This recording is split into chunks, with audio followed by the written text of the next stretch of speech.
Hello, hello, beautiful people of the internet. Hello, Lost in the Tundra, Squigs, Eagledub, Aesthetic Gabe, Flapperjack24, Coleman 1886, Chilean Raider, Stropes 616, Preston BG, DDD Martin Minis, Chilean Raider, Curse Word, Nick Zider, Just Nom. Hello, hello. This is the run. We are in good shape. We've got off to a solid start. And, you know, it turns out the first 17 runs were practice. That was just getting us ready, because they weren't meant to be the run. 18. As pointed out yesterday, it is not only the age at which a human is considered an adult, at least here in the US, it's also, what's cool about 18? It's divisible by 3. Twice. You divide 18 by 3, you get 6. You divide it by 3 again, you get 2.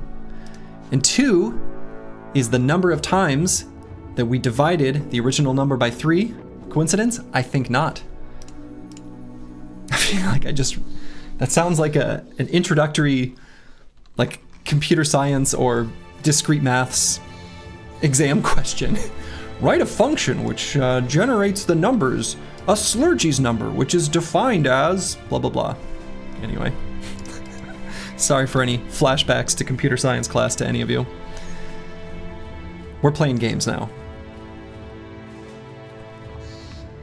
Ooh, and 1 plus 8 is also divisible by 3. Right, good point, Aesthetic Gabe. It's right, we are weakening the Necromancer's power and resolve.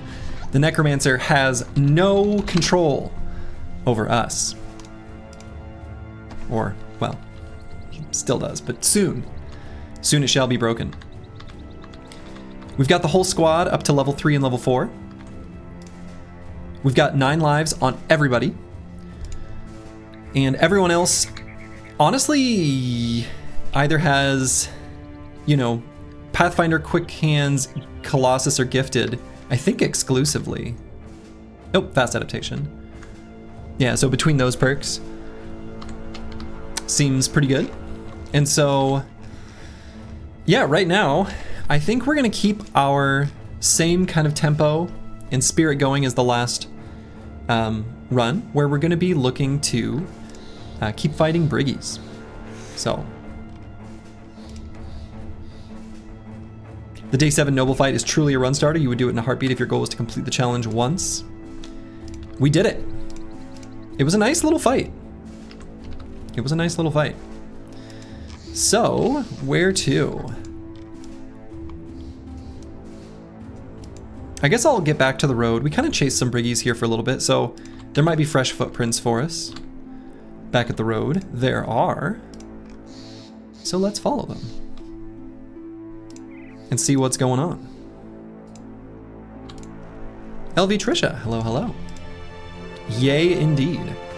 Perfect. Got a cute little group to fight. Let's go ahead and equip our arms and armors, our armaments.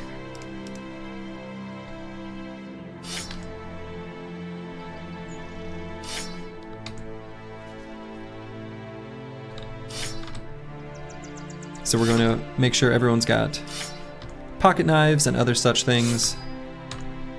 Make use of these morning stars, etc., etc. What button do you press to get a roaming noble company consisting of only 4 dudes? I don't know, you just gotta get one of the streamer foot switches that magically generates one. Surprised you don't have one already. They're pretty useful.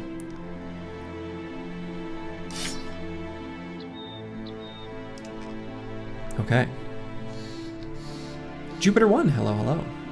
Yeah, already beating up Castle Briggies is indeed a good sign. Granted, they were kind of a battered and broken little group, but...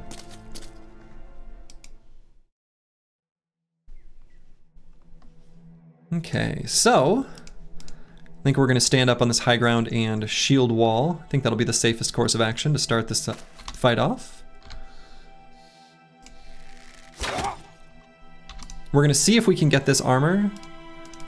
If we can't, that's okay.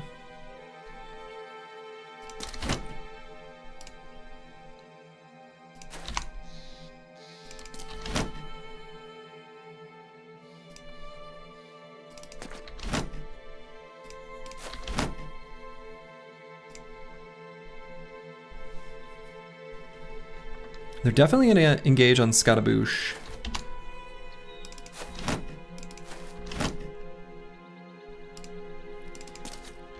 You basically never fight neutral enemies in your normal runs, so you have to recalibrate so much against their weird AI. You're stranded now in a stupid fight against caravan hands in a swamp and they refuse to move. Yeah, I've had the same kind of issue dealing with new AI that I'm just not used to fighting.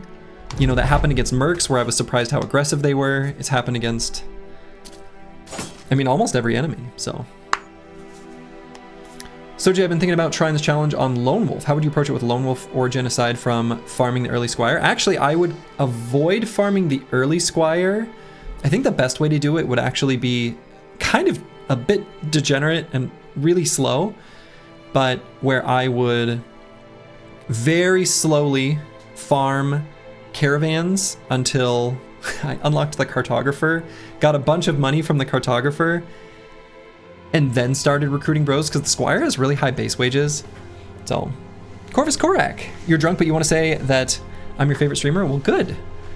Happy to hear it. Drunk chat, best chat? Drunk chat's pretty good.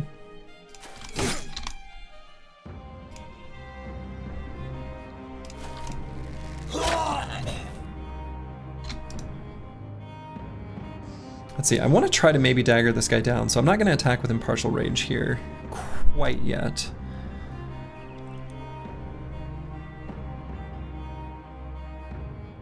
Lone Wolf is boring, you did it for a while. I can see Lone Wolf being a bit boring.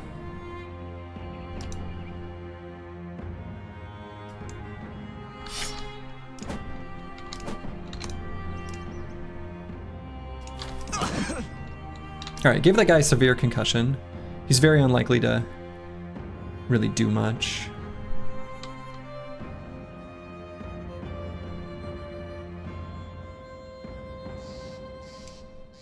So let's get shield walls with adjacency so that these guys can't really hurt us much.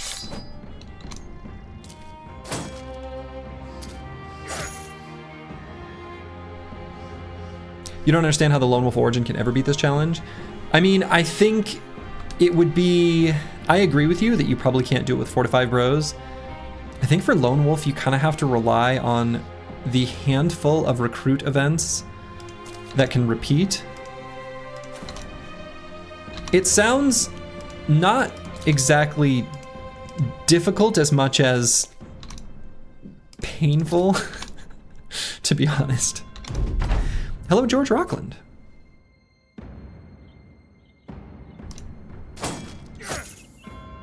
All right, still got hit a little bit there, which is too bad. Wow.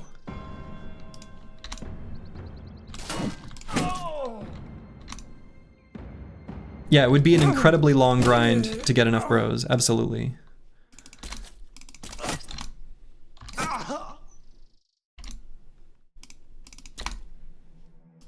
Okay, so hopefully, I don't know, we got that armor. Still weren't able to do it quite as cleanly as I would have liked, but yeah. Yeah, Lone Wolf is like, sure, it's possible with unlimited time and patience, but who wants to do that? Yeah, I think I agree with that analysis. All right, so we're gonna leave a few of these armors behind. And a few of the weapons behind as well.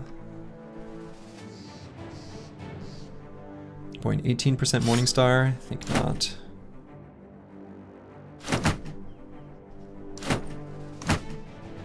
Okay. I think that's the stuff I want to loot. Yeah, 10 tools though. Right, let's take a moment to celebrate. 10 tools. You love to see it. You love to see it. So we've got a new armor. We can equip that on someone. Unfortunately, it might have to be a replacement armor for Insane Killer. So let's go ahead and give him this. Equip that.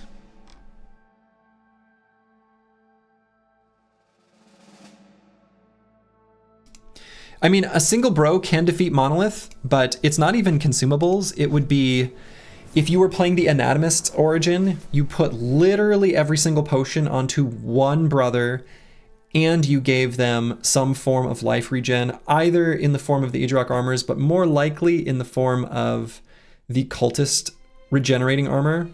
It's possible, but that is... I mean, you technically can do it all in an Anatomist run that gets a whole bunch of cultists, and it would be stupid though. It would be stupid. The amount of time that would take would be thousands of days. So absolutely not something I'm interested in doing myself, that's for sure.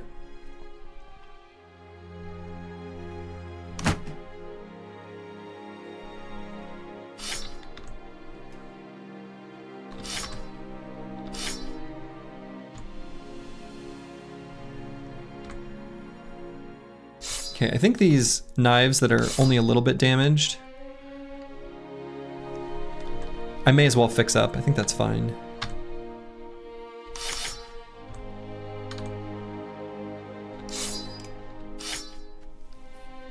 Okay. So let's continue on this road in Briggy Lane, and we'll see if we can find more Briggies to fight.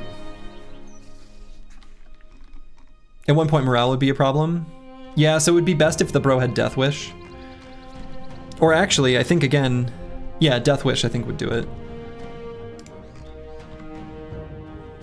If you had Death Wish and then like Lone Wolf and good base resolve, I think you're in good shape.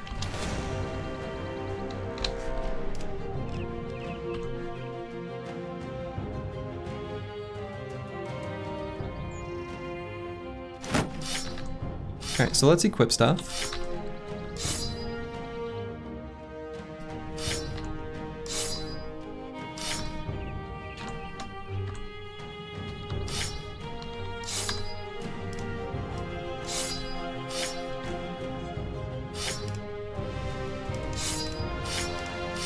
Okay. You need like 150 resolve to never fail resolve checks. You would need, I mean, after all the bonuses, a little bit less than that, but yeah. You need a lot, no doubt about it. You would need a pretty absurd number. That's absolutely true.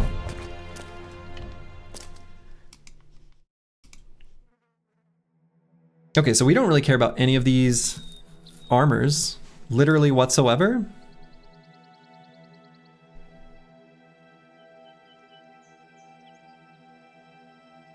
Resolve checks are still 5% minimum. Yeah, correct, except that Bloxor is right, that when you have Death Wish, it just doesn't trigger a morale check at all for being attacked.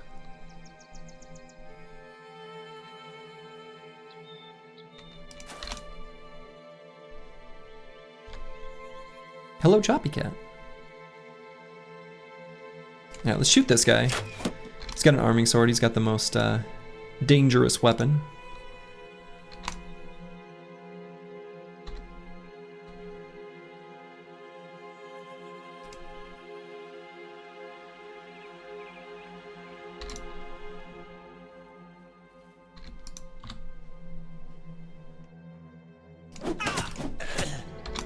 Excellent.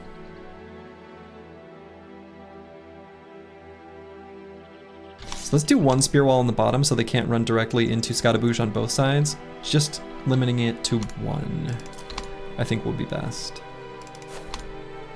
Learning every day, learning every day.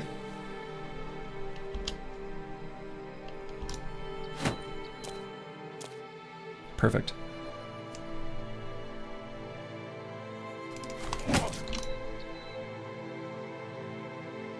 All right, so this guy ended his turn. Let's see. So did this guy.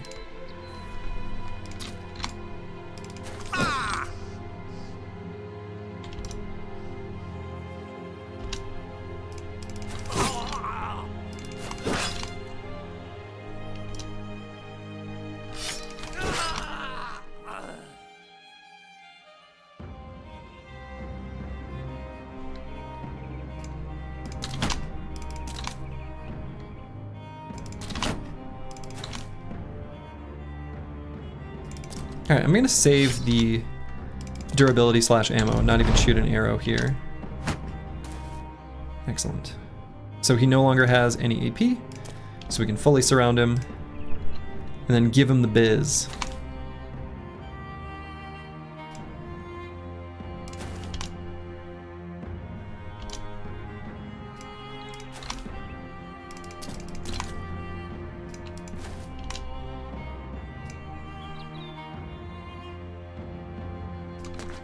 There we go. Look at this guy. Resolve in shambles.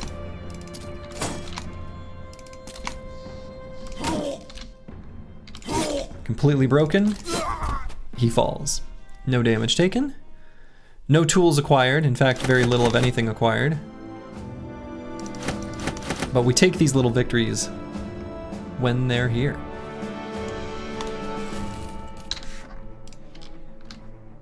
Is this a run? It's not just a run. It is the run. Apples and fruits. The run. Ooh, okay, so I think the Tell Me Your Fortune, Old Woman can give us a unique Rondell dagger, right? But it's a really low chance. Okay, 20% chance, and only if your campaign is day 16 or older. So we are not in a campaign that is day 16 or older. I think we just choose this one, where she gives us her valuables. And we get nothing but injured. Okay. Well.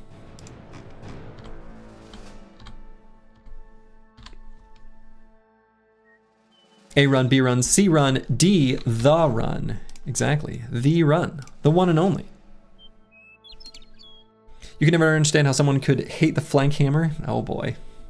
Get out of here, just numb. Okay. Let's explore this road. I think we don't want to walk past this stone watchtower though.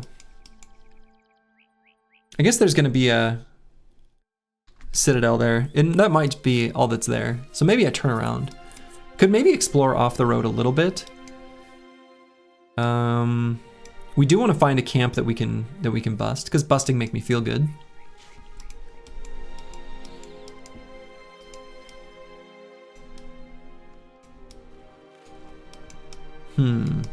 We haven't explored that much of the map yet.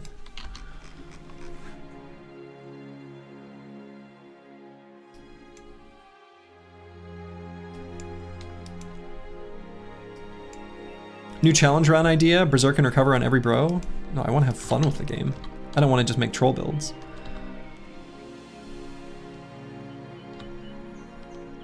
Yeah, we exploited the crap out of this little chunk of map. Glad to see the challenge is still going strong, absolutely.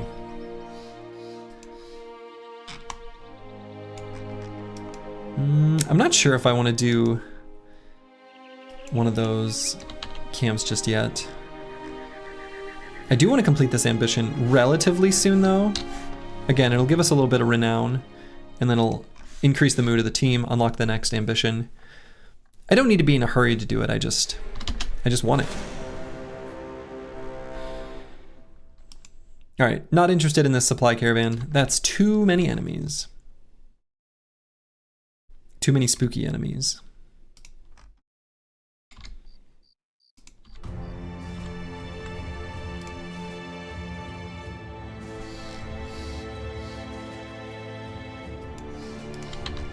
Okay, so one option would be to go off this way, just sort of explore here. We can return to our favorite little road here. We know there's briggies here somewhere that are spawning from some sort of briggy camp.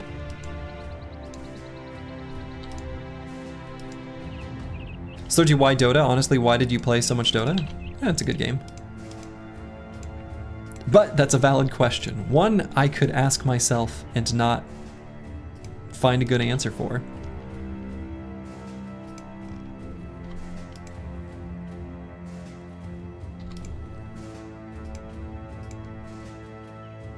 All right, we got a little mountain, yeah, mountain here. Let's take a quick little peek up here. Oh, you're right. The title does say Attempt 17. Let's fix it. My bad. It is Attempt 18. Dota's been amazing the last decade to watch and play. Agreed. Agreed. It's a very good game. It's one of the best designed games out there. But it takes a lot of time and energy.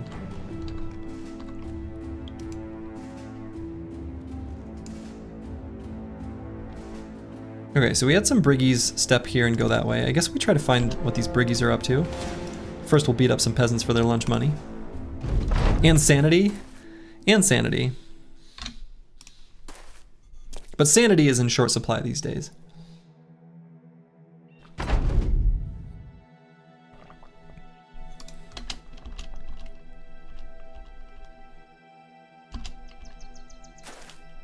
And who needs sanity anyway when you have Dota?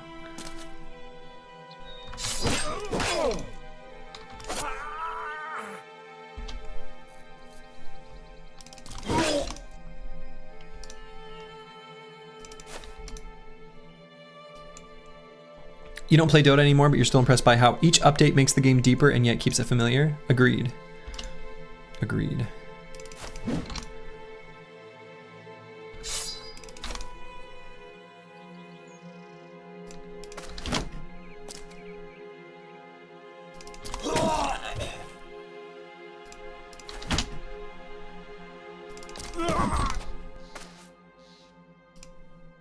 This guy's trying to run away.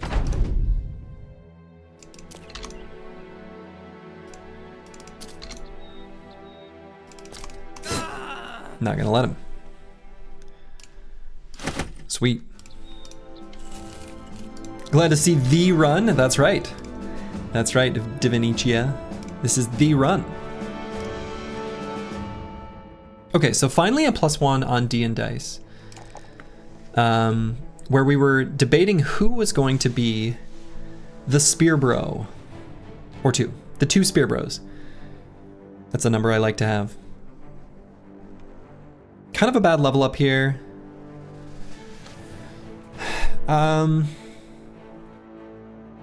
So regardless of whether this is a Spear Bro or Nimble Damage Dealer, I think we want to do the +1 in melee skill. Now, depending on what they end up being, I think the Spear Bro would rather have fatigue, Nimble Damage Dealer would rather have hit points. Both are happy with hit points though, so I'm going to choose that.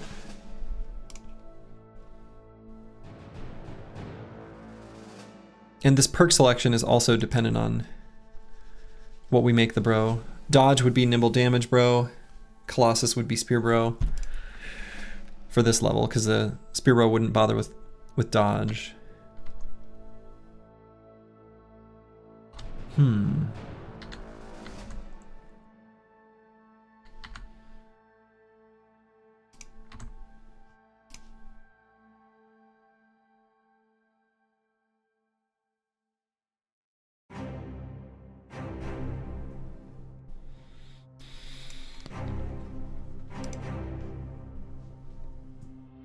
Let's just grab Colossus. Prevent injuries.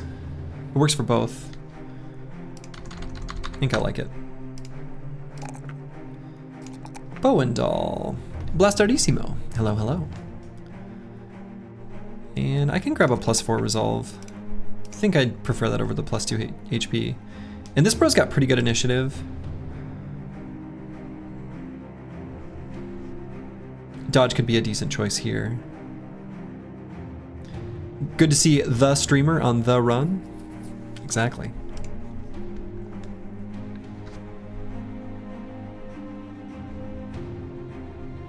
Run 14 died because lacking Spear Bros is a sin. Now we're talking. Now we're talking.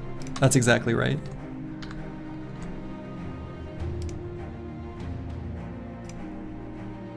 Yeah, I'll probably make it D and Dice and Squigs. That seems pretty likely. Pretty likely duo. Spear Bro dodge sounds like hopes and dreams. Just sounds bad to me. AKA hopes and dreams. So I could go Colossus or Dodge on this bro. I think I'm not gonna make, so I think actually, so I think I'm pretty well decided. This will be a nimble damage bro. Chilean Raider will be a nimble damage bro. And then D and Dice and Squigs will be the 2 spear bros. What makes for a good spear bro? Lots of melee attack, that's it. Secondarily, just good secondaries. You'll kind of take good spear bro, honestly all you need is melee skill. That's literally it. And then probably in pecking order of importance, I would go with like fatigue, resolve, melee defense, hit points. Hit points are still really good though. Like all of those are good, but those are kind of the key set.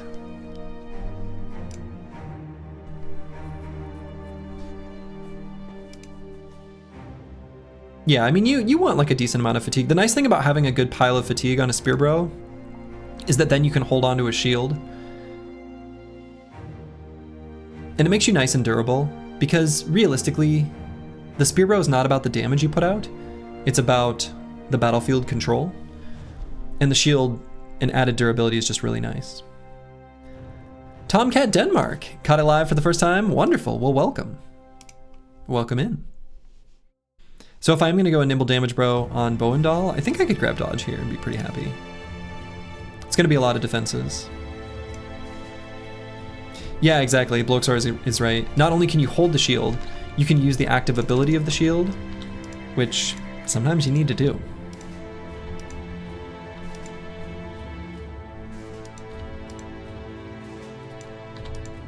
Do we already have a suitable tank for Black Mono? Nope. The bro who could have made the best tank was by far the best banner. So we are at the moment tankless, and we're hoping to find a tank via events, which is a very questionable decision that maybe I shouldn't be doing. So, you did the math on ad revenue for about 100 viewers each stream is like, I think, yeah, I don't know exactly what those numbers, I think those numbers vary quite a bit, Roxanne, it's me. Ooh. 5 mercs? Sure. This is a fight we can do. In fact, I think I leave the team exactly as they are.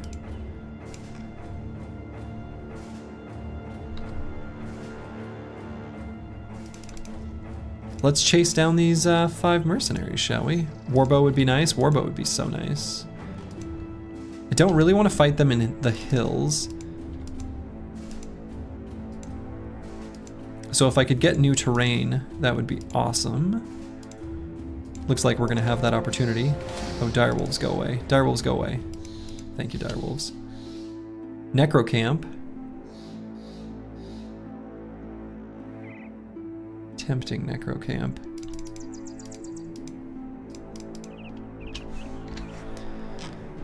But for now, we're gonna focus on the mercs.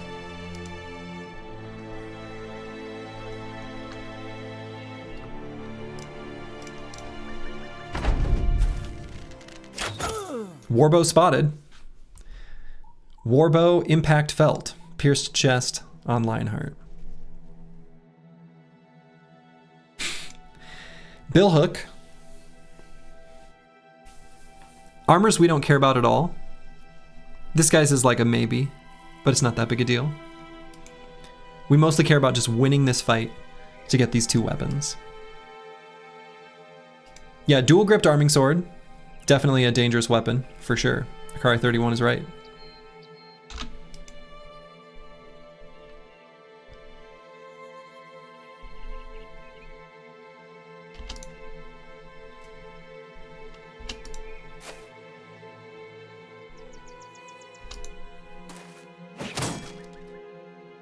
Okay.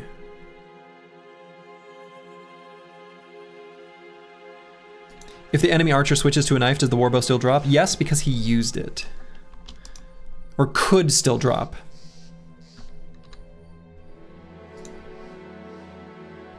Yeah, we're gonna wait on Antiwi, and we really want to blow this guy up. This is our most important unit to destroy, secondarily this merc.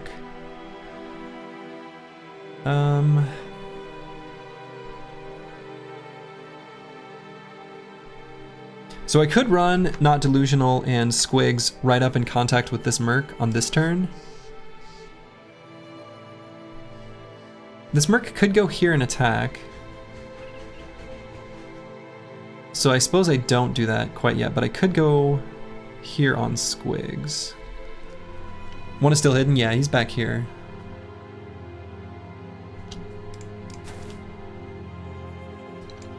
So we're gonna go there on Squigs and end turn. Even though Mercs are fast, they're gonna be faster than him anyway, but whatever.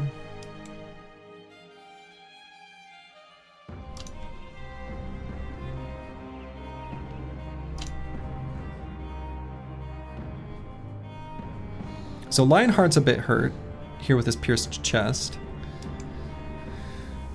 Let's see. Yeah, Mango just came down and left. Scritched himself a bit. Could put Curse Word there. Bait the pole?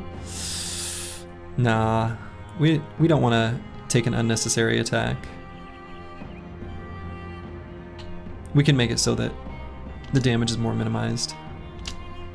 Let's let them go forward, or end their turn. That works for me too.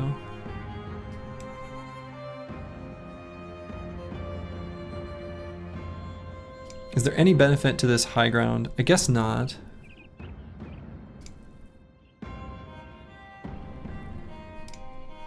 We can't get all the way to here. Could put Bow and Doll here. I think that's okay. Ah, okay, he pulled out throwing axes. That makes sense.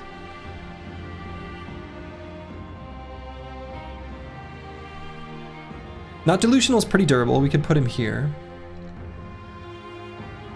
Last time you watched, it was run 18. Now, still run 18. Is this the one? Yes, Bruleza. That's right. This is the one. This is the run. And we're still having fun. And it's still the run.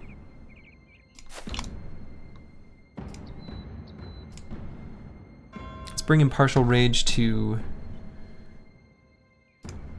maybe just to here. Or maybe here? Maybe here.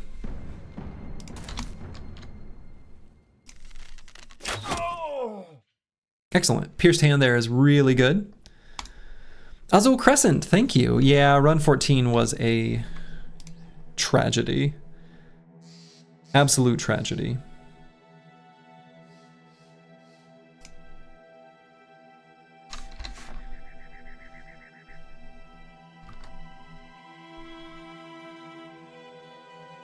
Maybe I don't go there. Why give this Merc a good move?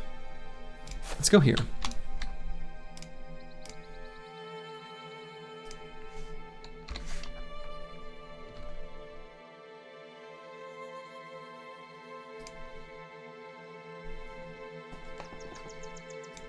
"14 was the one with the Edge of the Forest at Night." No, 14 was a telefragged noble army appearing out of nowhere. A true tragedy. And I don't think these shield walls will actually be relevant, but I'm gonna do them anyway.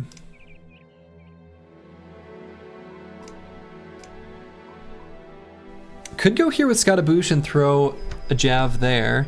It will definitely get their attention. We have a kite shield. It's probably where they're gonna shoot their arrows and other projectiles. Actually, this guy can't reach. So maybe this Hex is okay. Scottaboosh does have, 9 and such. Pretty good stats. We can bail him out. No fresh injury.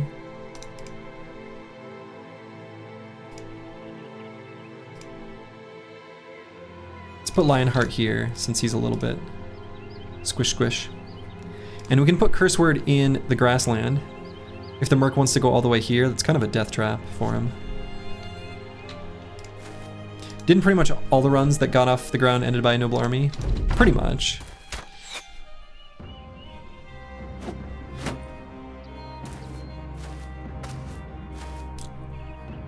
Okay.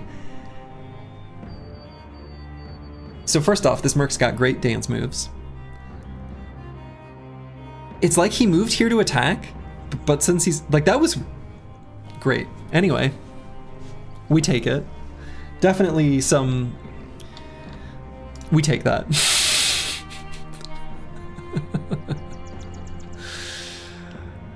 Huh. Yeah, I'm guessing it was basically, yeah, the AI misbehaving because of the bush. I mean, glitch, I guess, is honestly a fair way to see it. But wow. Coded to attack but couldn't see him? I think so. I think that's what happened. You love to see it.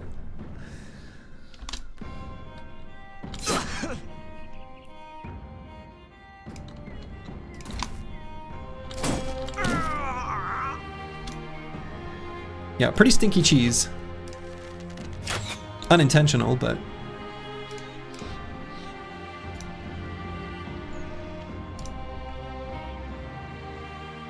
Bush cheese, run forfeit. Alright, let's get Insane Killer up here. We can take this high ground hex. Then we'll get Curse Word up there and finishing off this Merc. Should be a killing blow, I think. So we could put D and Dice here. Pretty durable, good stats, good defenses. Take the high ground.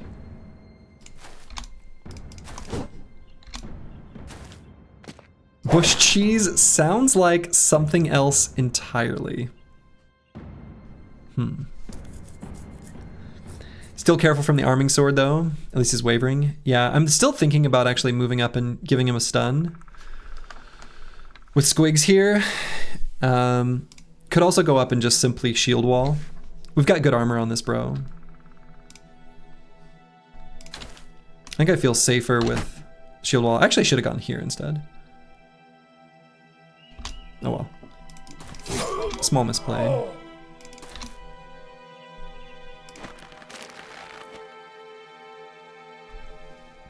Do I want to put Lionheart on this hex?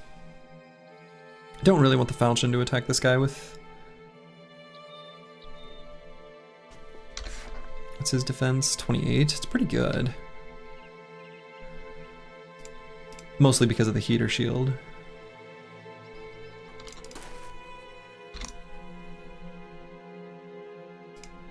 Lionheart on that hex invites the Warbow to shoot him some more. Yeah, that's true. That's true.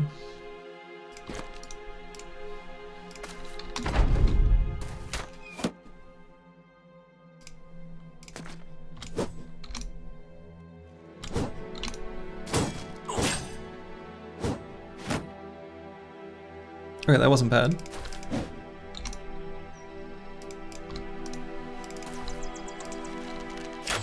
We want to make sure we get someone engaged in melee with this Merc with the bow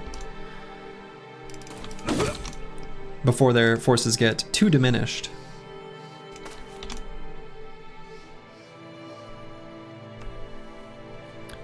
So D and Dice can get there. I think that's what we do.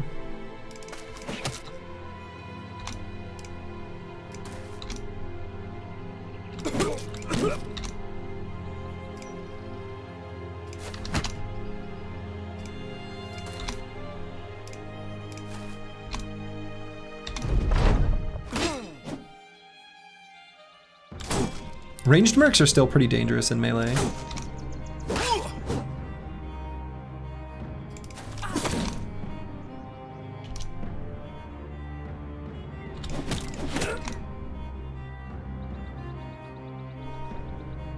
Alright, T-Ween really doesn't have an attack at all.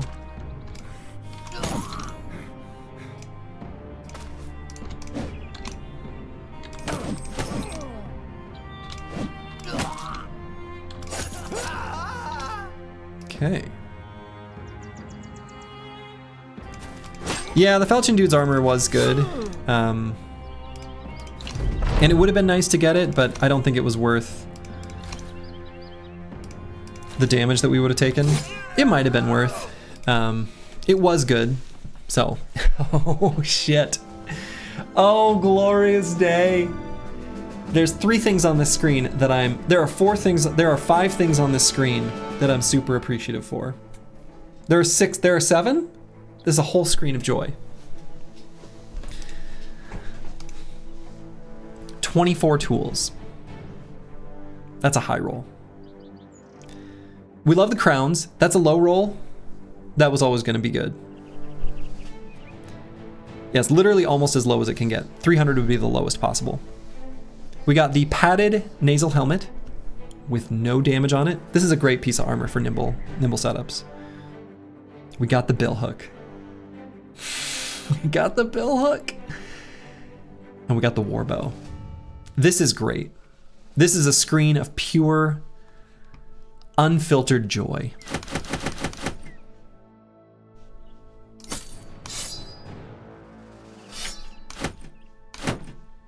Some of these things we don't care about. These are the only things we don't care about, and we're gonna leave them behind. Is there anything else I can leave behind? Nah. Yeah, good durability on the bill hook and the sword, right. Yeah, good durability on those, definitely.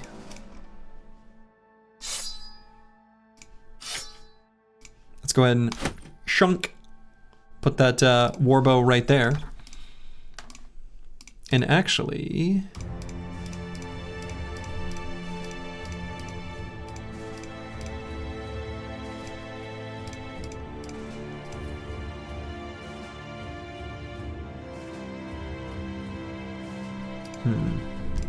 okay.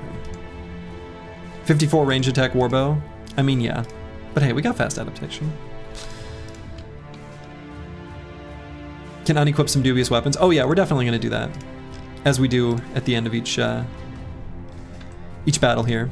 We're gonna level up first though, real quick. Yeah, we got that shield too, the lion shield. We got another heater shield. You love to see it.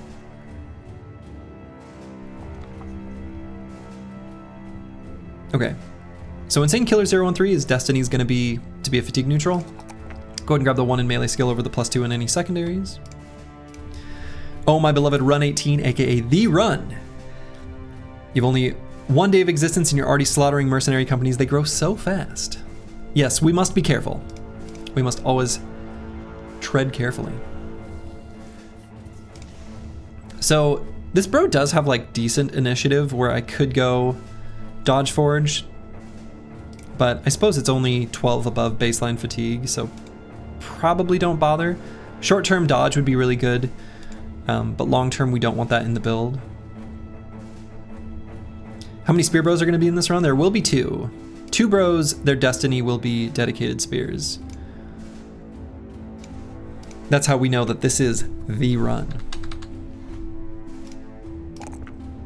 All right, love that level up here for Lionheart.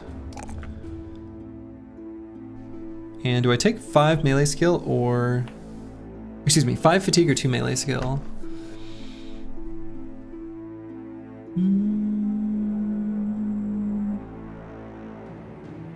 Let's go 5 fatigue.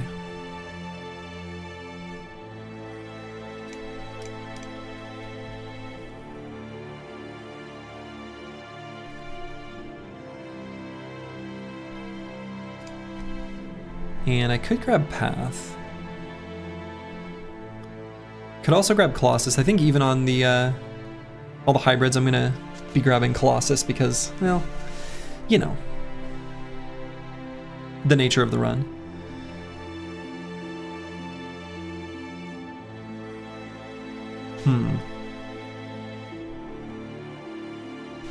Pathfinder saves lives. It does.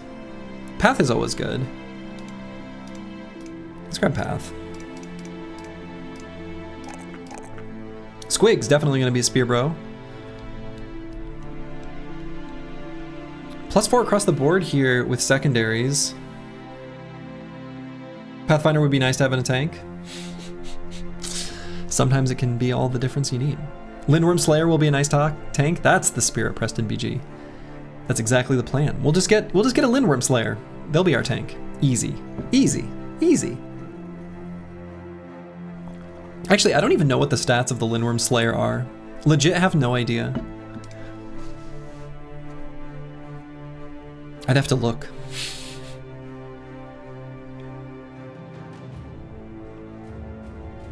Man, this is a tough decision between all of these secondaries. They're all really good. They're all really good choices. Yeah, so normally it would be resolve, like this would be resolve as like an easy choice if we didn't come with determined. That makes it slightly less appealing. 35 is still pretty low. 35 is still pretty low. But determined, if you didn't have determined, I would choose resolve. I still might choose resolve. But I also like the ability to spear wall for a really long time, even with a shield out. 108's already pretty good though. That's getting close to like, all right, I'm just happy with that final number. Pretty close to that. Anyway, definitely can do like shield and spear kind of thing, which I like. I like that better anyway. It's safer.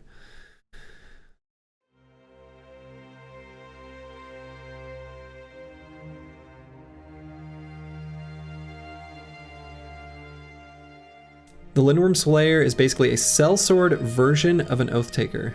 What does that even mean? Does that mean an Oathtaker with ranged skill? Like what does that mean?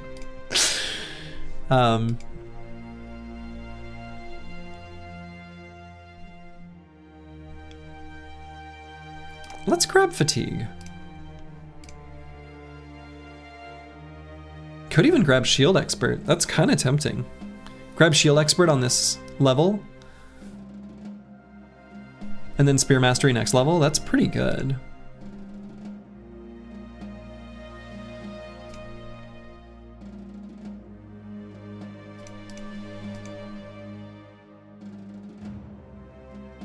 $105 max fat, 63 max HP, 50 max resolve, 9 max melee defense. Does the event bro come with like predetermined stats or stars though? Because some event bros do.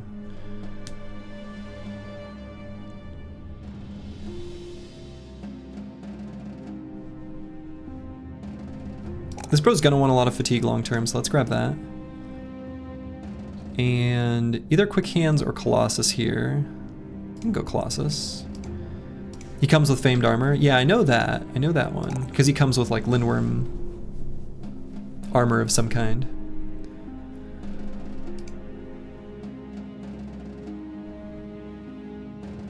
Alright, so we've got our throw tank here.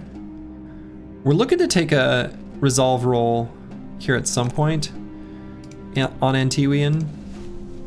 Haven't quite got there yet. We're gonna be taking rotation on this bro. This is gonna be our one of probably 2 bros with rotation. Disco Nick I think will be the other. So I think Disco Nick and Antiwian are both gonna have rotation. Again, we're doing that in this challenge run because we won't have access to smoke pots, and it's a way of saving bros that are in dangerous spots. Yeah, you need a non-hostile town and like 7,500 crowns. Something like that. It's a big ask.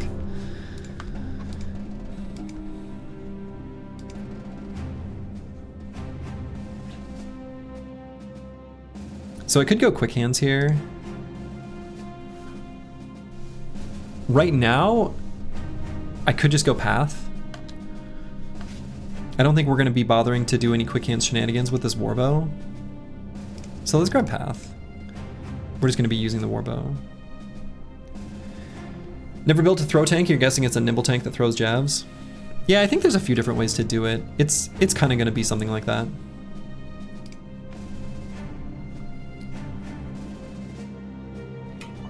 Just like super high melee defense. Kind of a target for enemy shenanigans.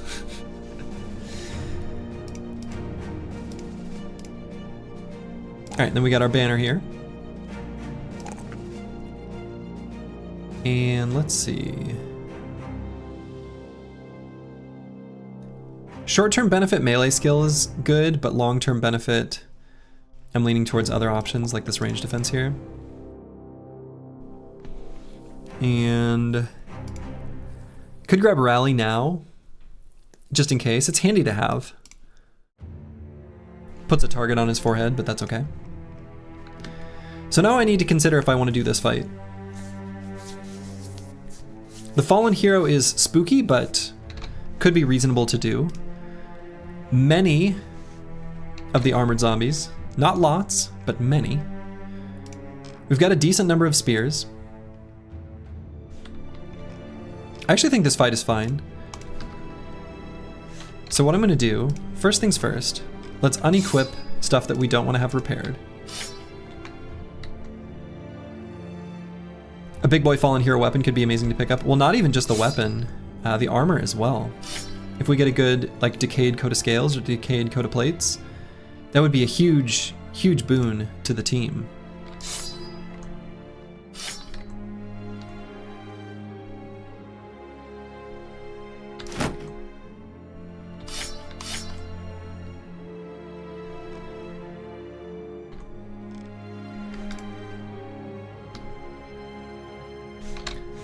So let's see, what are our injuries? Oh, okay, the other injury healed?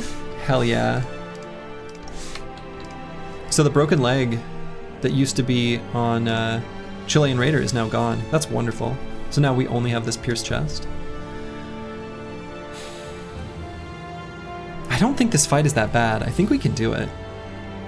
We've got enough spears, and we have decent fatigue on a bunch of the bros. We don't have spear mastery on anyone.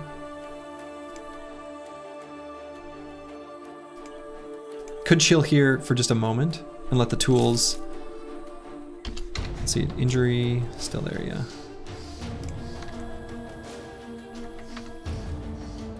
Tools fixing up what we need them to.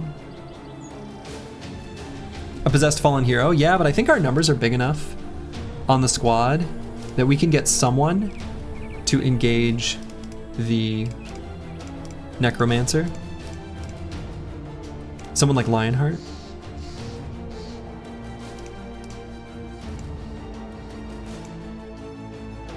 With the two-headed flail. Could be spooky. I mean, don't get me wrong. It's a spooky enemy with spooky weapons. Oh, I should have maybe unequipped the shields.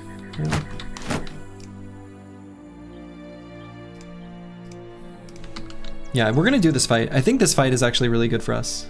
It'll get our ambition. Yeah, it's a good fight. So bros with the highest melee skill,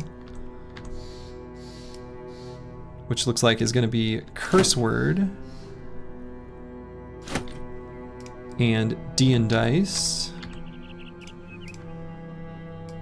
Not Delusional has it also good, but and then Squigs. So Curse Word, D and Dice, and Squigs.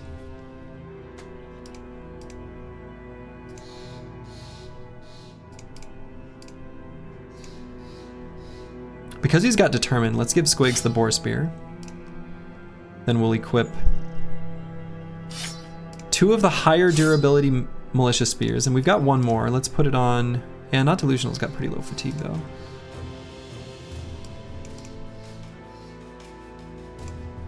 Could throw it on Chilean Raider, could throw it on Bow and Doll.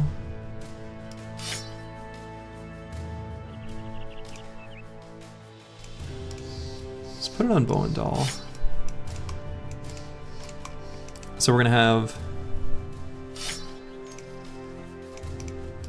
these 4. We'll separate them by 1 hex. We'll put Squigs more in the center. So then, who's got Path? So Scottaboosh has Path.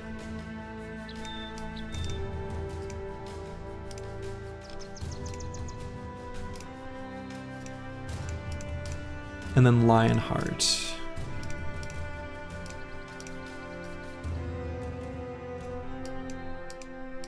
So what I'm thinking is, those 2 in the edges, ready to run flank duty to just get in melee with the Necro. I think that'll make the most sense. And honestly, even in Tiwian.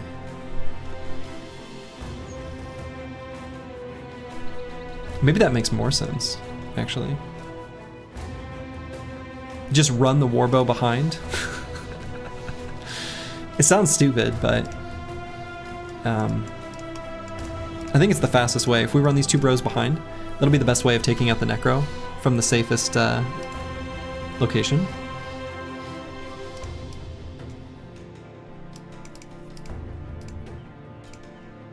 Probably want to swap the, oh yeah, we're gonna do some more equipment swapping, but yeah, for sure.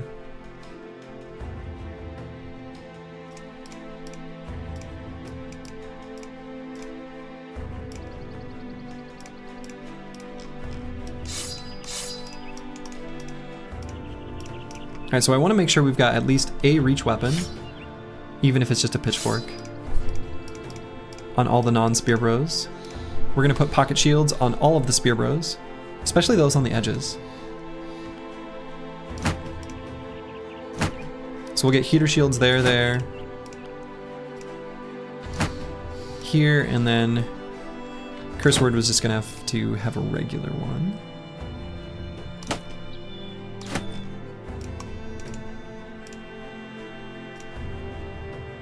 We'll put pocket arming swords and shields on these bros. And then I'm gonna put a pocket Morning Star on Scottaboosh.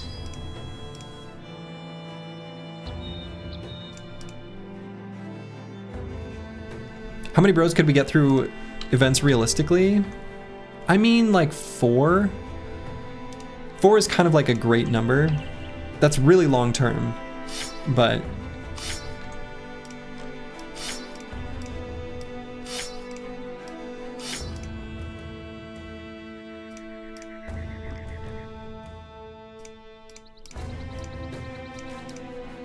right, and I like the pocket wooden sticks. Those are tools to stun the fallen hero if we end up getting a surround on him.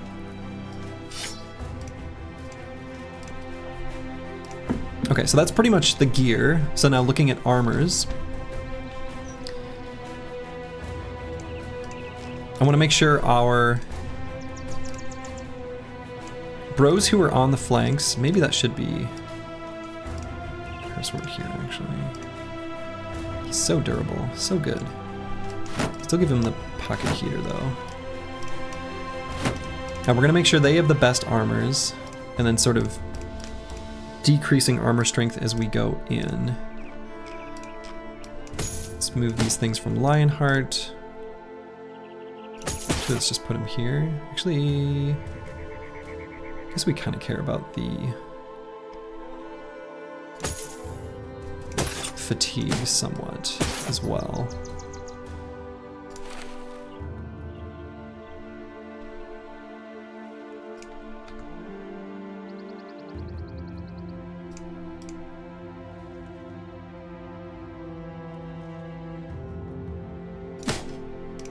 .69 fatigue on the edges. Nice.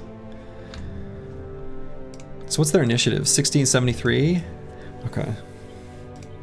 Initiative kind of matters too, because we can pay attention to the zombies' initiative and whether we can end turn or whether we need to wait and then spear wall kind of thing. So let's go ahead and toss better helmets on here.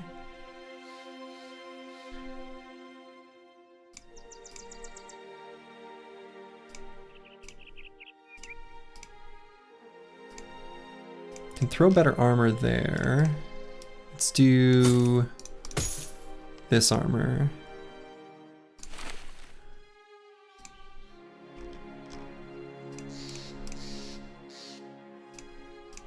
Chilean Raider's got pretty low hit points right now, so let's give him heavier armor. Toss this stuff back to Lionheart. Let's swap these helmets so we don't impact the vision of Lionheart or Antiwian. And actually, who's got Eagle Eyes here? Someone's got... Or no, it's Night Owl, right.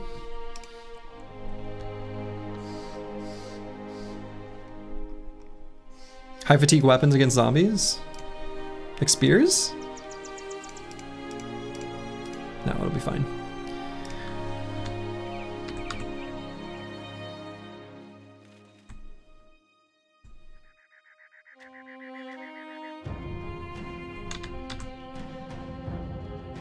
Let's put a better pocket weapon here for impartial rage. Let's give him this, Morning Star. That makes more sense. Disco Nick, I think this is fine.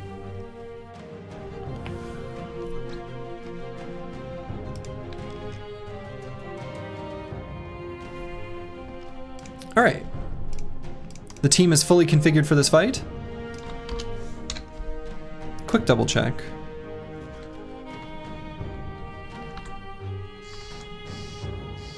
I'm a little bit worried about weapon durability. The spears could end up, you know,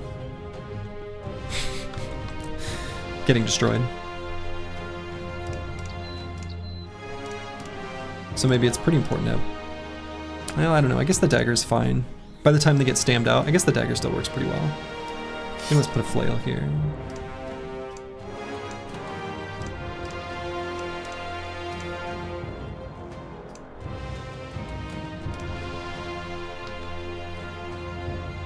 Okay, I'm gonna wait for one more tick of tools. There we go. Let's do it. All right, so we actually don't care about this Fallen Hero's armor. It's the 170. It's the Decayed Coat of... Oh, what is it even called? Whatever, it's not that good. But he does come with the covered flat top with mail thing, which is kind of a neat helmet. He's not very scary though. However, the shield is gonna be able to get through our defenses, so there is that.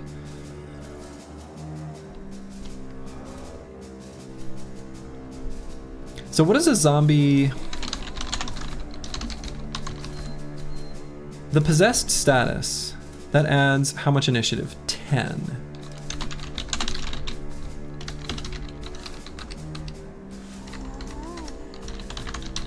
So a regular base zombie's initiative is 45.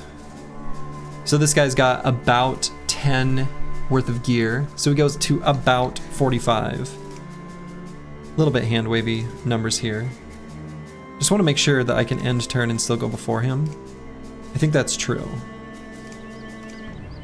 Okay.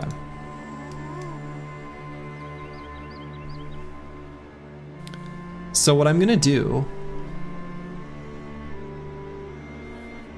is take one step forward, just one, and end turn.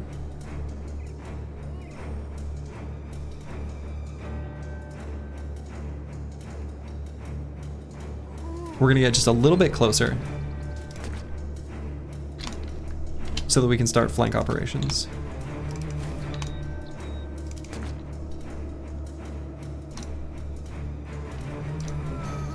The Necro feels really close. Yeah, he does.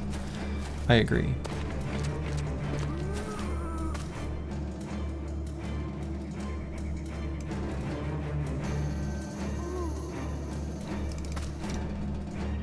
Yeah, this is a really small camp. Absolutely.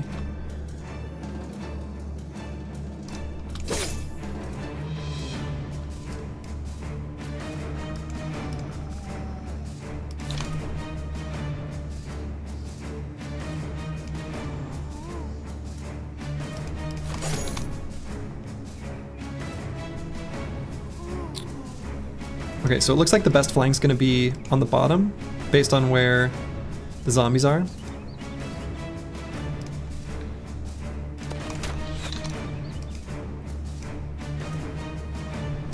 So I don't want to be too appealing.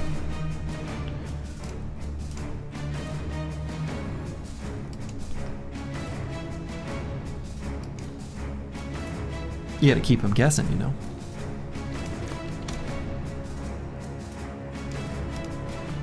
Alright, so we're gonna push this guy off. We are not going to push him off.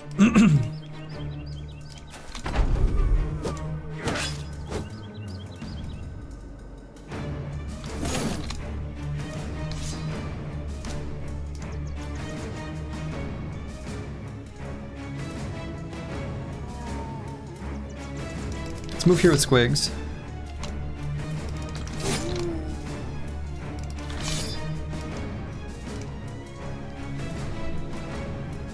Keep this train with Lionheart and Scottaboosh doing their flanking maneuvers.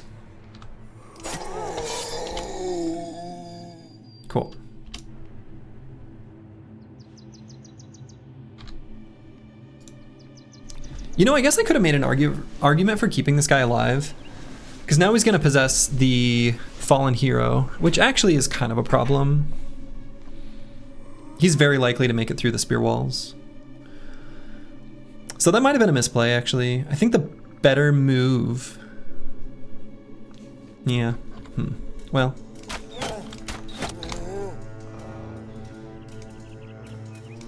Too late now.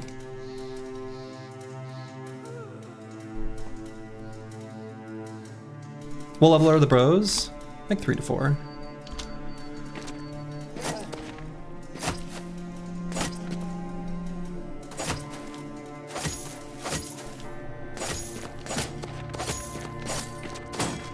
Okay, that was actually really lucky. Really lucky. Yeah, 57% chance to hit. Got him 3 times. That's crazy.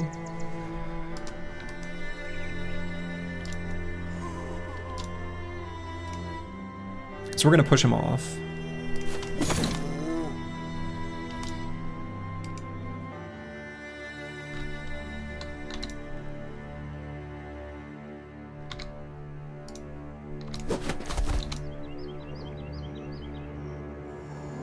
So that Impartial Rage doesn't get an attack at all, that's okay.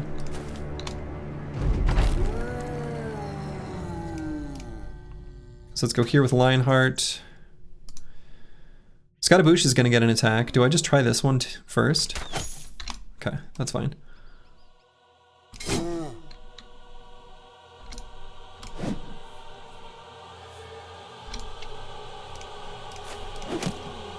Dang, really wanted that one to land. Really want to hit that Necro.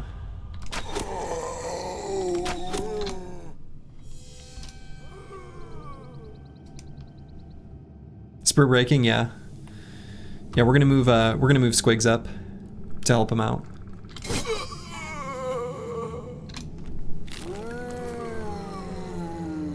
Ooh. Okay, no, we're still okay.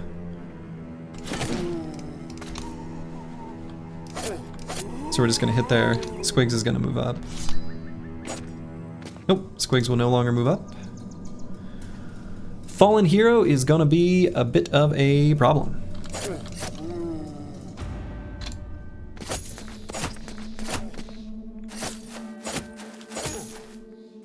Still, Spear's holding off most of the damage.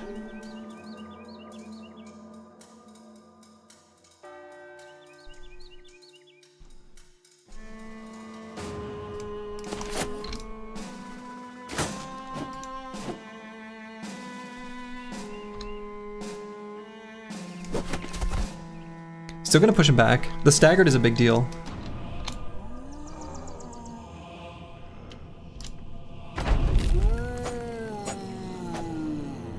Okay, that was lucky again.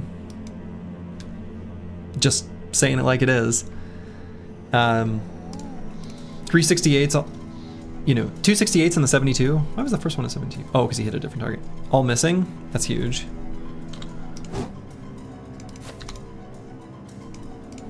Lionheart making use of Pathfinder, able to step down here and still shoot.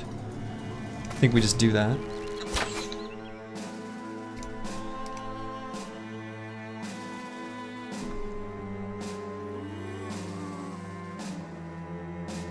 This fight could go so wrong if the last 7 attacks landed. I mean, they're pretty low damage attacks, right? So we got lucky, but the spirit attacks actually don't really matter. The Fallen Hero has only gotten a couple attacks. But yeah, you're not wrong, Acid Apple. When the enemies hit you, it's bad.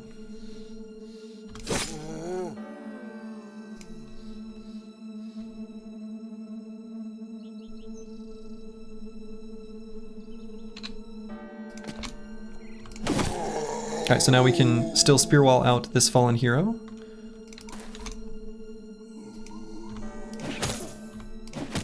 Cannot land a single weapon there.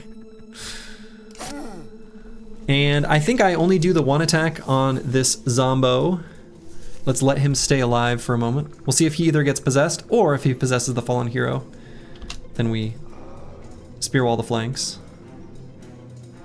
We're gonna leave him alive, spear wall the flanks.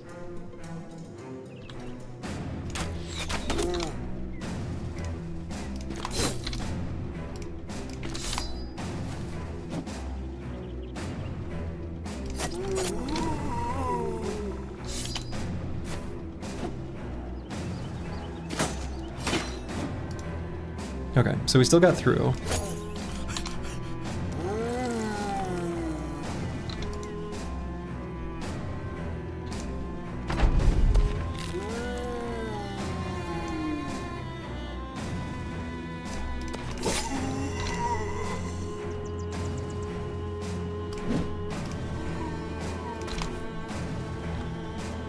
Can we manage to hit this necro?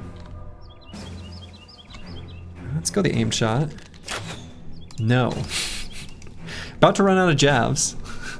It's a little ridiculous.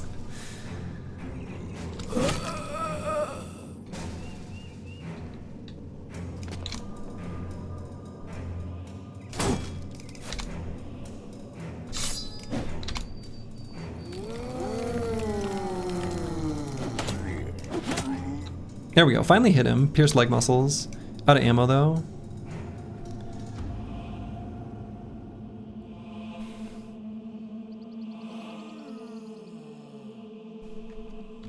So let's attack once, pull out shield on Bowendahl.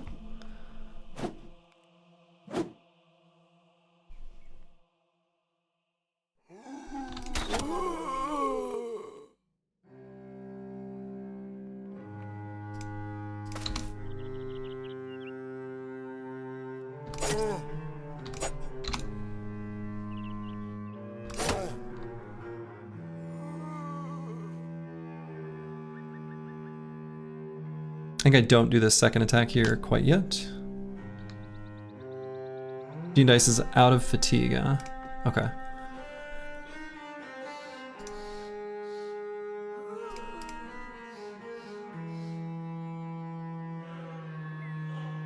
I guess he can go after either Bowendahl or Dean Dice, and I'm pretty okay with either. Yeah. Now we do the second attack.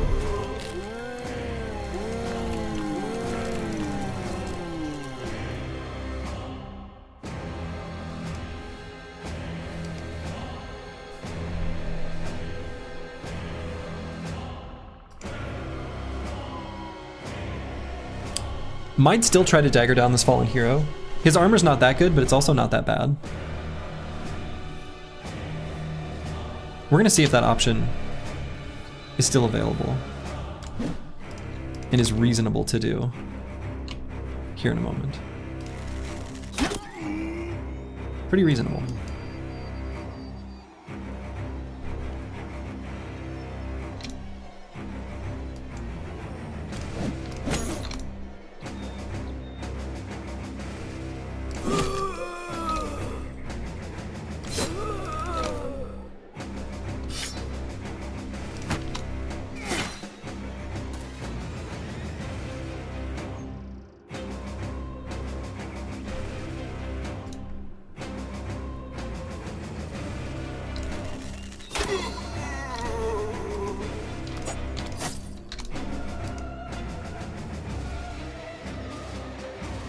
Alright, so let's run Scatabouche up to here. Yeah, I think we'll just mono-y-mono that nerd.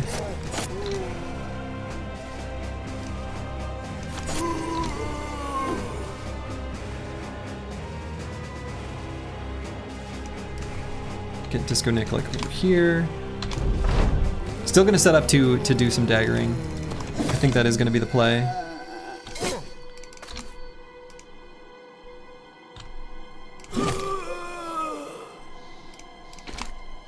I think it's safe enough to do, basically.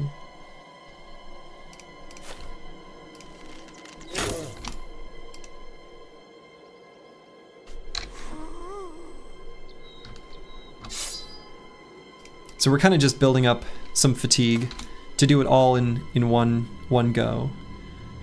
Impartial Rage can still keep out this weapon, maybe go for stuns, keep it safe.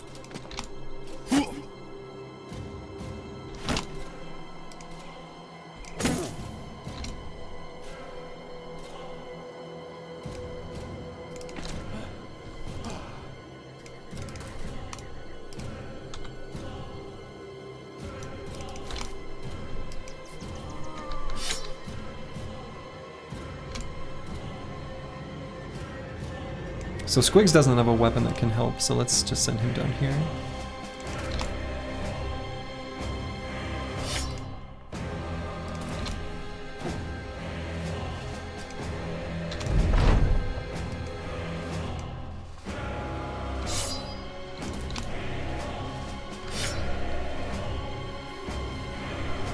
Is whip good this run? Yeah, whips will be nice. Whips will be nice.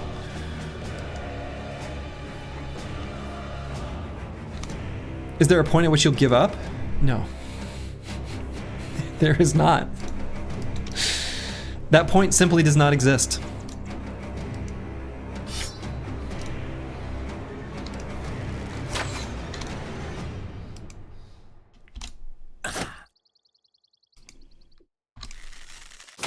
Oh, I didn't realize what hex I was on. Whoops.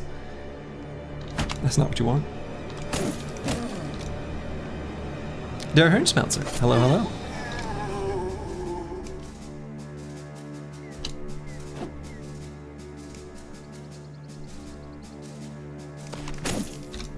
Didn't get our stun there.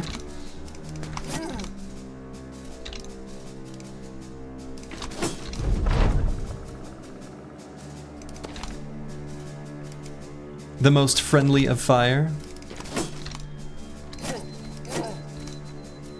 Seemed kind of rude to me, I don't know. Alright, got the stun.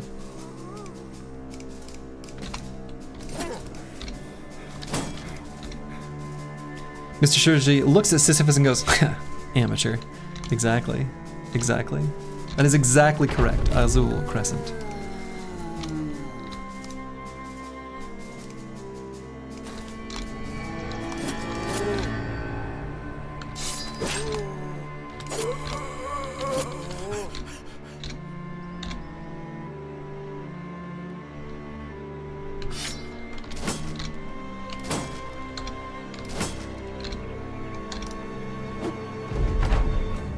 One more round. And there we go. Got him. So we got the Decayed Reinforced Male Hauberk. 170, it's okay. Like, it's okay. And it's a little bit damaged. We do have a bunch of tools right now.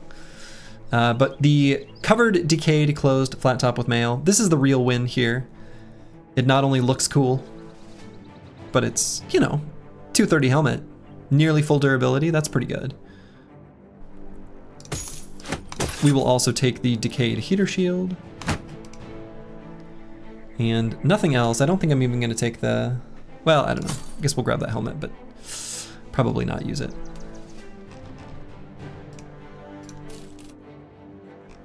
Not sure you'd wear it out? No, you're missing out. Okay, that fight went pretty well. The power of the spear. Deniers and shambles. Do items decay over time or only when used being hit? Only when used / being hit. Nothing loses durability when it's just sitting in your stash. Okay. So first things first, we're going to unequip things that were okay letting lose durability. Oof. Hurts to unequip the leather lamellar. What's our spear? Boy. Odo-sama, hello, hello. It goes well. It goes well. Imagine the smell of having that on. Oh yeah, definitely stinky.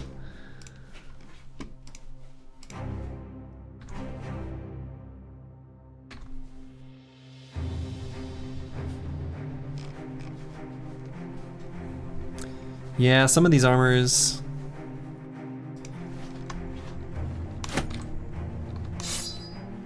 It's a bit rough.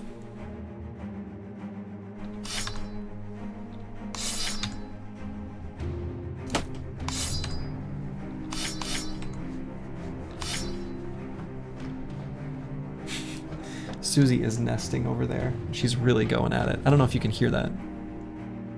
Keep going. You're doing great, Suze.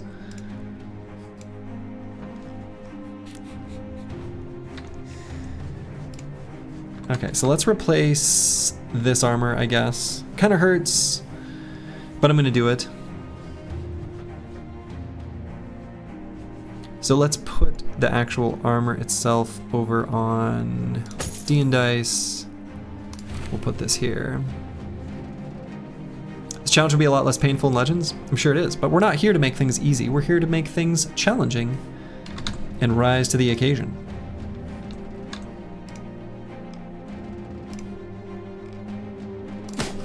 All right, we'll just put D and Dice in the full setup. The full stinky setup. You know, may as well. We'll go full stink mode.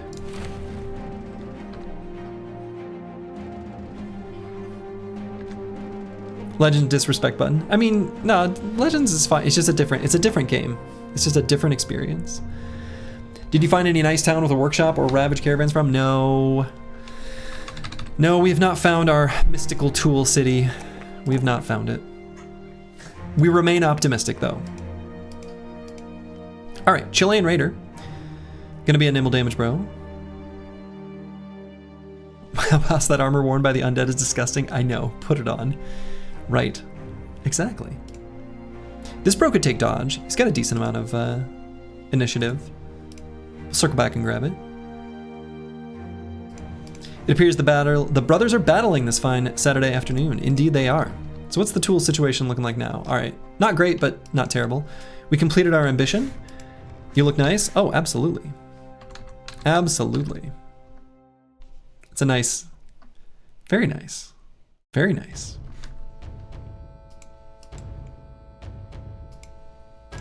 Okay, I think we're done in this little area. Let's get back to the road. Boom, another challenge conquered. Hell yeah. You love to see it. The team is doing well. Blue's your favorite color? Great. Blue's a good color. Blue's a very good color.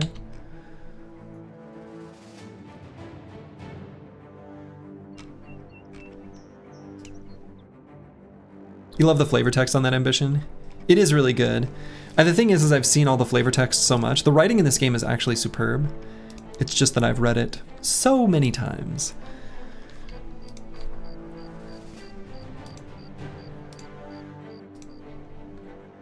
If you want to see something truly cursed, whatever run it was that I did the Witch Hut in the Win Streak Challenge series, I read out all that dialogue, voice acted and all.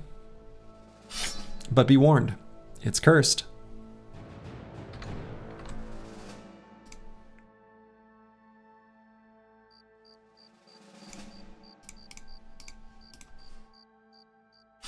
All right, so let's go with mostly Arming Swords and Morning Stars.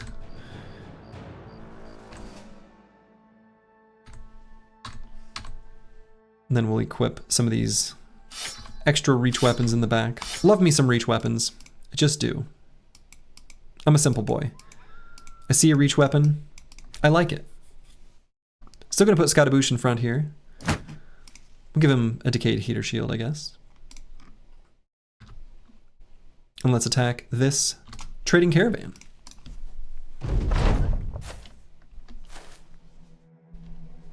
Yeah, green is also a great color.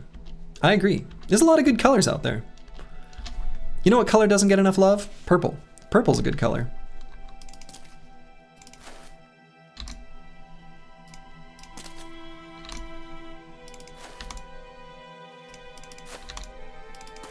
The color of royalty or whatever.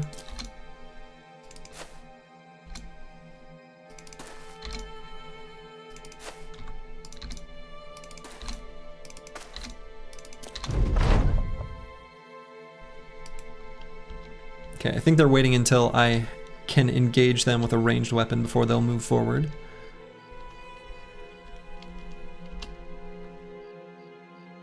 That's what it's looking like.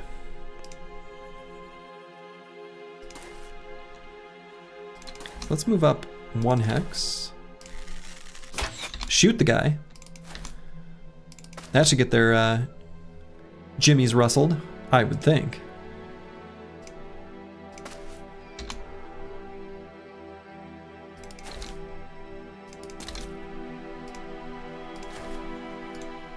One must imagine they've got extremely rustled jimmies right now.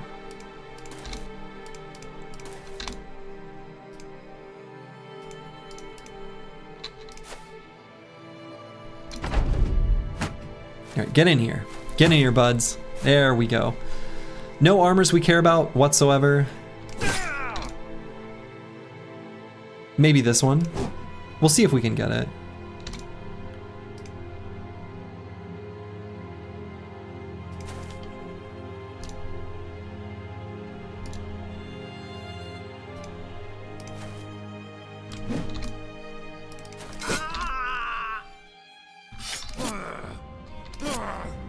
Ooh. Thought one must imagine Briggy's happy. Gross. I never want to imagine Briggy's happy. This helmet would be nice, but helmets you can sometimes get to drop anyway by, you know, attacking like a normal mercenary.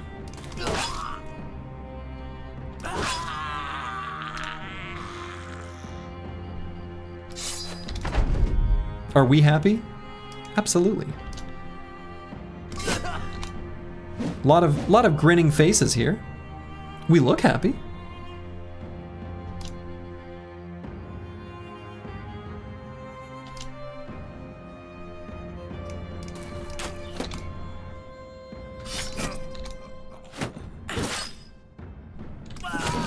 There we go. Yeah, in some runs we had 20 injuries in an ecstatic mood, exactly. All right, lots of cloth rolls. Armor came a little bit damaged, that's too bad. Might still pick them up just to see, but I suspect we're gonna leave those behind.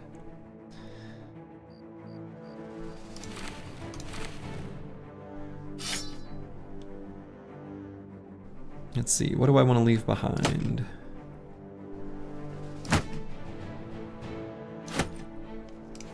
Some stuff. And do we even have any tools? We don't, so we don't need to unequip anything. We'll just keep on going this way. There is another set of footprints, yeah, another set of footprints going this way. Should run into it pretty soon. 2 sets of footprints.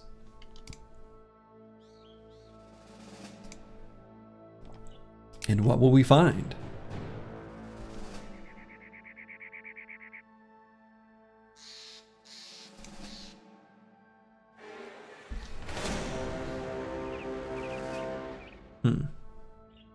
Whackerfest? Game. Oh, alright. I don't think we want to fight this. That's too many. Even though we did fight 4 successfully, 7 is quite a bit more than 4. The difference of 3, a magical number. So we're not going to fight them. Can't chase this, presumably caravan, before it reaches its destination. So we'll turn around. Oh.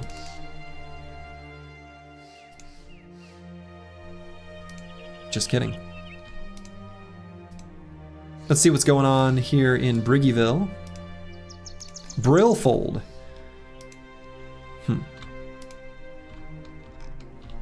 Whackerfest people are extremely adept at fighting. That's what I've heard. Supply caravans are still out of reach for us. For now. We're not too far from being able to fight them, but... Okay, Vitamark Company. Too many.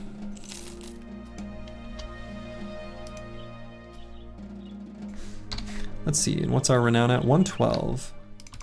Getting close to the 250 that we're gonna need for the cartographer. Getting close. So let's see. Boo.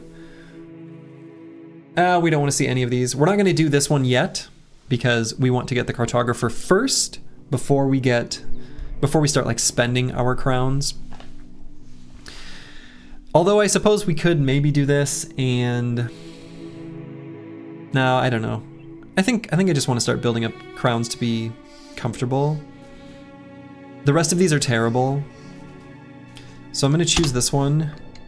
And because the mood is high right now, I'm going to immediately cancel it and wait for a new one to come around. The one where we destroy 4 caravans, that would be perfect. We at least want something that we can do. All of those require us to enter towns, which, like, we can't do that. That's against the rules.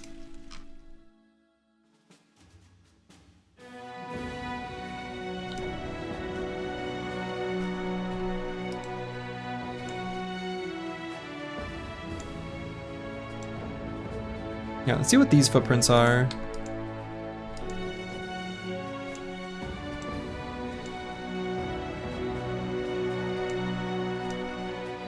Whether there's something we want to fight or not.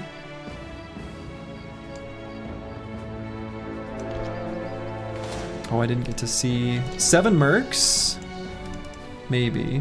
Didn't you have the required crowns for cartographer before you had enough renown in the other run? Yeah, that might be true. That might be right. Okay, a few war dogs and some mercenaries. So this is going to be 2 and 5. It's a fight we want to take. So let's chase them down. Get over here, Forsaken Brigade.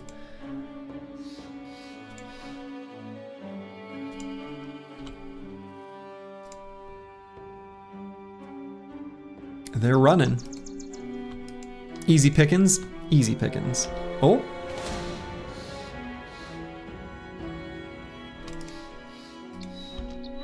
Oh my, it's a party. All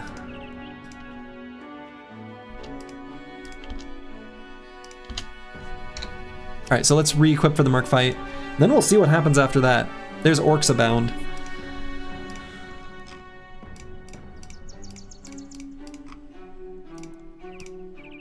Okay, so key here is going to be making sure that the ranged units shoot where we want them to.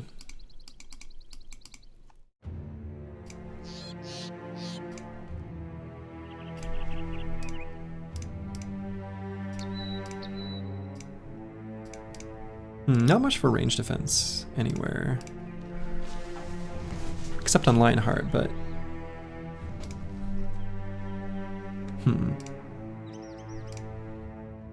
I guess Disco Nick, but... So I suppose I could put Disco Nick, like, here. Actually, maybe that's okay. No, his armor's pretty... Let's not. Run 18 now? Run 18. This is the run.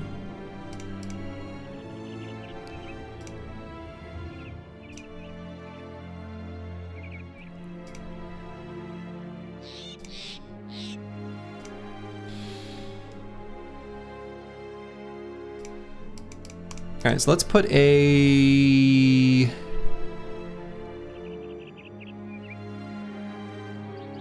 Decayed Heater Shield here on Bowendahl. He's got dodge, so we'll have decent range defense.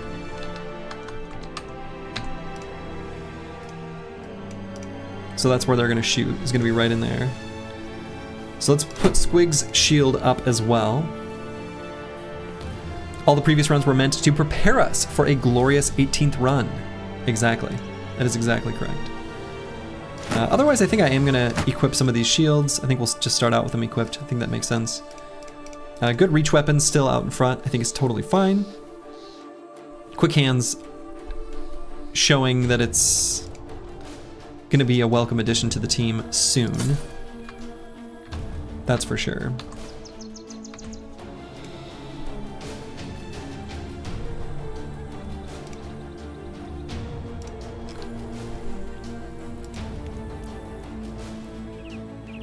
And what else? Any other additions or changes I want to make? I think I'm okay with the weapons I've got equipped. Maybe I should put this flail equipped on someone. Probably better to just have the flail out on Squigs rather than the boar spear. There might be some exposed heads. Mercenaries cosplaying as briggies. You know, the huge.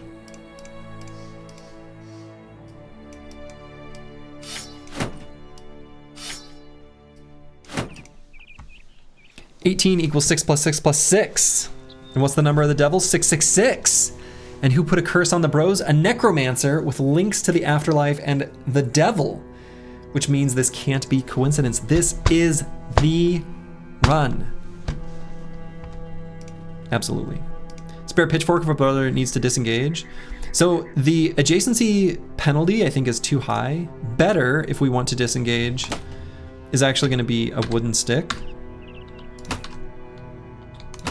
Which actually I agree with. wooden stick will be better than the pitchfork, but the idea I still agree with 100%.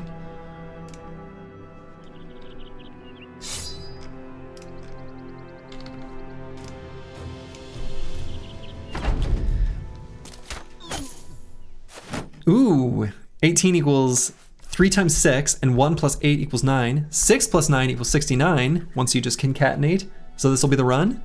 Hell yeah. According to Wikipedia, the 18 electron rule is a rule of thumb in transitioning the metal chemistry for characterizing and predicting the stability of metal complexes. Oh, a truly blessed run. Okay, so Antiwian is started like in a hole.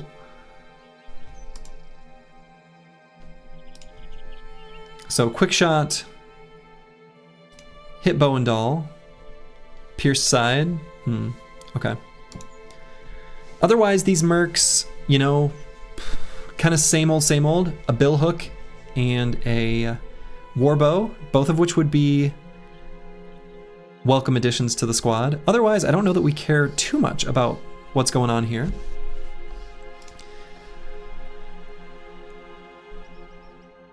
Gonna move Antiwian out of his little hole. Pretty terrible hit chance. Just need to get him up to some high ground. We'll do that in the second half of the round.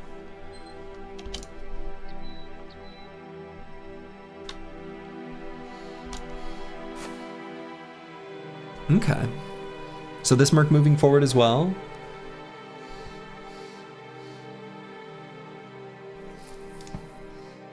So could move to a moderately safe hex here on bow and doll, and then shield wall. Again, he's still got dodge. He did get chunked once, but his health's still pretty okay. I think as long as we're like here, we're okay.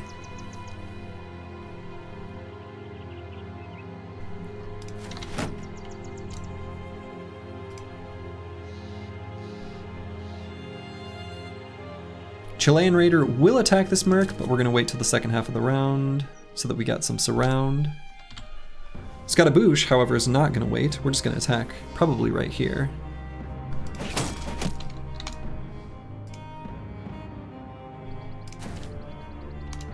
So Squig, same deal. We're gonna wait to attack until we get more people in range.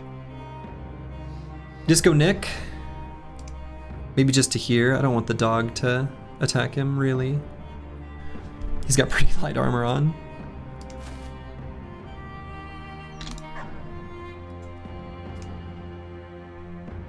Impartial Rage, bring up to here, I guess.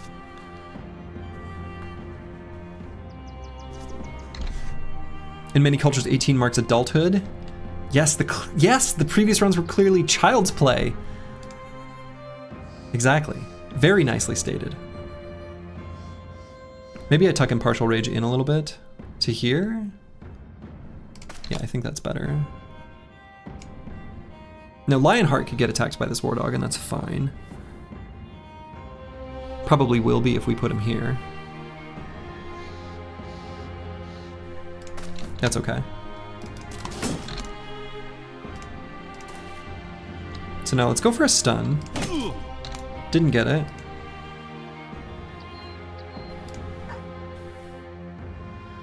D and Dice, we're either gonna move here or here.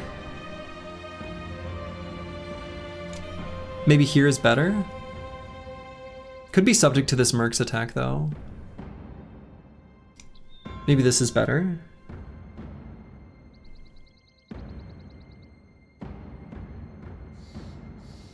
Yeah, I think it's fine. We got enough tools to help Bow and Doll out if he needs it.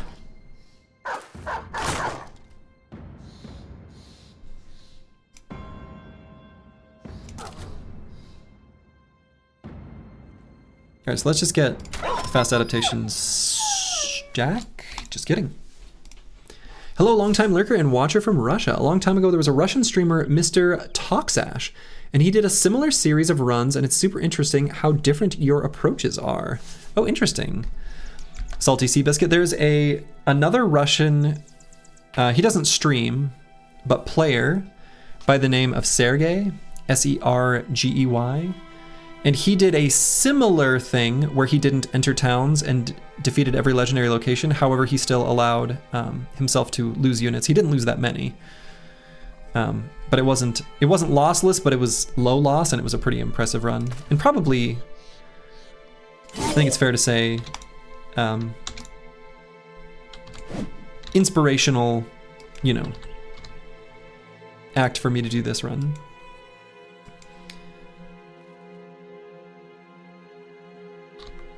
Doing it at all is pretty insane. Yeah, doing it at all is pretty insane. Doing it no loss is even more insane. Okay, deciding whether I want to go for 69, nice, or 54 to just go directly for this guy's head. The head hit's gonna make such a big difference. I think I go for the head hit.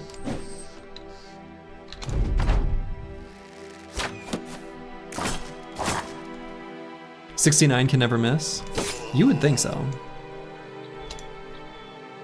It shouldn't. 69% chance attacks should be exempt from missing.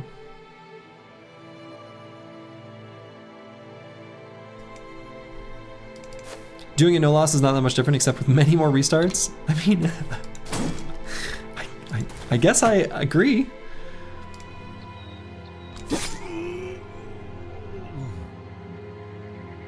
Okay, I'm not gonna push Impartial Rage forward here because I want this Merc to go first. And I'm a little bit worried about Bow and Doll.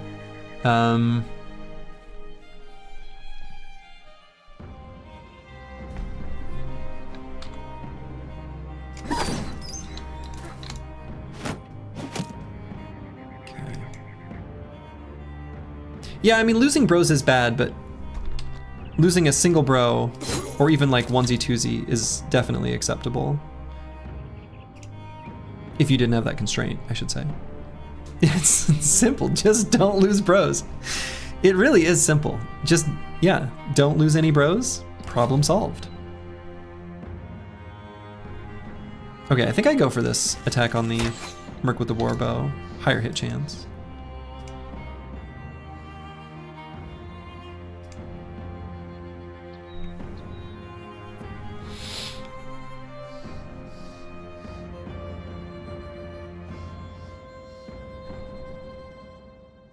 All right, Chilean Raider could get attacked by this bill hook, but I guess that's fine.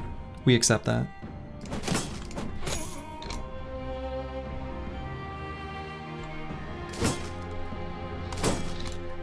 Maybe should have just shield walled there. Hello from Europa. Hello, Green Gabo 87.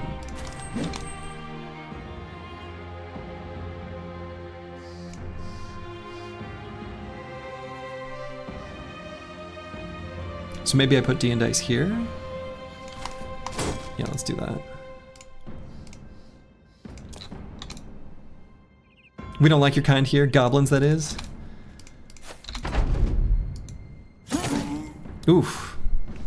Did in fact get hit by the bill hook, but we still got 9. So the cutter artery is fine. We'll just have to have him run away.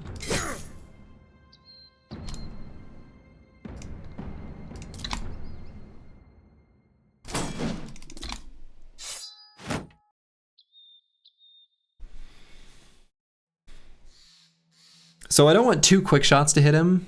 So in the incredibly rare and off chance that that could be a possibility, I'm actually just gonna run straight away, like as far away as possible with Chilean Raider. Just to prevent that sort of extreme bad worst case scenario. Ooh, and Tiwian Warbow straight to the windpipe. That has gotta hurt. Hey, D and Dice, yeah, what a blessed day to carry on our blessed run. That is exactly correct. Yeah, straight through the neck, pretty hardcore.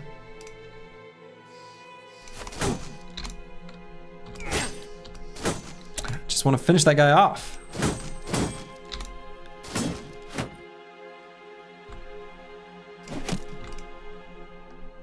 Scatabouche out of ammo. There we go, finally. Let's go for a stun. Oh, weird that this still shows like we can do it. We can't. Oh, that's weird. Weird UI. Oof.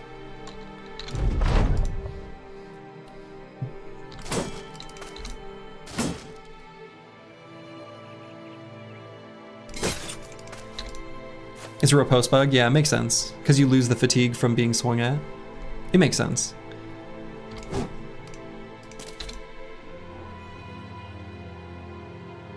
All this hate for D&D Gabo? No, we love the D&D Gabos. It's the Battle Brothers Gabos. Those are the ones that are no bueno.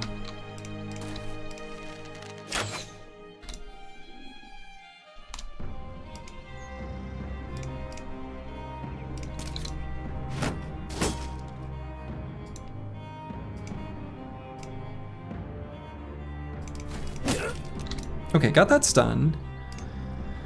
Really want to make sure this Merc doesn't get away with his warbow. So let's have D and Dice chase him down.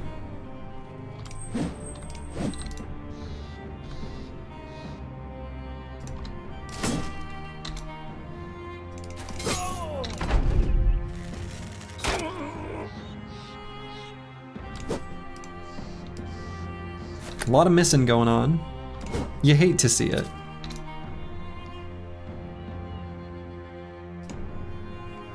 Oh, maybe I bring Bowendal back here, since we're gonna engage the Merc here. Haven't procced 9 on this guy, so I guess it's fine.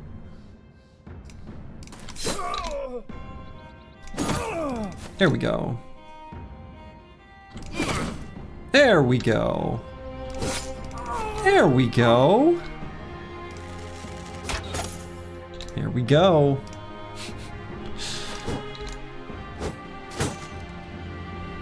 Things are finally falling into place, as they should.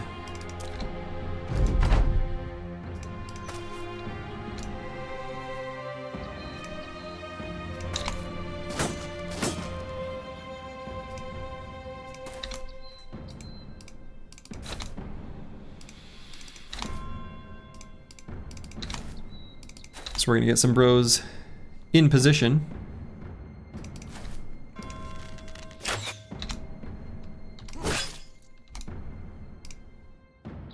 Scarabush can run up there. I think that's totally fine.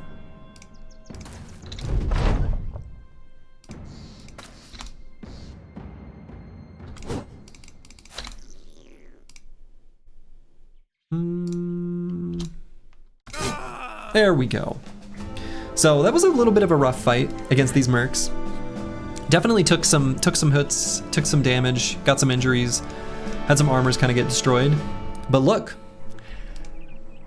we got some throwing weapons that we needed. We got some really nice weapons. We got another warbow, we got another bill hook, we got a kite shield, big pile of crowns, big pile of tools. Still a good fight. Very good fight. Yeah, merc fights are rough, but the resources are insanely worth it. Well stated. Well stated. Excellent resources. Yeah, tools, you love to see it.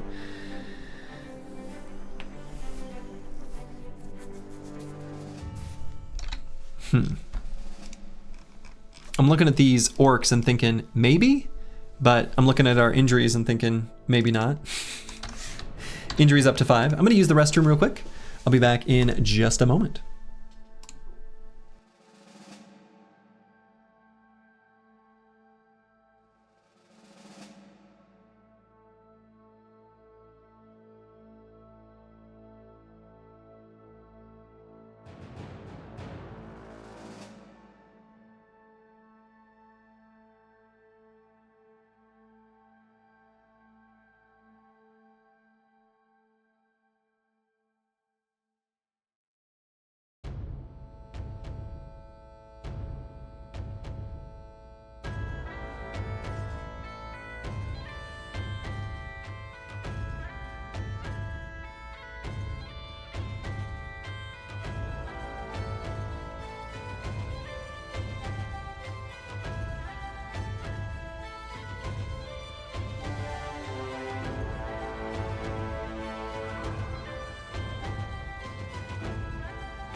All right, I've returned. All right, so let's put these tools to use. I'm wondering...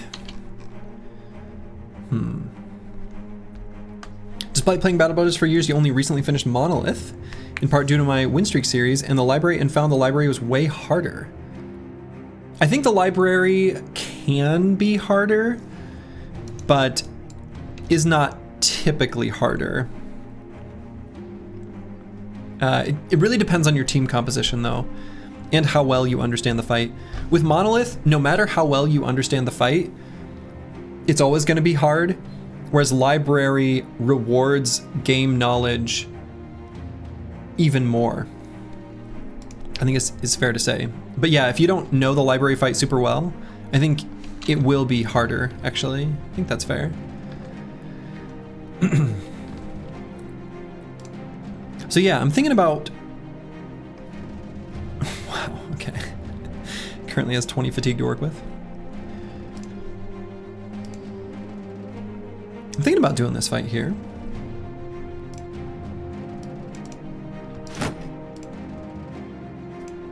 Library has more RNG. That might be a fair statement. I think that's a fair statement.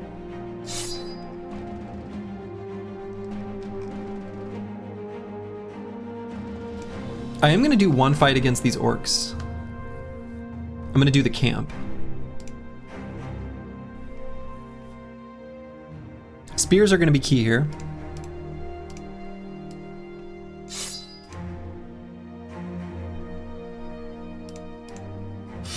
You can make up for a lot of that. I was gonna call it perceived RNG. That's not really accurate. It's actual RNG. You can make up for some of that RNG with just an excess of throwing axes. Yeah, I think I like Bloxor's summary there. I think that's a fair and accurate summary.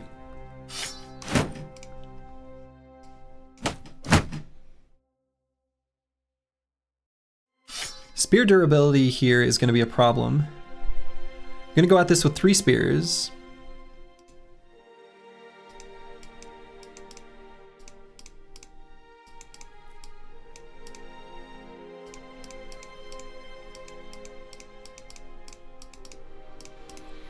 Let's bring Impartial Rage forward now.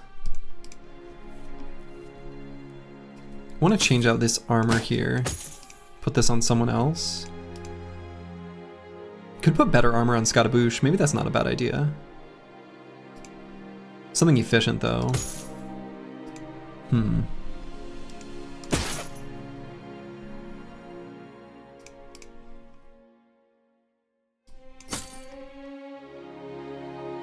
Guess I really don't have many options. A lot of armors are just too damaged.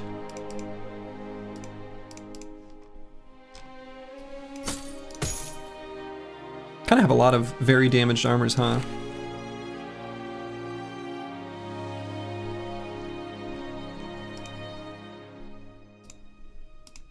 Yeah, well stated, Igladub. I agree with... I like the way you put that.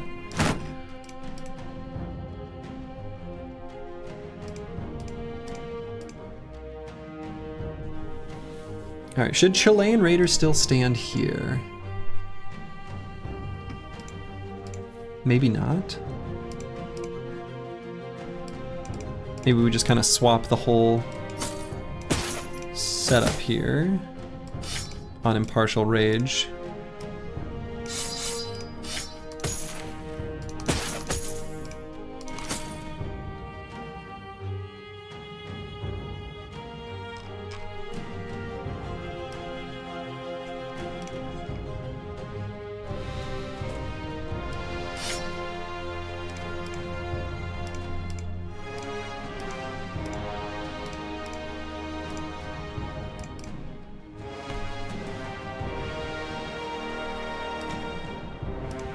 Okay, I think we're ready to fight these orcs.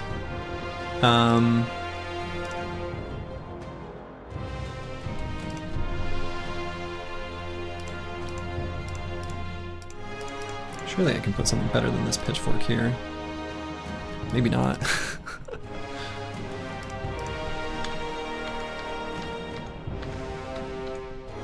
Yeah, maybe not.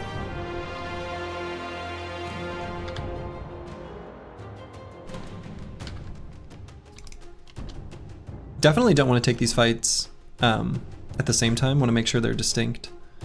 Distinct events.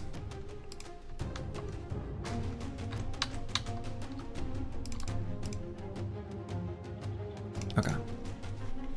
Spears should do well against the Berserkers. No man splitters or anything. Kinda was hoping to see man splitters, despite it being a spookier fight. I just want the weapons.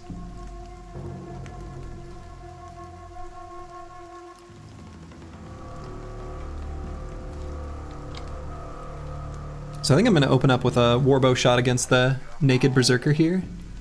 Seems good. There we go. There's a man splitter. Got him with the old ripped ear. So then we'll put spears flanking not delusional here. And we'll set up a sort of attack triangle for the next round.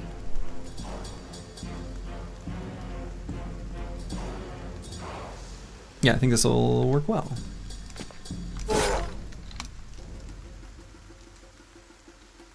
Nothing for Disco Nick to do, so I think we'll just end turn. Chilean Raider.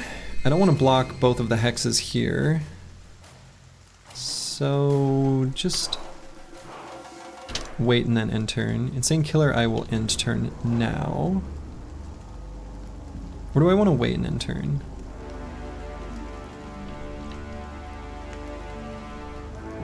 Yeah, I think I wait because I want not delusional to go first. So Scottaboosh can take one step forward, throw, and then back up. That'll be the play here.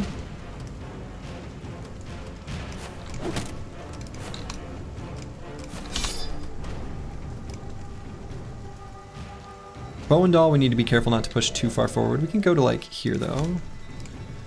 Partial Rage can go here.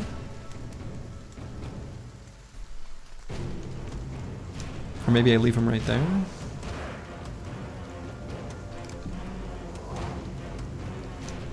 Or maybe here. It's kind of interesting. Then maybe we can put Chilean Raider like down to there. Now let's do that. Alright, we're set up for next turn. This guy going for a flank, kind of interesting. Alright, that's the attack we really care about, and the one we want to prevent. Unfortunately, I don't think we can really move the Spear Bros. So we're going to hope that one of them hits him at least once.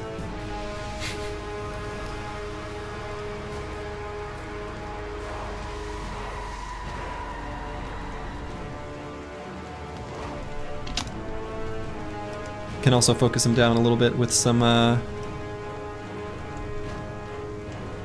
attacks with the warbow. Warbows. And let's make a space for Chilean Raider to go after he attacks. So we'll attack here and then let Insane Killer move in. Might go for 2 quick shots here on Antiwian. I think that'll do more damage overall.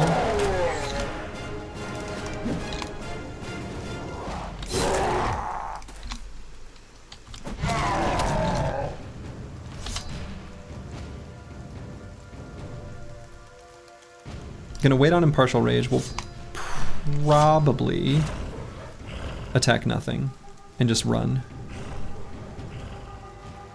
Well, I don't know. I don't like this Berserker here.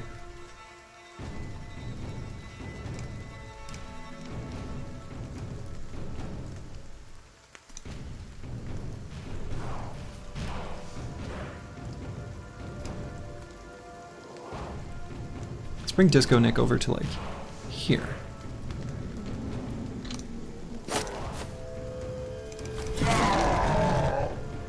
so close to finishing that guy off.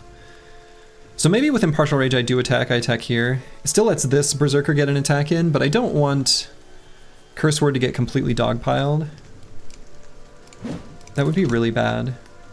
So I'm actually going to pull out the shield just in case. It's like a preemptive measure. Might do it on Squigs as well. This is all just preventing something bad happening if this Berserker's Man-Splitter gets in. Alright, so this is the big problem here, is on Impartial Rage. Don't love that at all. Actually, that's pretty bad.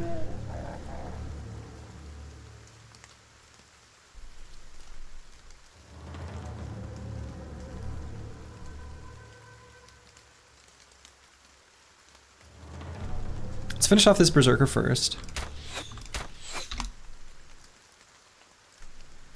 And we'll go for an attack on Chilean Raider. We're going to try to push with Disco Nick.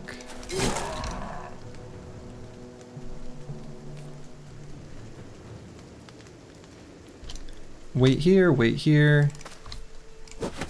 Alright, got the push. That's good.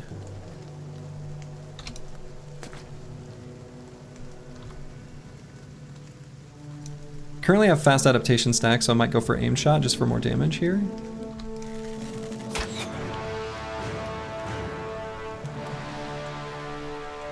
And we'll end turn.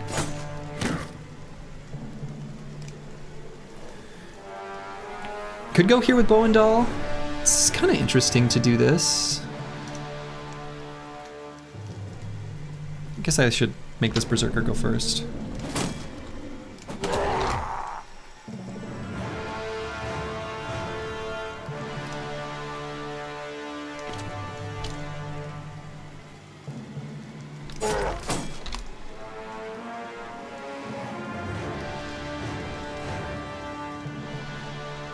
We're probably going to tuck Impartial Rage in behind this part of the formation, but I want to see if we can wait till the second half of the round. Okay.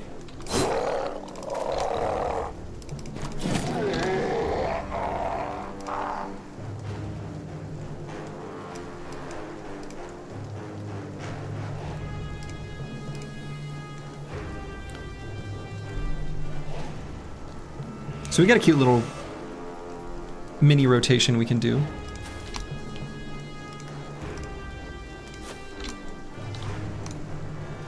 Yeah. Now Curse Word's gonna be out of fatigue. It's his last spear wall.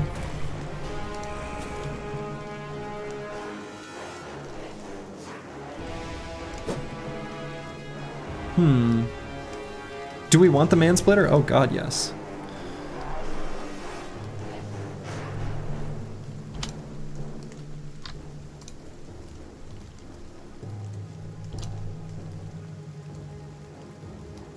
Gonna wait on Bow and Doll. Should be able to free him up with others. So 2 quick shots is probably better here. Hello, Insane Killer 013.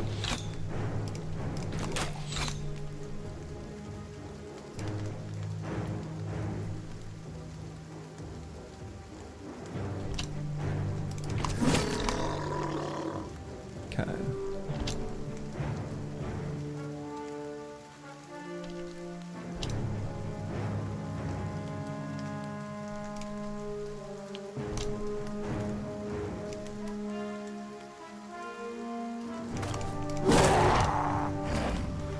Okay, huge problem. Huge problem. Red alert. Red alert.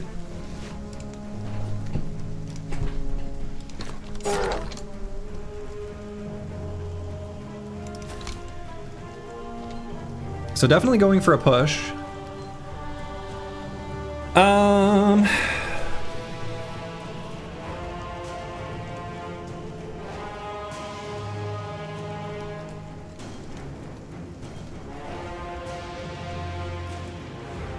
Do I go for the highest chance one? See, this guy's got the ripped ear, so lowered initiative.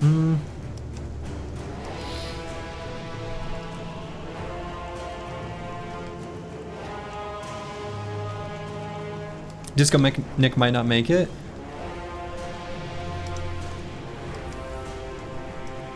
Yeah, I think pushing this one with the rage stacks actually matters more.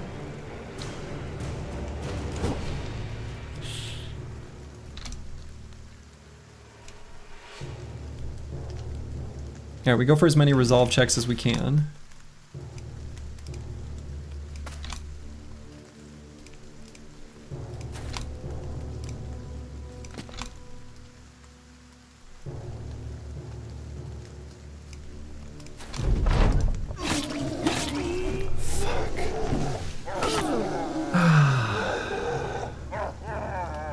I could have done that better.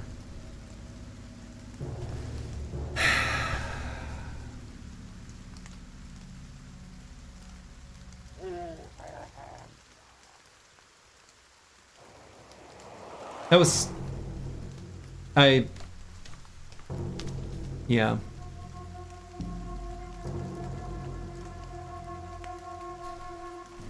I didn't have to do this fight. I didn't have to do it the way I did it. I didn't have to put him there. Since I already took Rally the Troops, I should have known they'd be more attracted to him. He had such low armor, they're gonna be like, oh yeah, he's in a better target. I misplayed that really bad.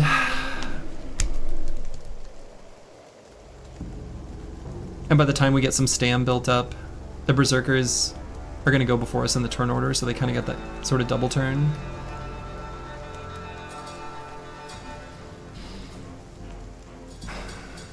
It's just a stupid fight. Unnecessary fight. There's no reason for me to do that. There's just no reason to take this fight. Like, the team was doing just fine.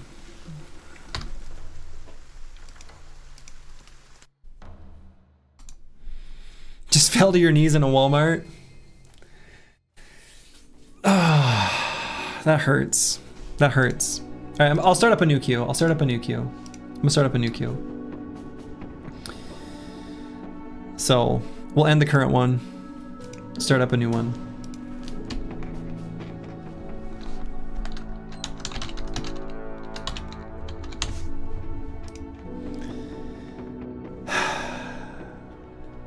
It hurts.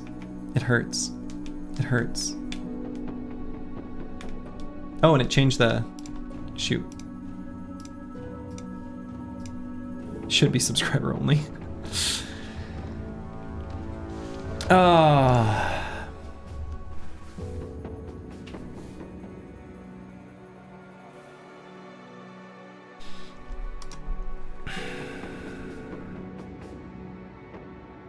That was so stupid. That was so stupid.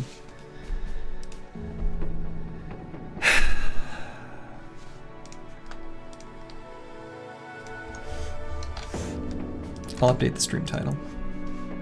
What happened? I just put a bro in a stupid position, in a stupid fight.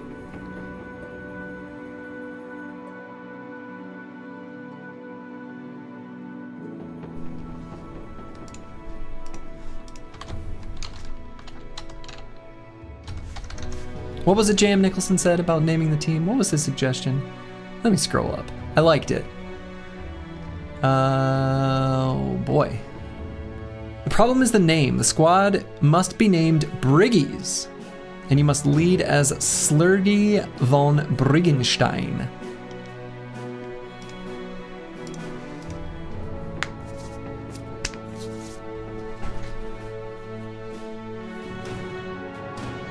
Is 19 a special number?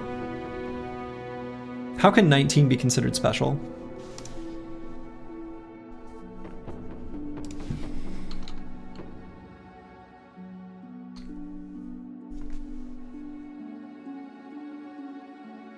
Yeah, I did enjoy in the Lone Wolf run that I named the Lone Wolf Slurgy.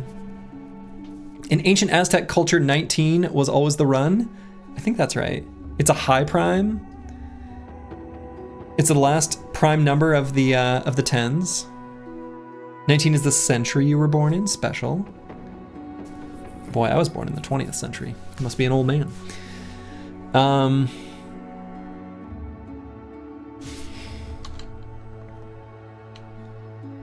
It's the final teen. have to give something 18 practice runs before I can. That's right.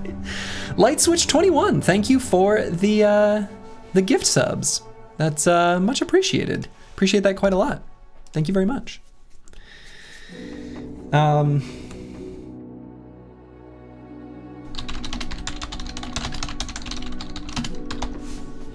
This is the Immortal Brotherhood 19. Maybe we need a new banner. Let's go with this one. This one's kind of fun. These are the 18 runs before, you know?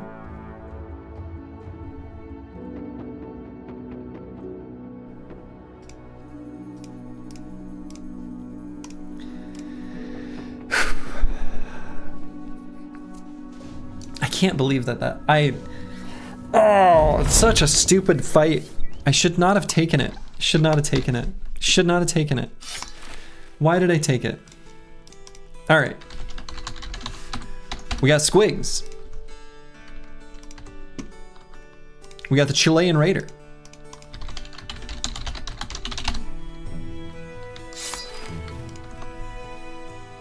We've got Zeldust.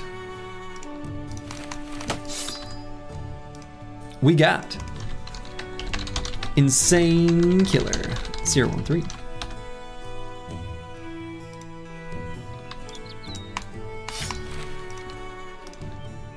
Aesthetic Gabe. This is the run though. You know? I know. Not delusional.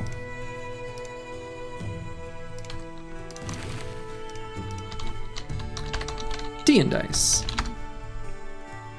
Seeing some good brothers here.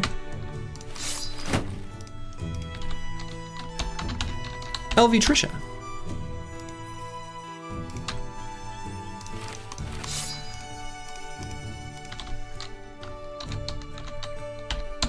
Rail Tracer.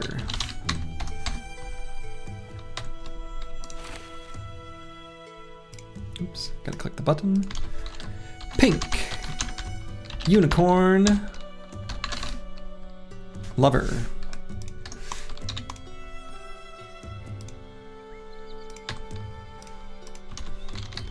Falsers.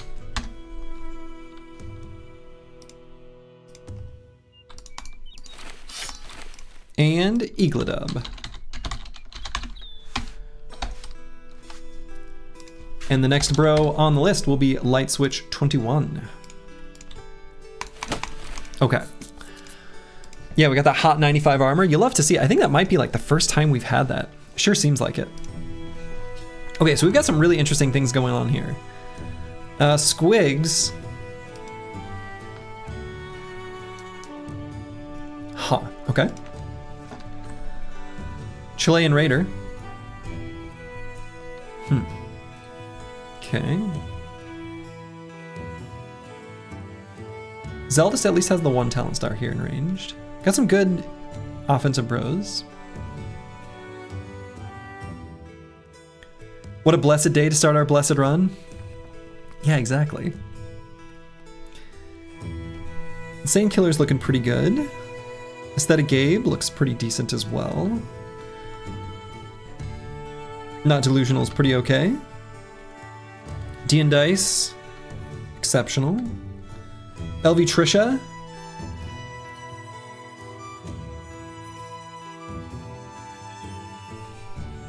Could be better, could be worse. Rail Tracer. Could end up being the banner, probably will be. You got the Gambler ready to roll some D and Dice. Excellent. Pink Unicorn Lover. Not bad. Falsers, really good. Eagledub, okay. Also kind of a banner candidate. Is it D and Dice or D&D Ice? D and Dice, I believe.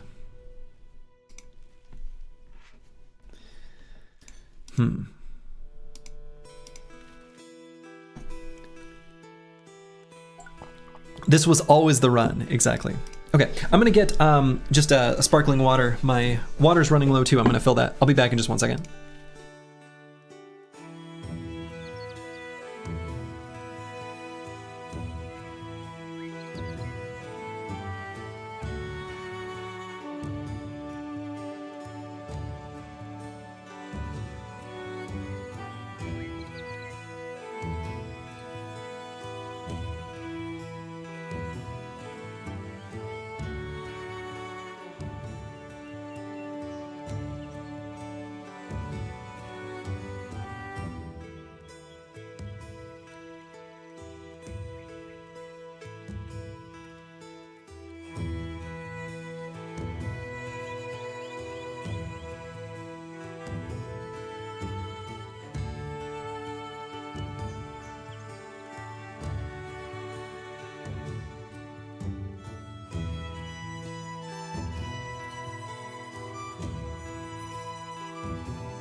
Okay, I'm back.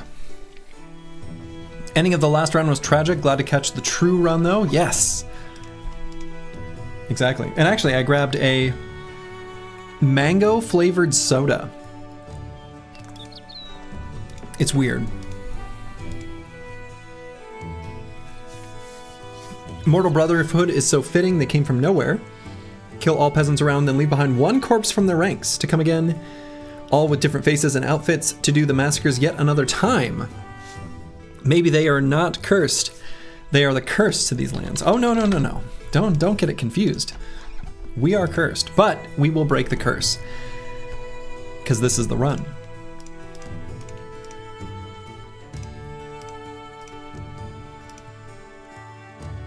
All right, so first things first, we need to figure out who's the banner. One thing that I noticed when scanning through the squad is yet again,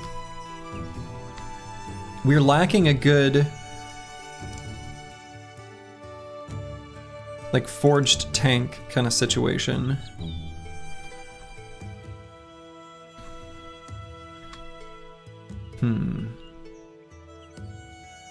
Been enjoying watching me complete the challenge. Good luck on number 19. Thank you, Zalara.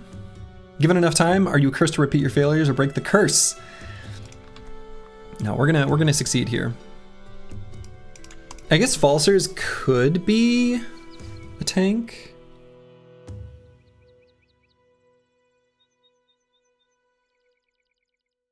A bit of a shame to get rid of the, you know, sort of toss away the 3 talent stars and melee skill.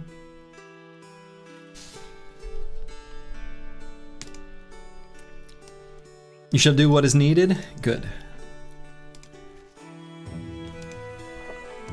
Mace tank? No.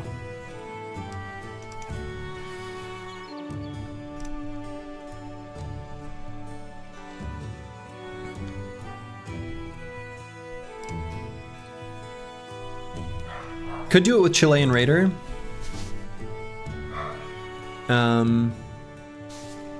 We got a pretty high roll in all of the secondaries.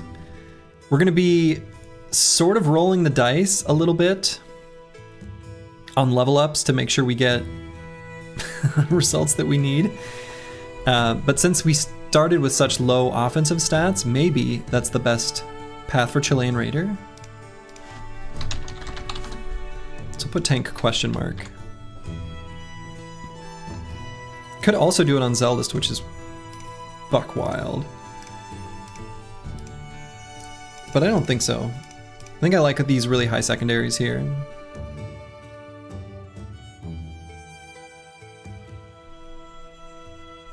He's a sad tank.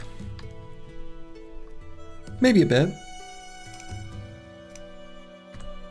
But I think he's our best option.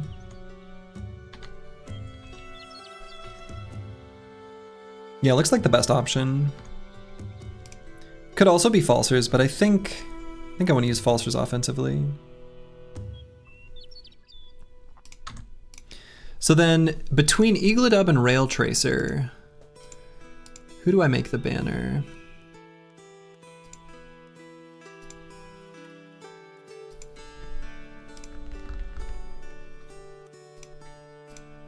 What's weird is Eaglidub, like, normally I'd want to make a Shepherd a ranged bro, but I think we're gonna have so many ranged bros because I think it'll be Squigs and Zeldust, where we won't really need this bro as a like a ranged bro.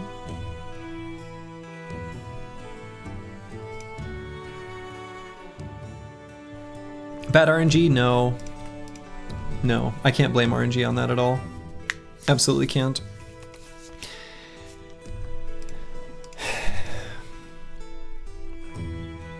I should have taken them flanking more seriously. I should have. There's a lot of things I should have and could have done differently in that fight. So, a gun banner.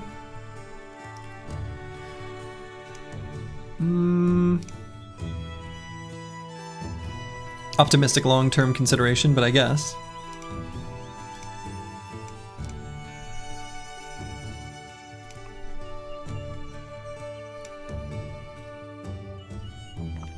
Why is everyone naked? Why are you not?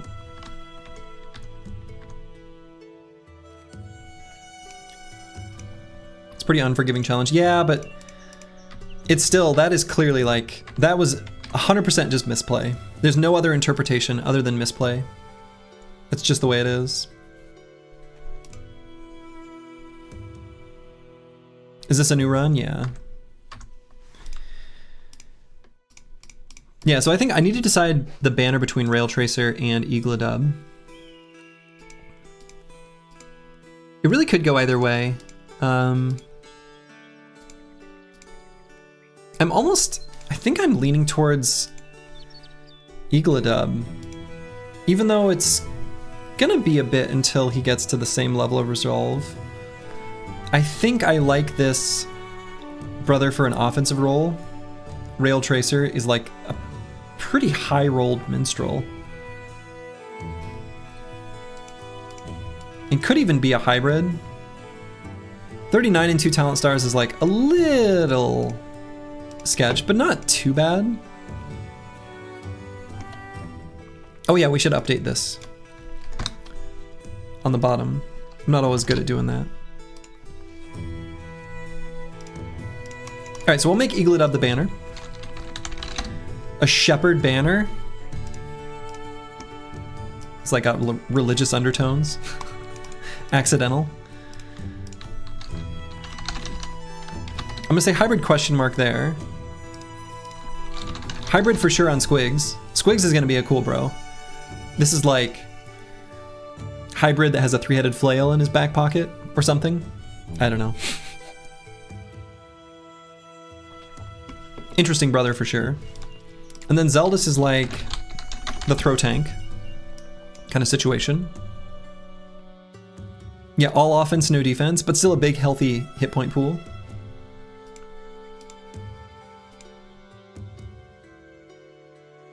Yeah, I don't know. Yeah, there's a lot going on here.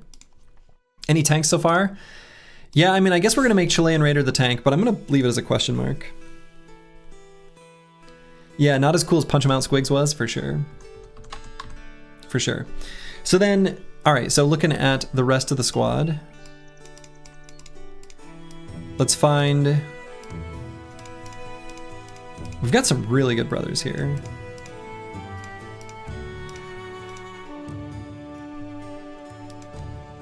Rock'em Sock'em Squigs, the legend.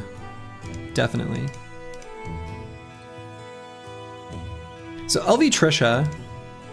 I was gonna say, I wish LV Trisha didn't have Faint-Hearted, because this could be a spear bro. But...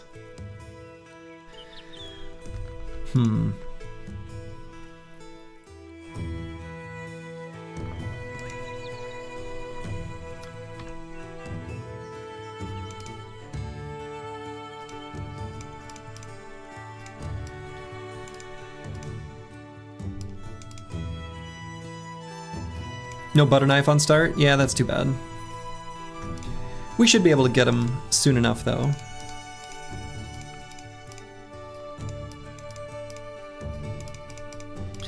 So I'm looking for Sensor and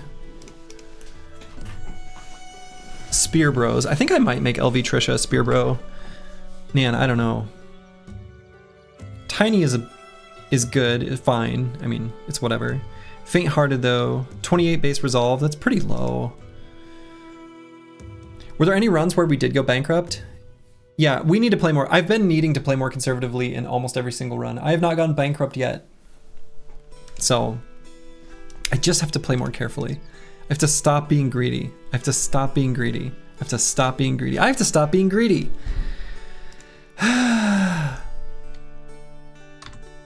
The answer is clear.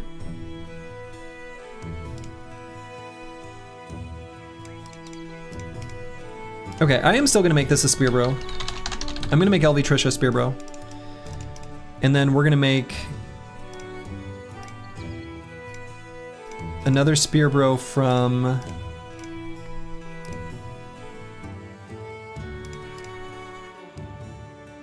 Pink Unicorn Lover. But being greedy is fun.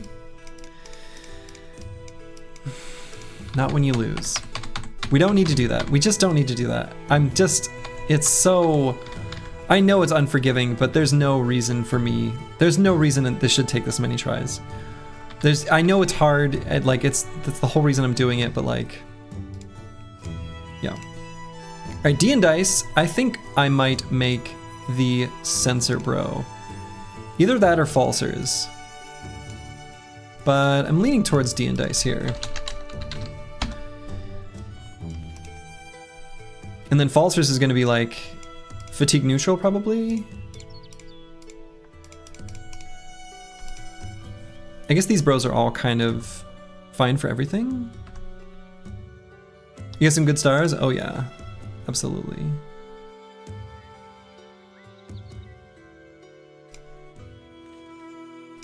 I'm just gonna say FL for frontline, and we'll see how they level up and what we want to do when the time comes. The absolute masochist experience would be to actually take a penalty every time you fail. Sounds horrible. But maybe that's what I need to do to myself to succeed, you know? Maybe I gotta put myself through a little hell, you know? After the run is conquered, any Battle Brothers content in the future? I mean, I still haven't tried, hey, Herbalist Grove. I still haven't tried Reforged. So yes. Do laps or 50 push-ups? 50 push-ups? That's a lot.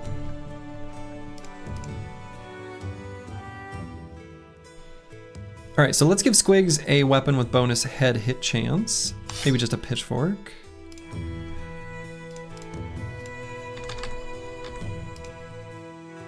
Pop a staff sling here and maybe here.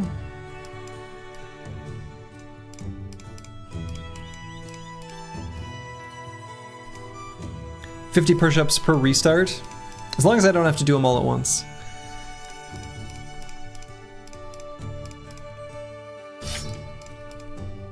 I'm a big, tall guy. Push-ups are hard.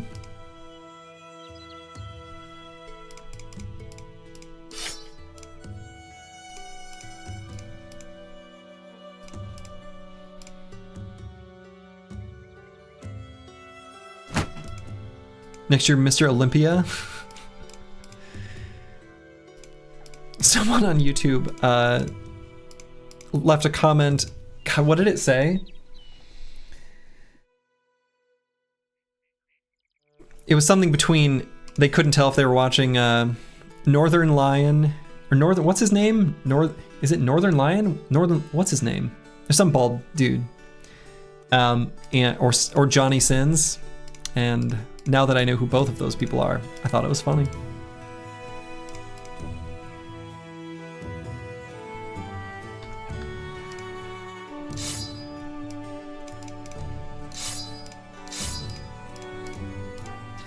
You watched Life Coach do the 50 win streak for Watcher. Also seemed impossible, yeah. Who's Johnny Sins? I'll just look him up.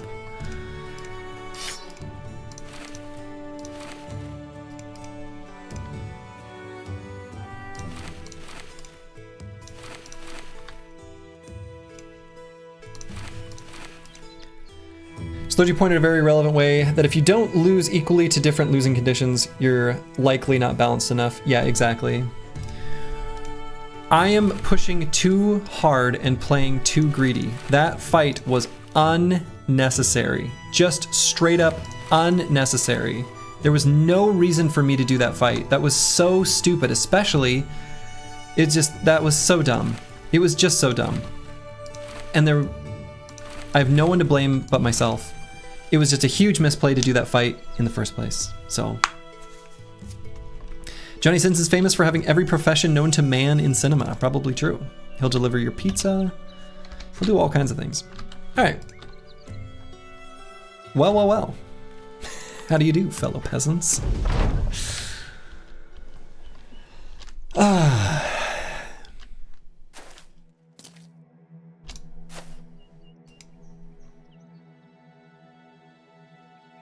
Overconfidence? Yeah, overconfidence.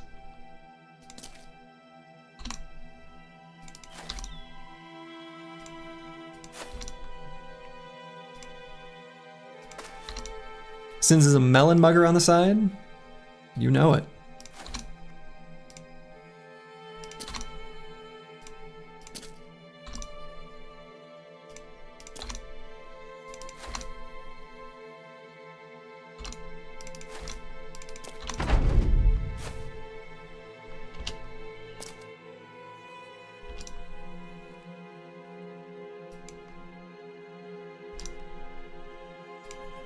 Yeah, that's the thing is overconfidence just straight up ends the run.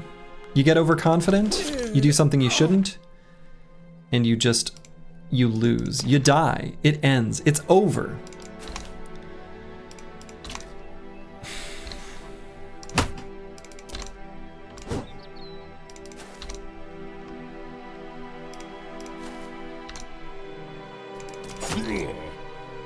It's hard to get your head cool for the hundreds of hours this takes, yeah.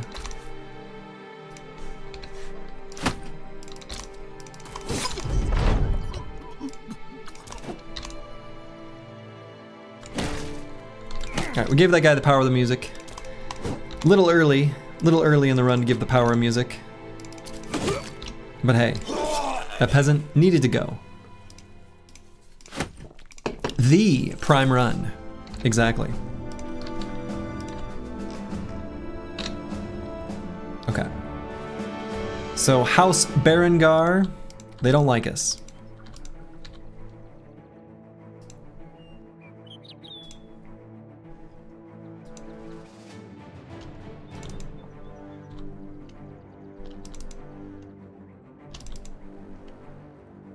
Now, let's see what's here.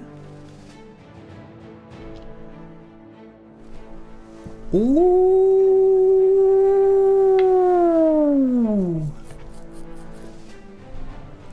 Okay. A workshop. Well, well, well.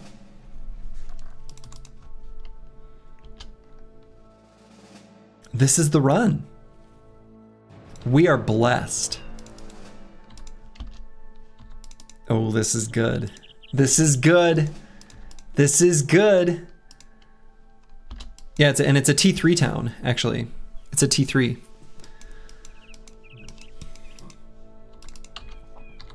When they have the red roof like that, it's a T3. You love to see it. And when they choose their destination for the caravan, oh, I did look up the logic for that, by the way. It just fills a data structure with the whole pool of possible destinations based on the current situation in the game. So for example, during Noble War, they have to be allied with each other. And there has to be a road route to that destination, and they just pick at random. So these caravans almost always will just go this way on the road that our little avatar is on right now. No greed required in a run like this, exactly. No greed, no greed, no greed. We have a little triangular intersection. You love to see that. Let's go this way, I guess, for a little bit.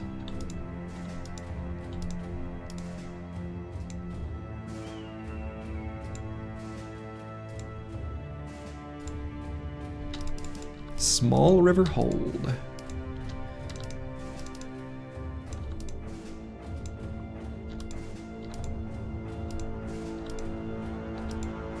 Until we die because we weren't greedy enough. So unlikely.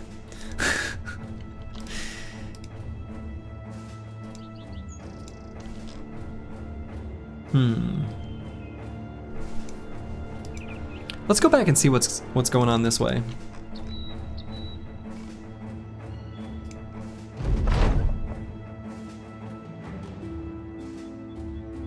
All right, discover a ruined camp or other hostile location and destroy it. All on our own.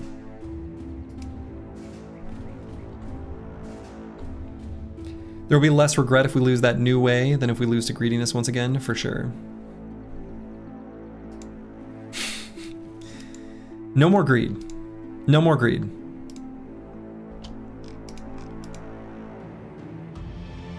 Oh, Stone Watchtower though. So this is a Citadel type camp. Before we become hostile to this faction, let's see if this road continues on past it. And it does not. All right, so that's a terminal stop. So I guess we go this way. Back onto our long, lonesome road. Can't believe I threw that run away to those orcs. So stupid. So stupid. So stupid. A fight I didn't need to take. A position I did not need to put a bro with too low a health. And there was the banner. And the banner had rally the troops. And it increases their, you know, attraction to that target. There's so many reasons that that was stupid and bad. Do fortresses never issue caravans? They'll do the armed caravans, but we're not able to do those yet. Speaking of things we're not able to do yet, this is going to be a little bit too hard. Can't fight caravan guards quite yet.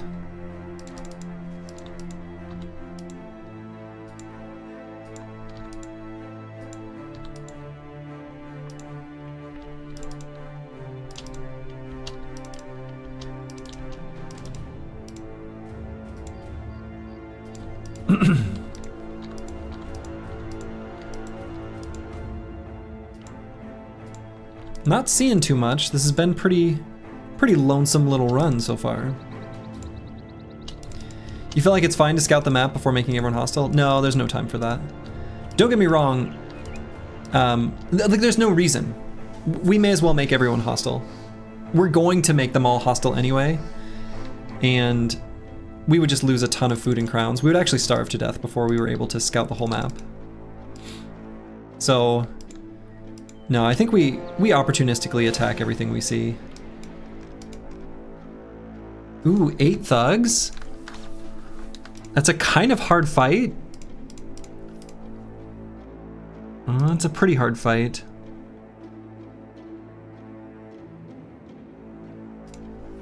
It's a really good fight though. Is 8 thugs a greedy fight? I mean, it's harder than like 4 caravan hands.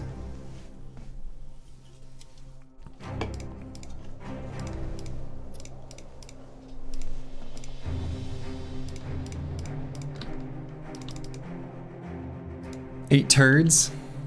8 turds. 8 thugs is a good start. It's a really profitable fight.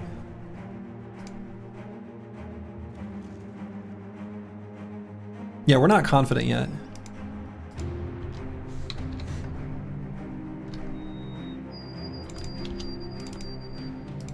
But we're gonna fight him. Okay, this guy's spooky. This guy's spooky too. So the way we're gonna try to do this, because we have ranged advantage, they're gonna charge really aggressively. The way we're gonna do this is engage on one side, retreat from the other. So we're gonna make this a controlled fight as best we can. Where's Little Turd when you need him? Oh man, Little Turd. I miss Little Turd. Little Turd was a legend. Doesn't even know it. All right, we're just gonna wait across the board.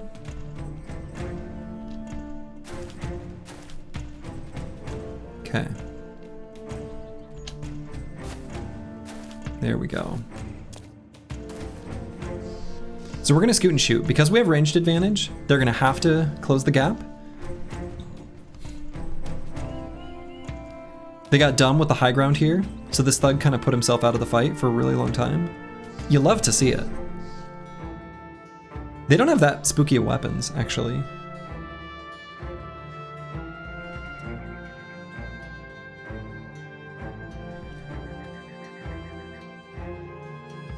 We can go up and to the left on everyone. We're gonna run Chilean Raider around the back. Some brush to prevent flank from the bottom side. Yeah, I think I'm feeling pretty good about this, actually.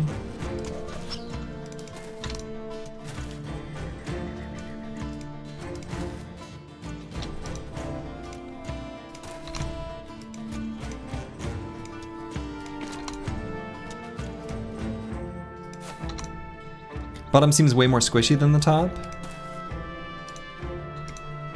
I don't know. I'm looking at the fast kills here. Like these two.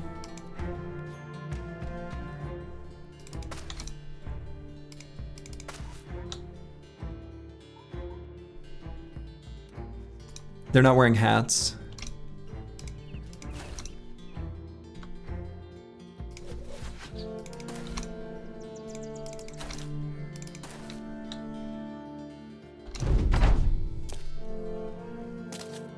There we go.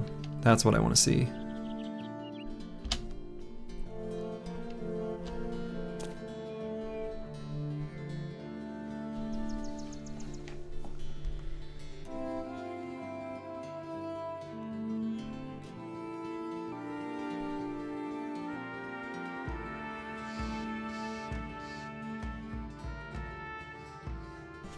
Let's wait on D and dice.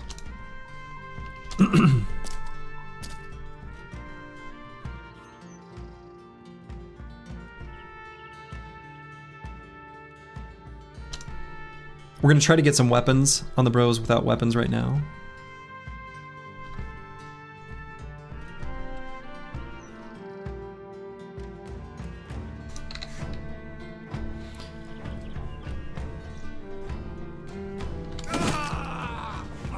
Pretty good start. And we're gonna end turn on these bros that are gonna be close in the turn order. Maybe able to get that kind of double turn out of this.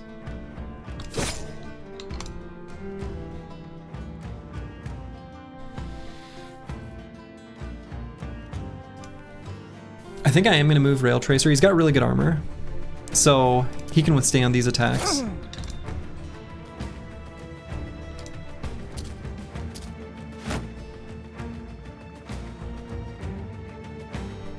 What happened? I was stupid and did a fight I shouldn't have.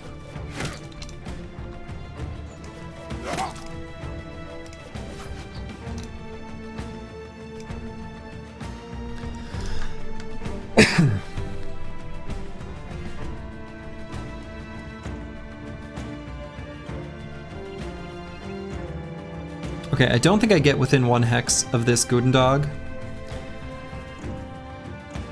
Too easy for that to just one-shot us. So we have to stay a little bit away from it.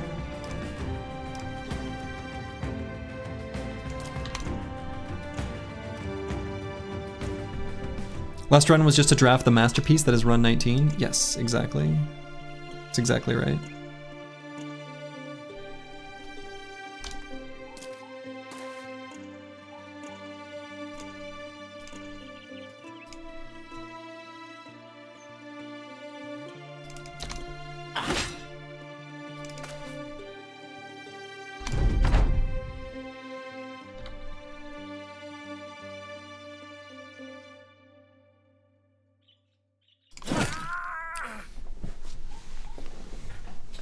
That was pretty good.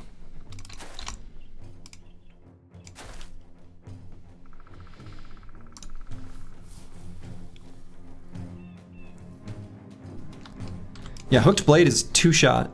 2 enemies now.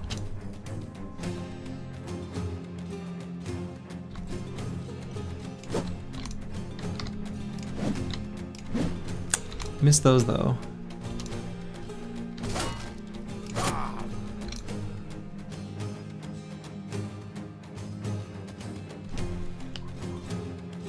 Do you know that the Gudendog is actually Dutch and not German?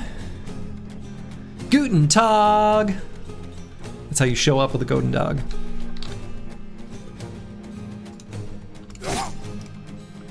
More head hits. No weapons to pick up. Okay. And we can push him back, actually. That could be an interesting play.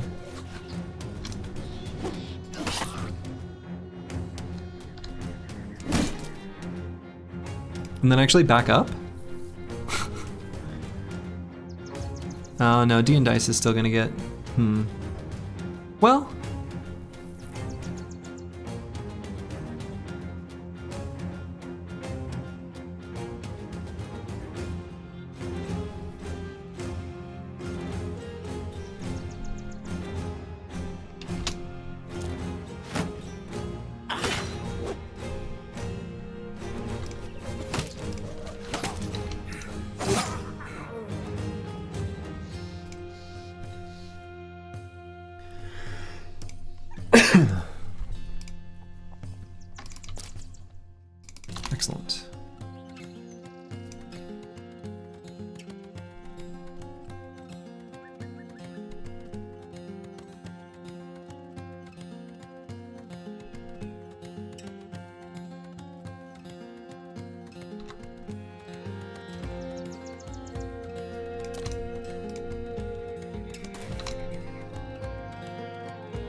See, the thing is this golden dog could one-shot someone. Not Rail Tracer though, so I guess given that we have the option to move Rail Tracer in range of this thug, he does go before him. I was actually worried he would be after because he's so fatigued and wearing such heavy armor. Okay. Oh, never mind. They're just all fleeing. Any knives? Any knives? They had no knives. Do we have any knives? We have no knives. Nobody has any knives. We can't dagger these guys down? I want their armor so bad. How can I best get their armors? What's the best way to get their armors?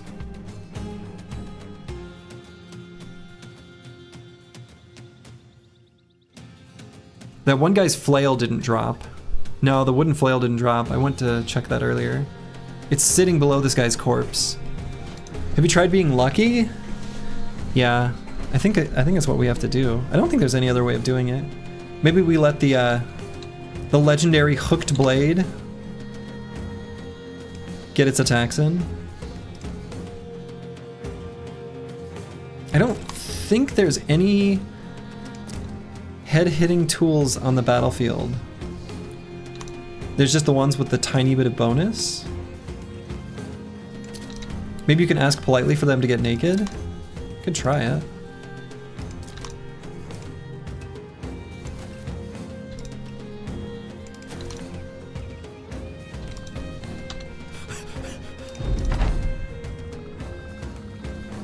So I think the play is go for the one shot with the hooked blade.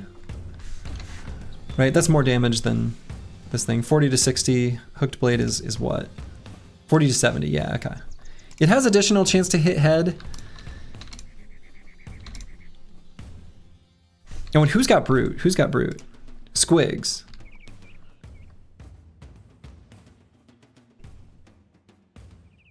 Okay, we're gonna do something here. This is, oh, I clicked the wrong thing. That's okay. We're gonna do something here. Yeah, we've got a very historical kind of thing going on right now.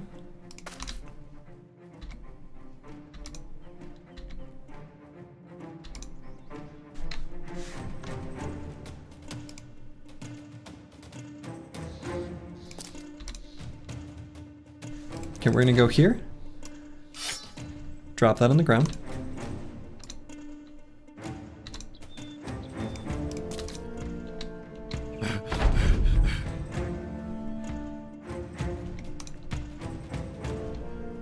Okay. Move that bro away. Squigs will come up here. Pick up the hooked blade. Take this step back.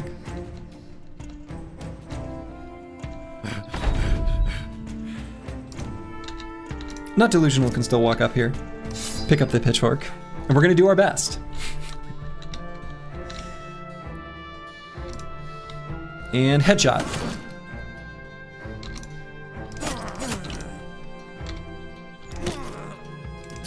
We try again. And headshot. Okay. Okay, next time. And headshot. Damn it.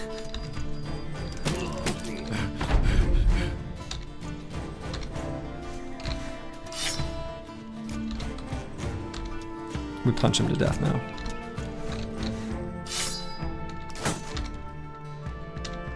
Now we punch him.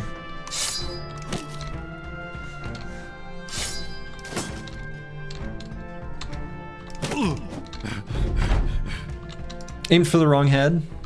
I get him confused all the time.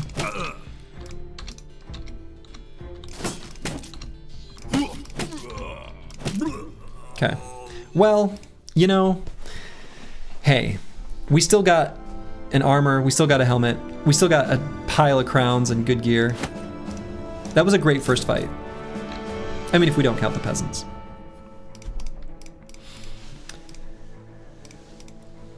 All right, so we'll go ahead and toss this armor right here. This might have been asked already. Oh, you're gonna go do married things. All right. Go have fun, Chilean Raider. This might have been asked already, but do you think you should consider a more risk-averse playstyle for this challenge, like avoiding all Orc Berserkers and possessed enemies and stuff like that, and making a team with a lot of rotate defensive builds and reach weapons, and mostly taking safe fights until level 11? I mean, you're basically saying the things that I've been saying to myself, so yes. Game viewing account, yes.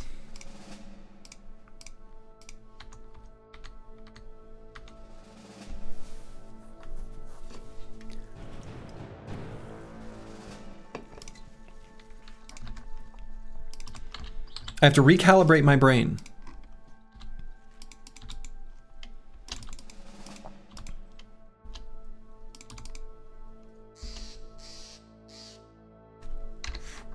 All right, probably not doing this trading caravan quite yet.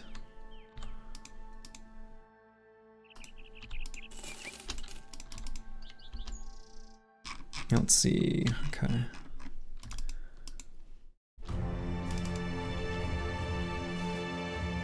So supply caravan coming from that direction. This road must keep going. But yeah, I mean, I think the necro fight was fine. There is, you know, yeah. Anyway, the necro fight was fine. The orc fight was definitely not. It was just stupid. The orc fight was stupid. The orc fight was stupid.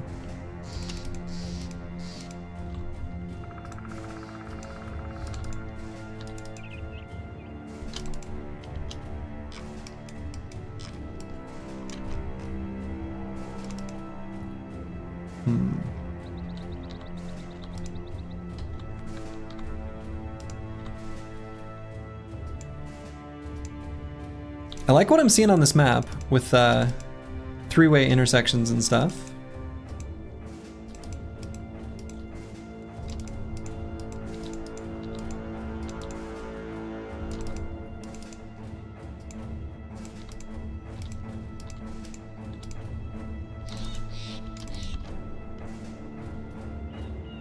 Weissenschacht with some peasants just wandering around, trying to, like, I don't know, go do peasant stuff. When out of nowhere, surprise.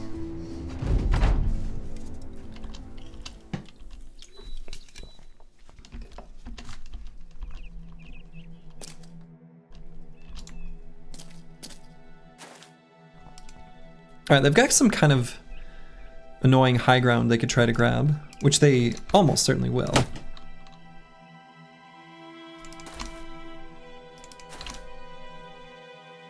Why did the peasants cross the road to get to the other side? True, but they're never gonna make it.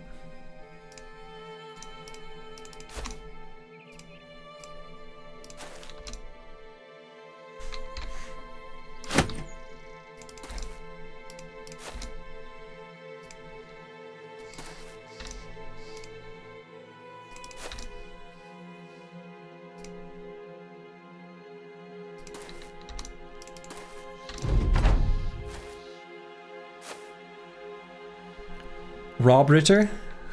Is that German? Sounds like German.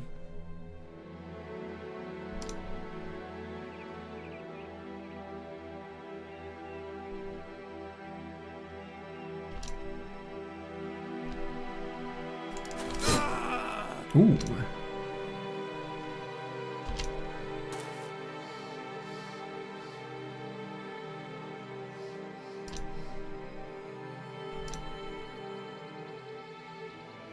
German for robber baron? I knew it.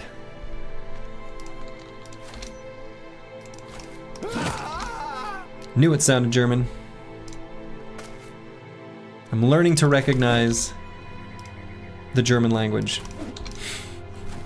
instead of just simply offending all the German people. What's funny is that, you know, it makes sense because it's a German developed game, etc., etc. But The number 2 location for someone to watch this stream is Germany. You would think they'd all be too offended to watch. I would be.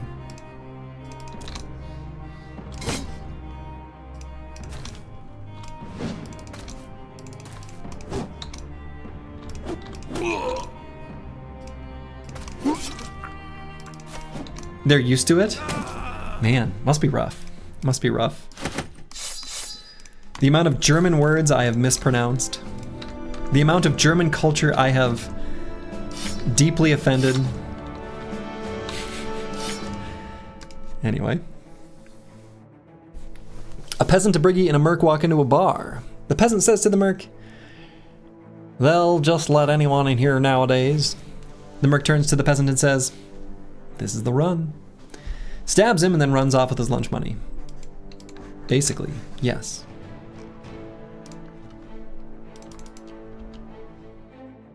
Okay, so it looks like this is a terminal stop. T2 City might, yeah, I was gonna say might send some militia after us, yeah, so. Germans deserve it for having such a silly sounding language.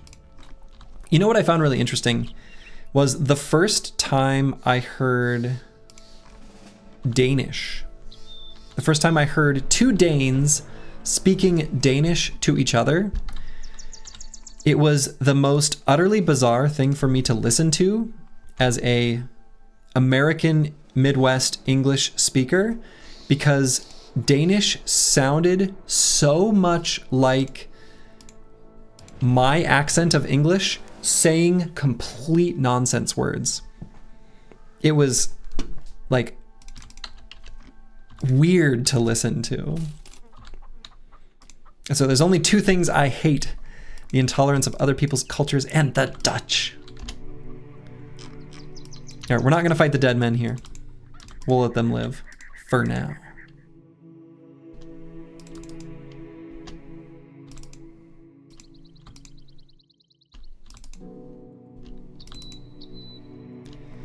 That's how you feel about hearing people talk Gaelic? It's crazy that it's basically English but unintelligible. Is that what they speak in, is that Ireland then, I suppose? See, to me that sounds like, the accent of it sounds a bit more like, almost like a Scottish accent of English. When I've heard it anyway.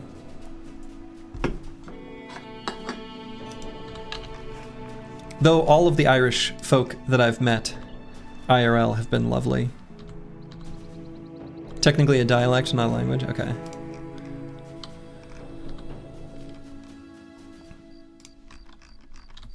It's also like when a pretty Irish girl, it is a term of endearment, but it's like, just like a pleasantry, calls you love. It's like, oh, oh, you called me love, that's very nice. She's just being polite, but like, I don't know. It's a very endearing way to speak to someone, by just calling them love.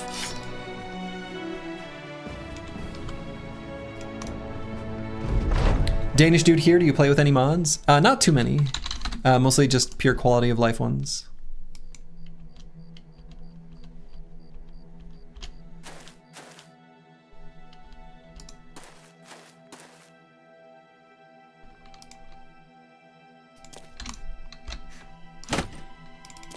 All right, 5 peasants is a decent number.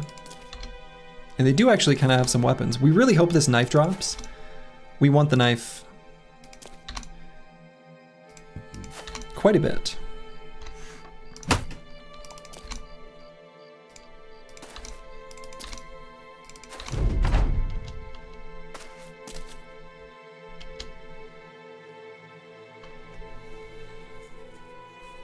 Okay, this guy ended his turn, so let's go here and end turn to let them run more aggressively forward.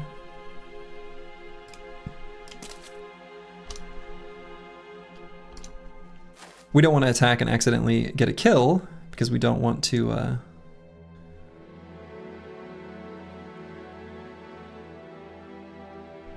give them a chance to attack. German here, you don't feel offended. Keep up the good work. Well, good. Thank you, PT. I don't mean to offend. I just feel like I'm naturally offensive.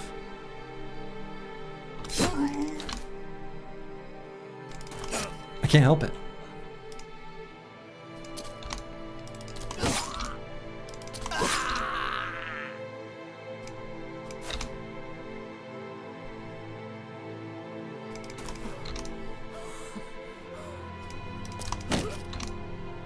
Okay, got that stun. They will do no more damage than just that tiny bit. You work with some Belgians that speak Flemish, but they would swear in English. I love that.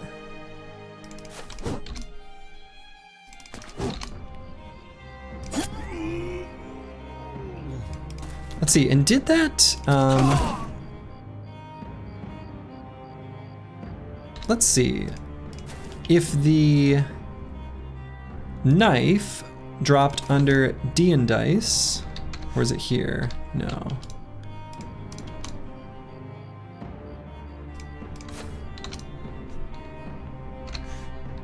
Ooh.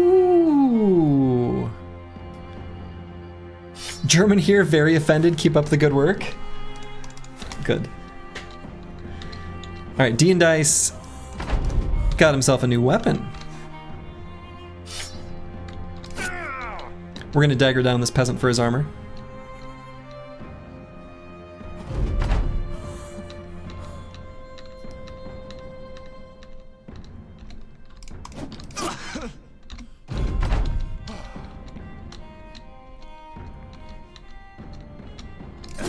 There we go. I definitely offended, hey, look at that. Thick tunic. You love to see it. I definitely offended Italy when I made the statement that I still stand by, that currently, when people think of pizza on the international stage, they do not think of Italy. When they think of pizza, they think of American-style pizza. Like it or love it, hate it or whatever, I think it's just true.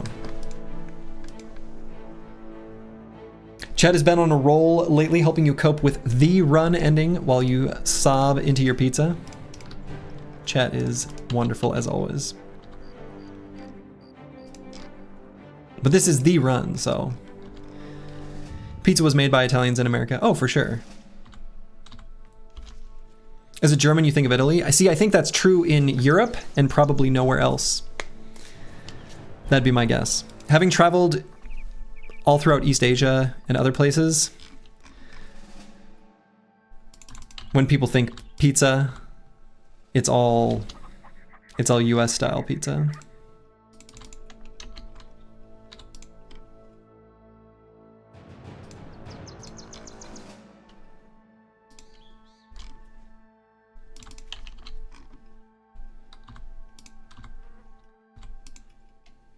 It's lovely to not be offended as a French guy for once. Careful. We can find a way to hate everyone. Least of all where I'm from. Anyway, all right.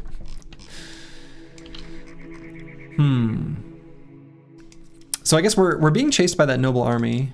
We can walk through this forest, I suppose.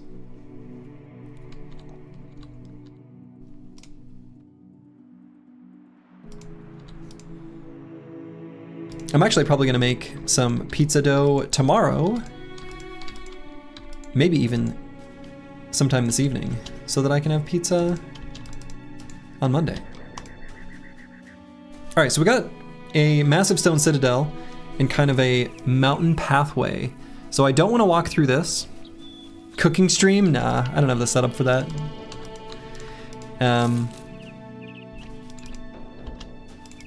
Okay, but we are still being chased. Yikes. Oh boy.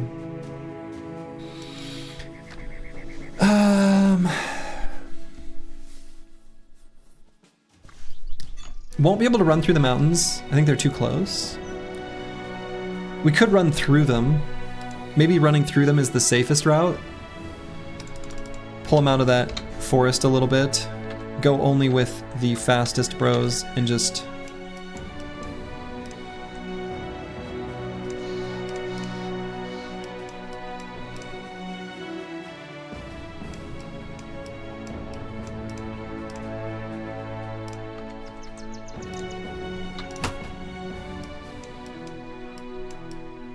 Okay. We're just gonna run through. Oh no, he's faster than EELI. Uh-oh.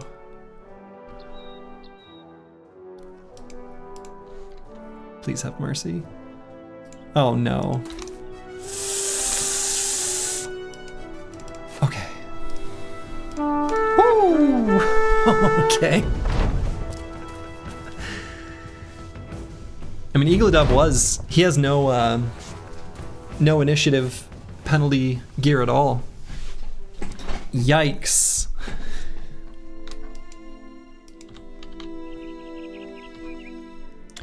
Whew. That was spooky. That was spooky.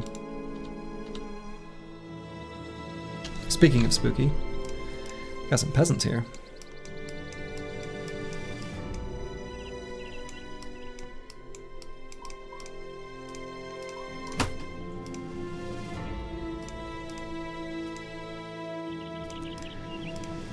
Boy, time to relieve some stress. Yeah, that was big yikes. Big yikes right there.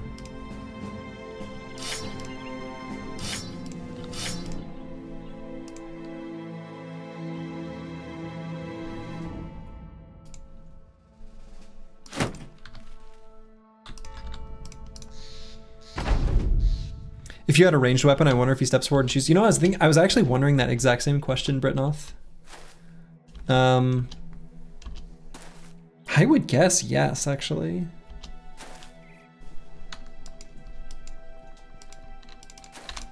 All right, I'm gonna run away from these high ground hexes, just so they don't act weird.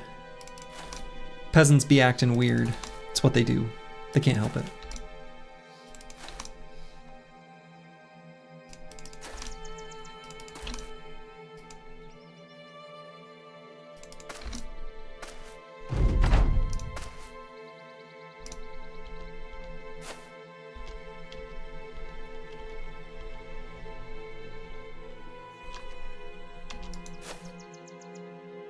Yeah, see, they got these high ground hexes, and they're like, yeah, that's where I want to be.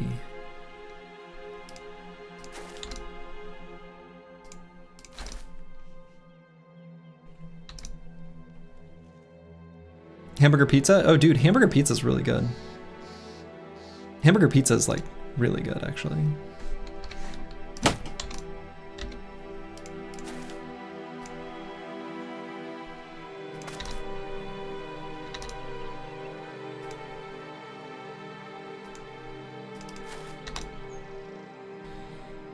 Looks like a fresh company. You'd be right, too big. It is indeed a fresh company, because this is the run.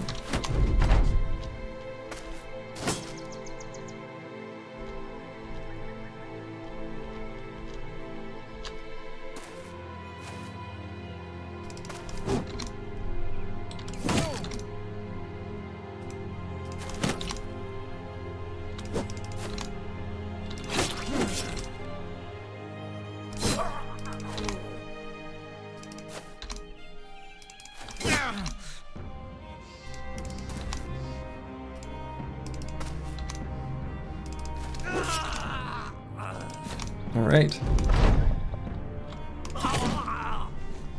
Got him.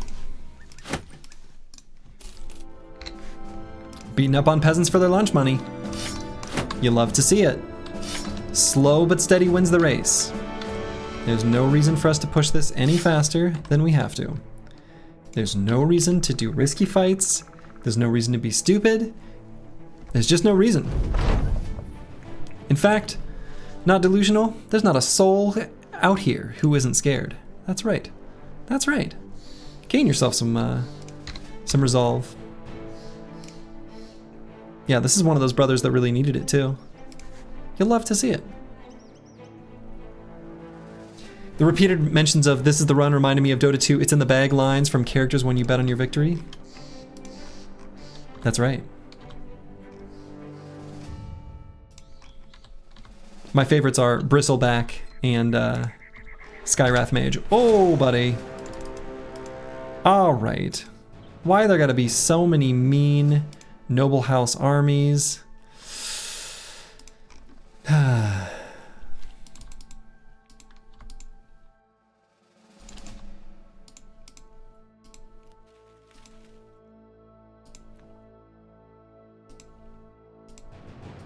Alright, we should have lost him now, I think. Yes. Nice reflex, thanks. Scarlet's Maze, yeah, I can't remember, it's like... From the ghastly eerie, something, something, you know, I don't know. I don't remember, but it's good. The fuzz is messing our funk. They are. We're actually starting to run a little bit low on food. We've only been picking on nerds for their lunch money. We haven't really found many caravans. Actually, we haven't fought any caravans. We've only fought peasants. Okay. All right. Ask and you shall receive. That's right. From this vantage point, I declare that this one is in the bag.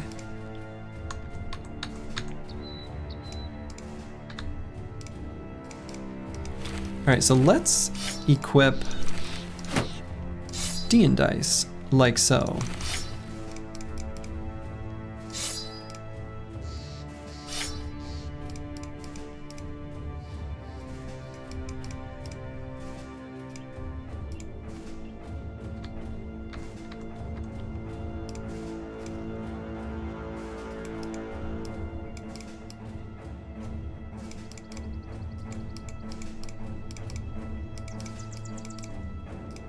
Okay. We're gonna see if we can get this caravan guard's fancy shiny stuff. We'll see, we'll see, we'll see.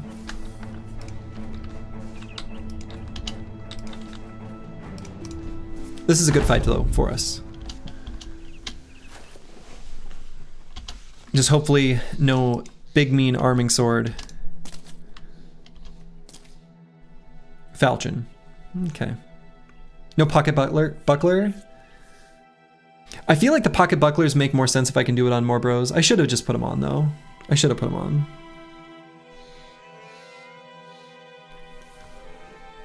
So this caravan hand would be a good one to dagger down if we can.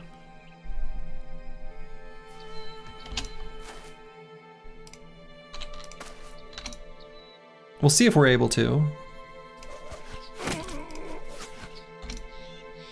And if we're not, that's okay too.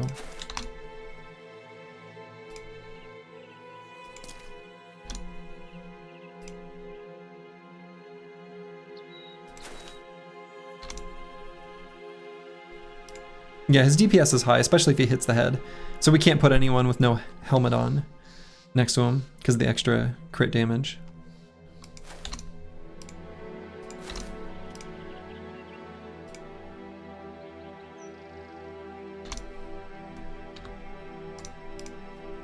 So let's actually go here with Eagle Dub, try to finish that guy off.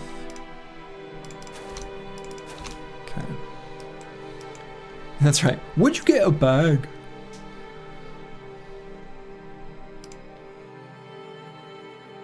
Could go here with D and dice. Do I want to do that?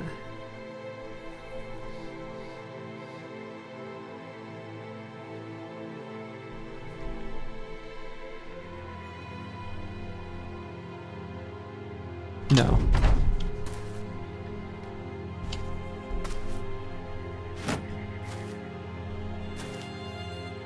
Alright, they're keeping the option to make an attack. Should be able to blow up this guy for sure. Grand Theft Caravan. That's good. Let's go here.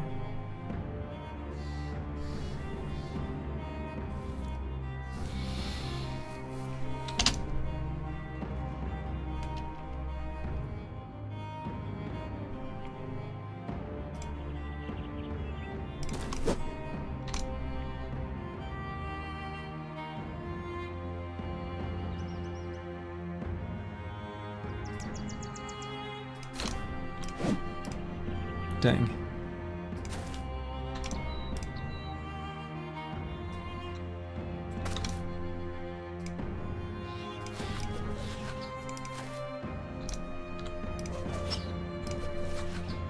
Dang.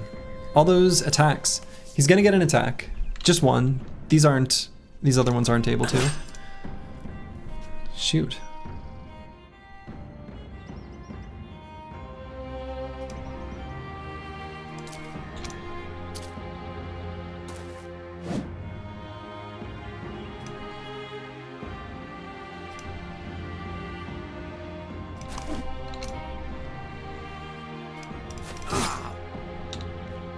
Rip Deer.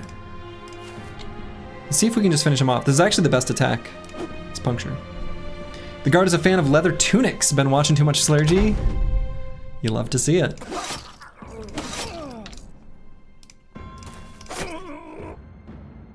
You know, I do love me a good leather tunic.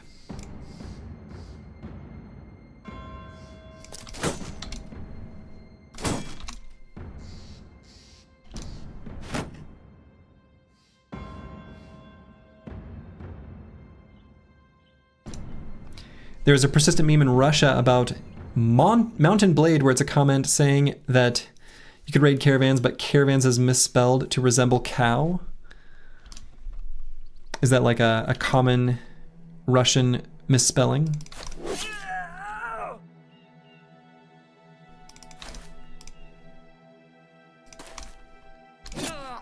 There we go.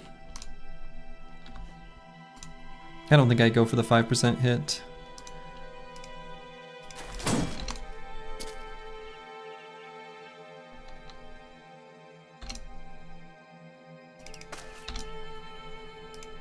Cowavans. It's like cowabunga.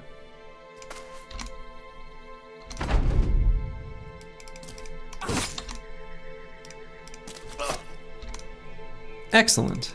So we're going to surround this guy completely. And we are going to dagger him down because we want his hat. We want that hat, and we're going to get it. But first, there's a donkey to take care of.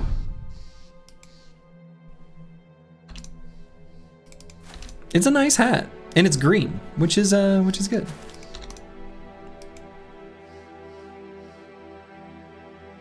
Oh, okay.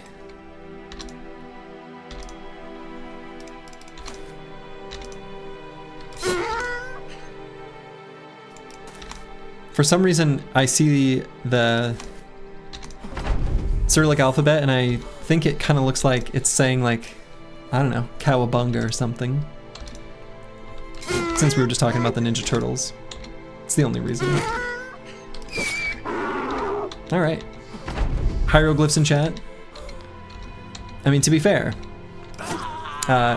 Squigs, you and Chilean Raider, sometimes when you speak Spanish, it's a little bit like hieroglyphs, only I do know most of the words.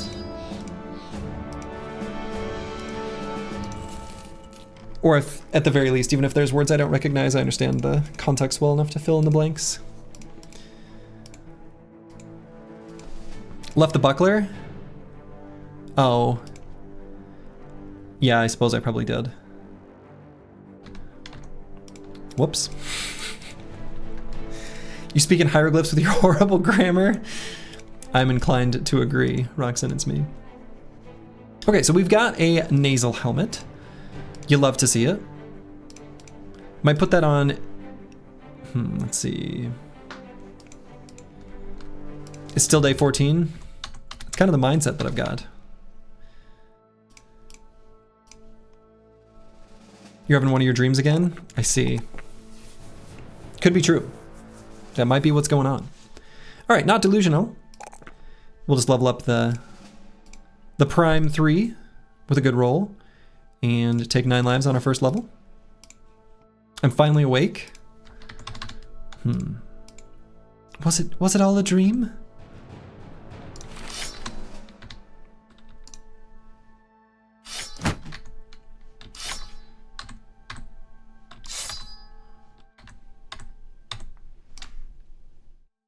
All right, so let's equip the nasal helmet somewhere.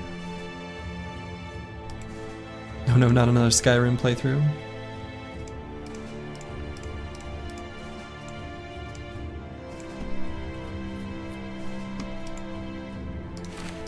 Let's just equip like this. Give Falsers a little hat.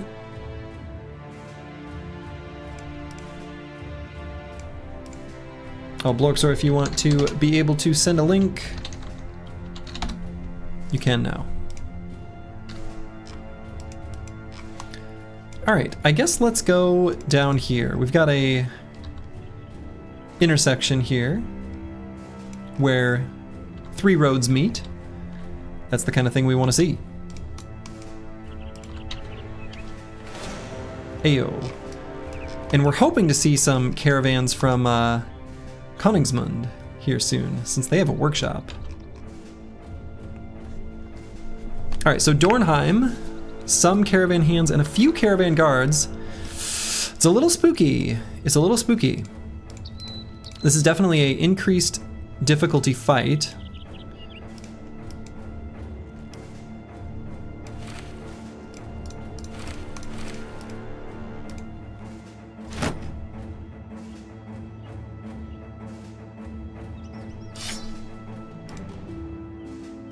We'll have LV Trisha, who has the highest base melee defense.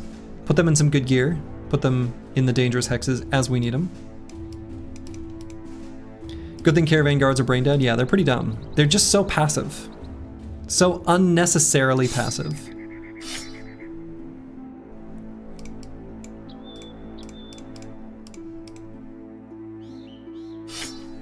Tools, my beloved. Tools, my beloved.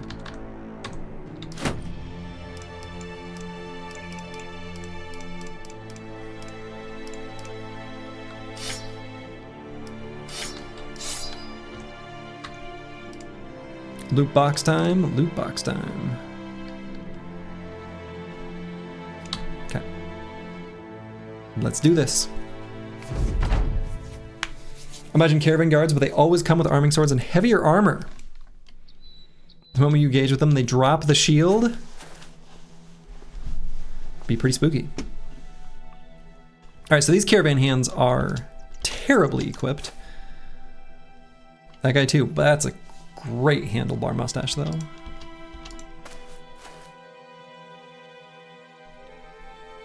Okay. We want this guy's armor. I doubt we'll be able to get it. We just want it. So we're gonna do a scoot and shoot. Ooh! Zeldist popped him right in the old windpipe. You love to see it. Spear Bro is the only danger so far. Yeah, I would say this caravan guard's pretty dangerous too. That's right, from downtown. He's heating up. Razzle dazzle. Good old NBA Jam. What a great game. It also had a great like menu song. So the intro menu music, when you open up NBA Jam, is weirdly good.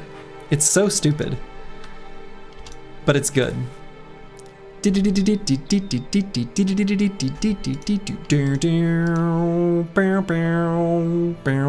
it like goes nuts later in the, oh, it's good. It's good.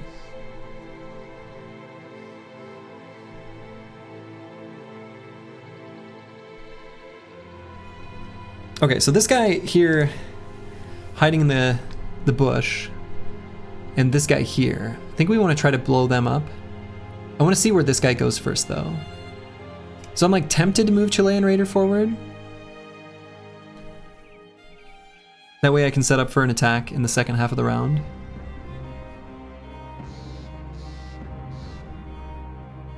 But I think I'll wait just a moment, see where this guy goes. Okay.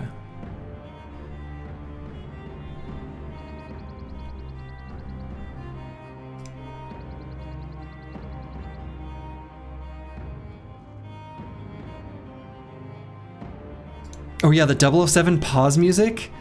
Oh man, that is, you're right, that is so good. That has no business being as good as it is.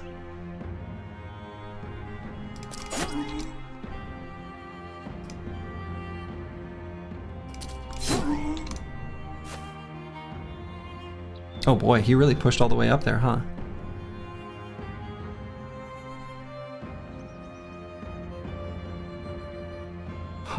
Okay.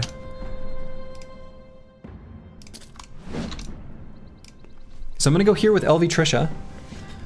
The thing I don't like is when we take out this caravan guard, this one being able to move in his place.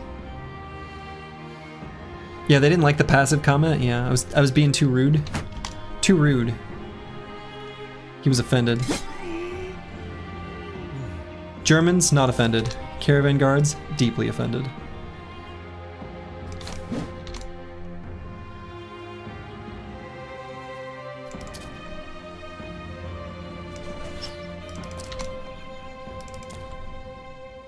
Now maybe I should go for this attack.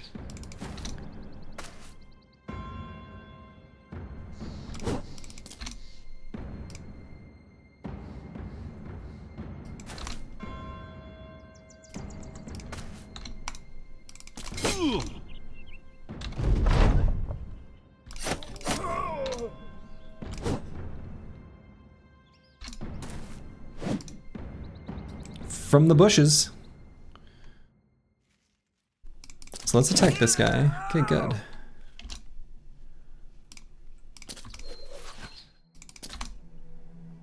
Fourth wall taunt. Apparently.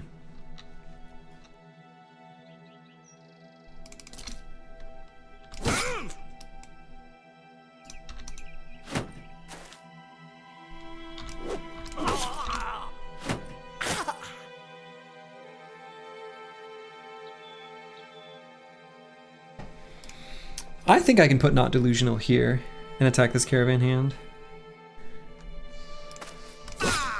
Yeah, we've been wrecking the armor. I think it's... We have exactly one knife, so like... You know...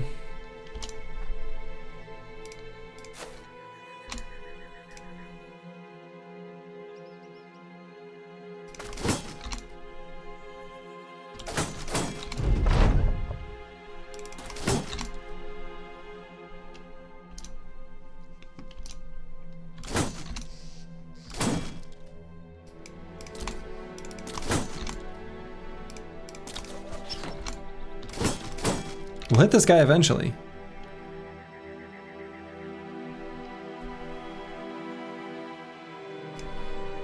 I really don't want this caravan guard to attack Chilean raiders, so let's back up.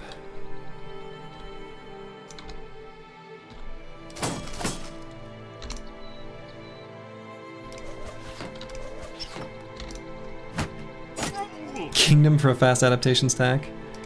Right.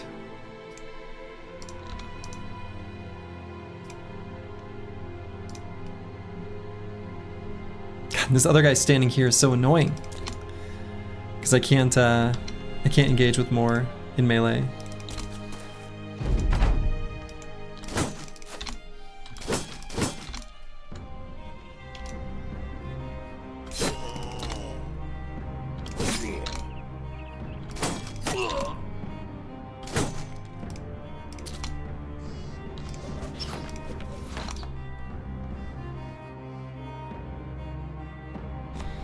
Wonder if I should go for the push just to make sure he can't attack Not Delusional again.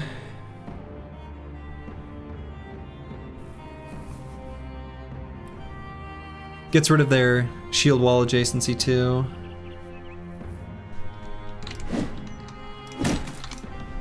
Okay.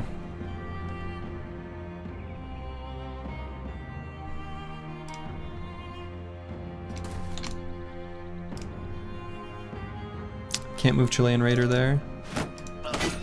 Because he could one-shot him if he hits him in the head.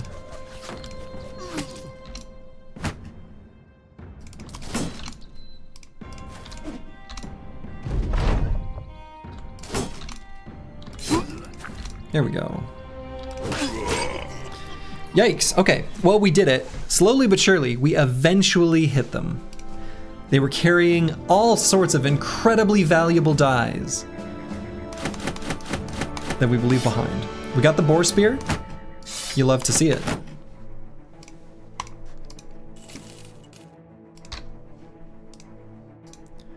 And we got level 2 on a whole bunch of bros. All right, I'm gonna use the restroom again real quick because I drank that soda real fast. I'll be back in just a moment.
I've returned. Okay, so first things first, unequip things we don't want to repair. Gotta save these valuable tools.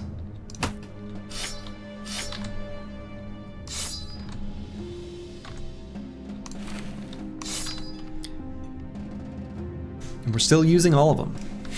Shoot. All right, Aesthetic Gabe. I think we can go ahead and level up now. Don't love the low roll in this level up, but we'll go ahead and grab hit points anyway. And 9 lives. LV Trisha. Nice level up.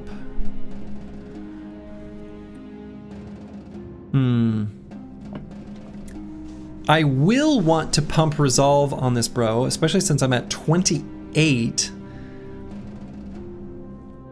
But hit points are also low, and the +4 is very tempting. How's this run looking with the bros on the map? The bros are good, the map is also good. We know that there's at least one location with tools.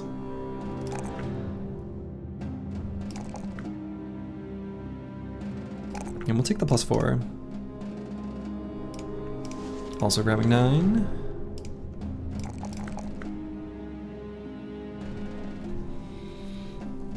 Insane Killer, let's see. This could end up being like a Dodge Forged, potentially.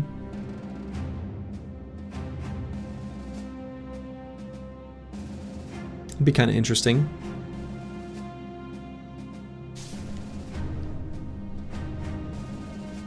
Let's grab hit points.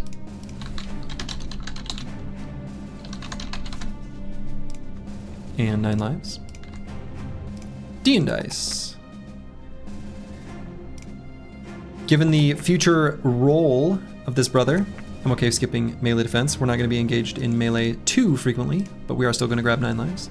Do we have a Battleforged tank? We've got like a very good roll for the most part. We've got a brother who could. We have a brother who could.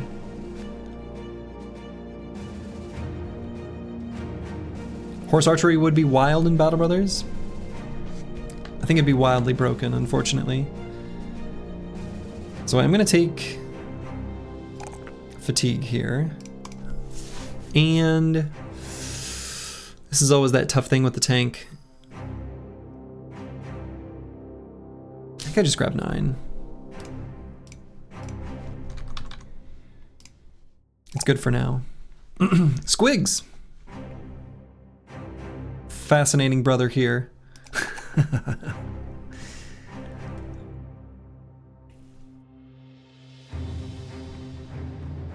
This brother's going to need the hit points.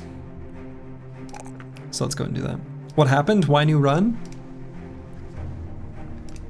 Overconfidence.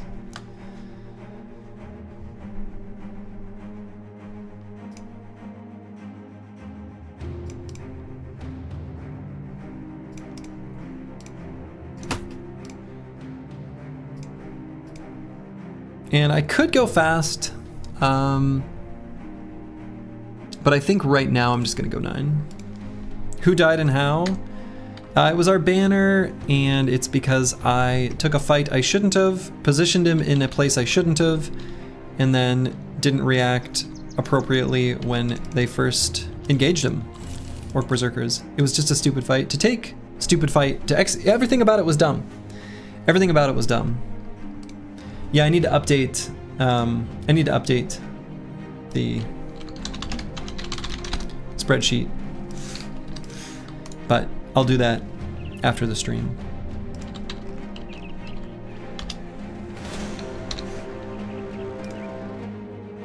All right, we'll beat on some nerds. Take their lunch money. So an average Battle Brothers death? I mean, I guess. Yeah, an average Battle Brothers death, but I'm still salty about it because it was so unnecessary. It was just so unnecessary.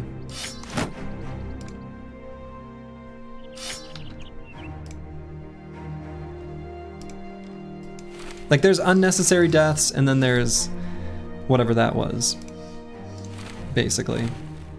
It was just really dumb.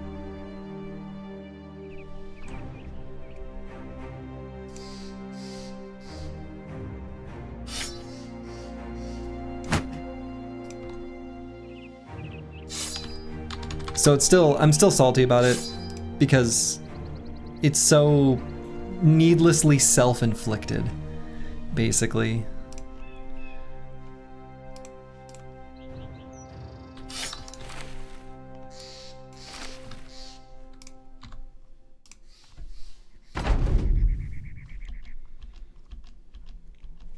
Yeah, I mean, also the fact that, you know, I gave him rally.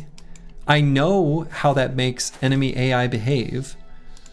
After I took rally, I should have changed the gear to give him better stuff. I mean, the layers of mistakes in that death, there are layers. There are layers to the mistake pie. And that's what makes it so upsetting. Speaking of upsetting, I don't want to use tools on these guys. They look like a band of brothers. Like they all got the same kind of hair thing going on here. I mean, run 18 was kind of doomed without a tank for the very late game, right? Yeah. Kind of true. So maybe it wasn't the run. Is that what you're saying? It might not have been the run. In fact, I know it wasn't the run because it was meant to be 19 all along. So yeah, it couldn't have been the run. That wouldn't make sense. This isn't a Schrodinger's run situation.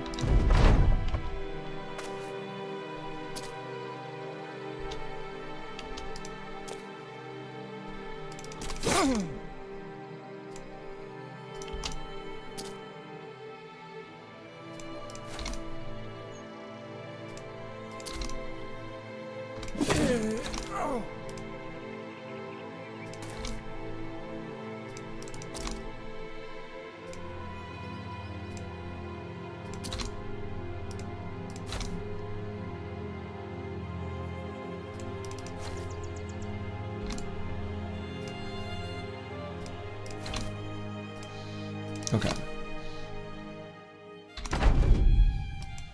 Unnecessary, predictable, yet real. Yeah, I mean, it was a stupid way to go. There are so many layers. There are layers to the mistakes. That's what really bothers me. Is other times it was like, okay, mistake, sure, but it was either like a mechanic I misunderstood, or you know, just a small misplay that grew or something. You know, each other mistake has been tolerable in some way, but man, that last run, it hurt. It hurt. One thing you firmly believe is that the universe will test you precisely 18 times before rewarding you on the 19th. Right. I believe that same thing, Falsers. I believe that exact same thing. It's crazy that we believe that same thing. That can't just be a coincidence. Let's see, we're out of tools, so we don't have to unequip anything.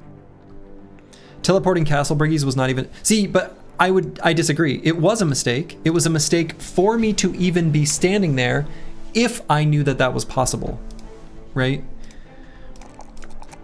So I disagree. That was a mistake.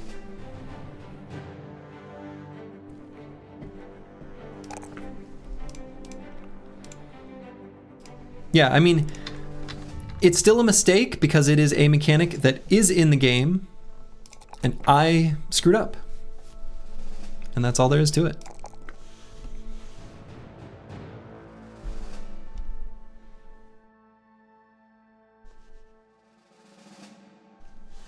Okay, so let's grab resolve. 30 is pretty low.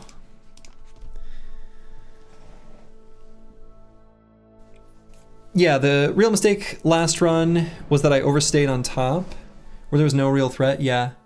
The bro with the long axe, I should have ran down south earlier. And yeah, I mean, I could go back and look at it. There's a number of mistakes that I'm I think I understand pretty well.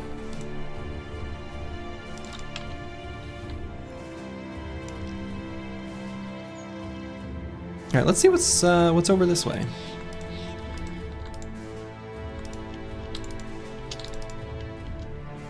Dornheim. Dornheim Militia. You didn't roll better? True.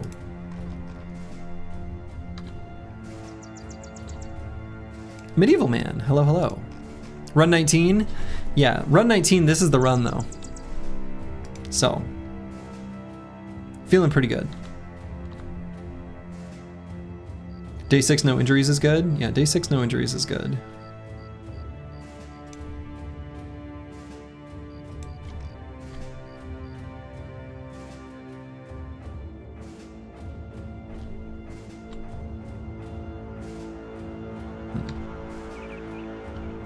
What's the best way of getting tools and medicine for this kind of run? There's a handful of ways. The best way, which isn't always available, is going to be caravans carrying that as their cargo.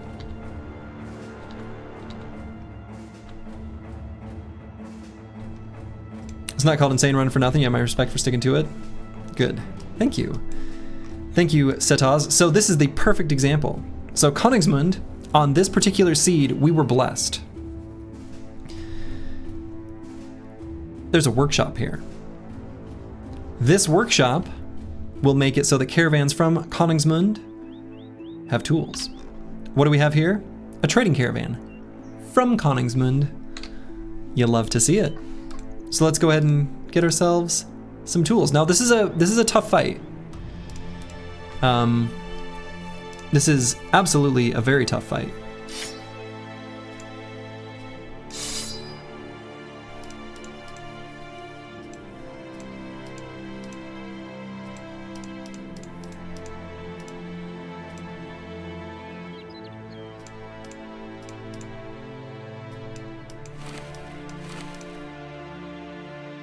So let's make sure everyone who can engage in melee has the best armor they can.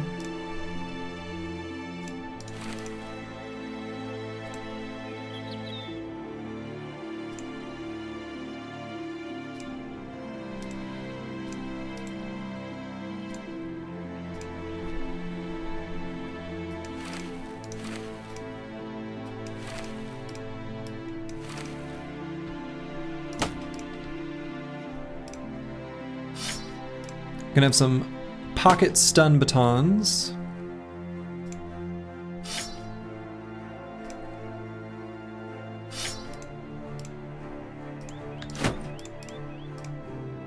Absent that, we'll put pocket bucklers on.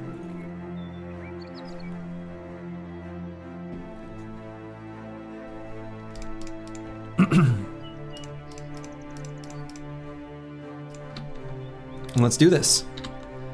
Spooky fight, but an important one. So it's going to be 3 and 3.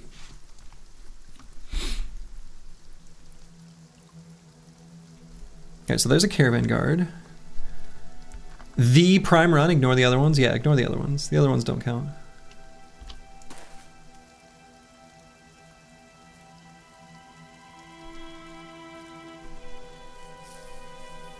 Okay, so I might try to get LV Trisha up on this high ground hex.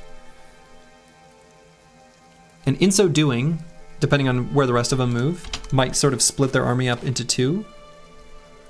Ooh boy, those are 2 very scary caravan guards.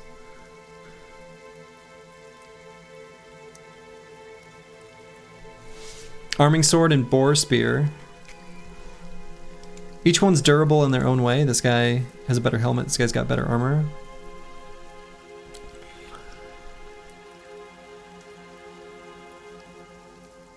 LV Trisha is starting confident, so I think between the confidence, the high base melee defense, and this high ground hex, they'll be pretty strong. So I think what I'm going to do is kind of rotate a lot of my strength up to this northern flank. So we're going to get LV Trisha here. The rest of the squad's all going to go up here. We're going to have them run through this little choke point here. and that'll be where we fight them.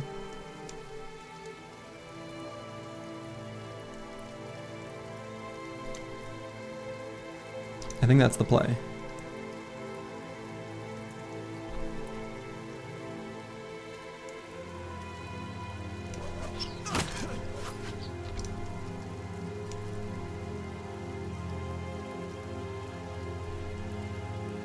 I think I can put Rail Tracer here. He's only going to get attacked by this one guy.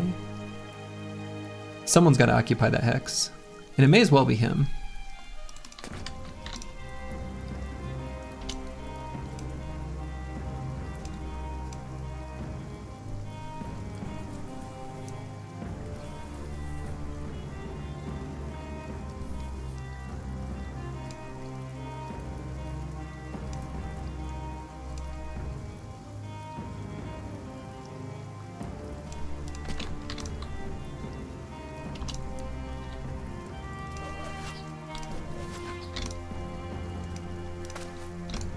Alright, so put LV Trisha right there.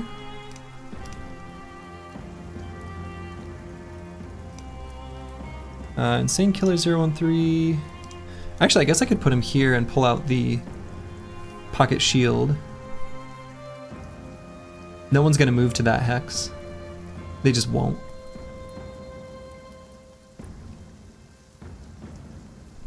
So it's a little bit of a waiting move, but I think another bro with a shield is a good idea.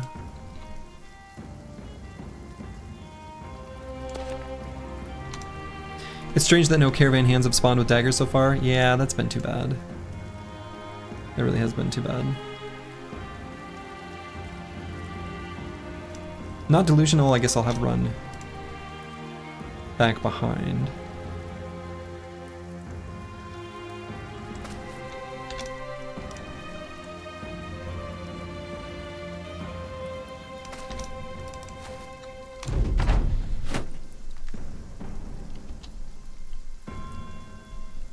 I guess I could have Rail Tracer Spear Wall. That's kind of goofy. I really only prevent the one guy from moving into melee, so I don't think I'd bother. Wow, you know I said they won't go there, they just won't? Okay, rude. Okay, that's my high ground hex. I'm just gonna take it back.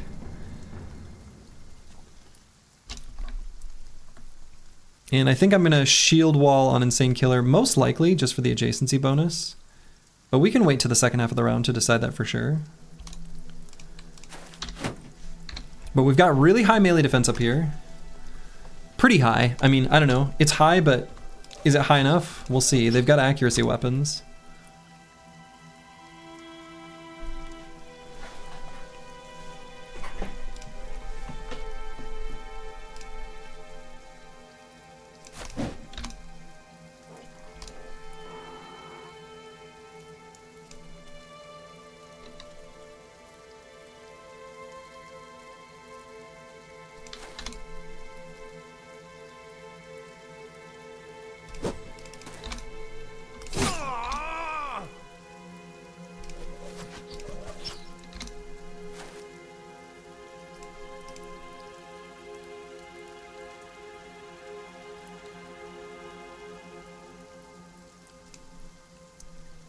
Why you bully?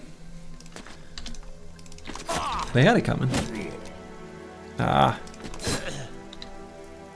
Okay, so Falsers might have to take a step back. And do I shield wall for adjacency bonus? I mean, I definitely do one attack here. Yeah, just one.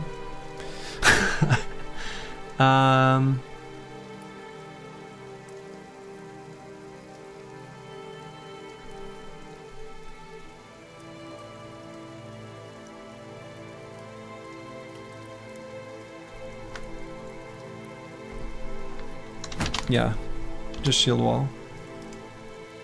And how far forward do I push Squigs? Squigs has 9. Falsers has 9, right? Let's double check. Yeah, okay.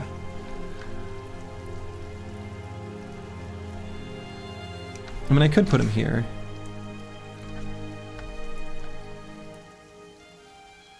My lord, I'm prepared to initiate the step back maneuver. Just like we practiced.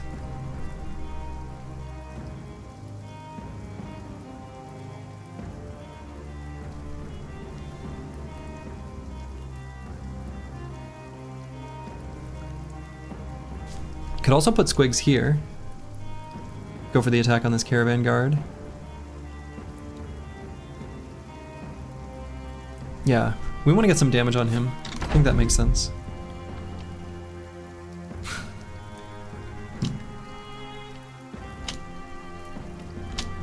So we're gonna wait. We're gonna let them come to us.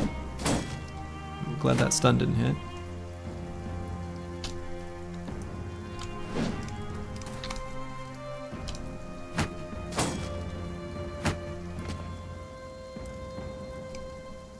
We'll move Insane Killer around this way. Good. Let's go ahead and pull out the net and the spear just in case we need to surround later. End turn.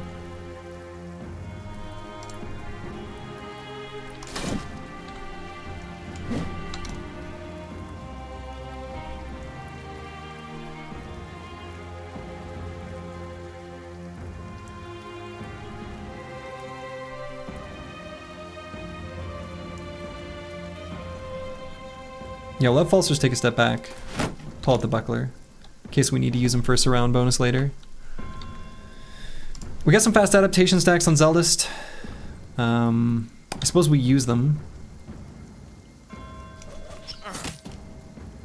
I got a daze. Hit him in the head though, right where he's armored. Putting D and dice here is a little spooky. This caravan guard is there. Might move forward to here.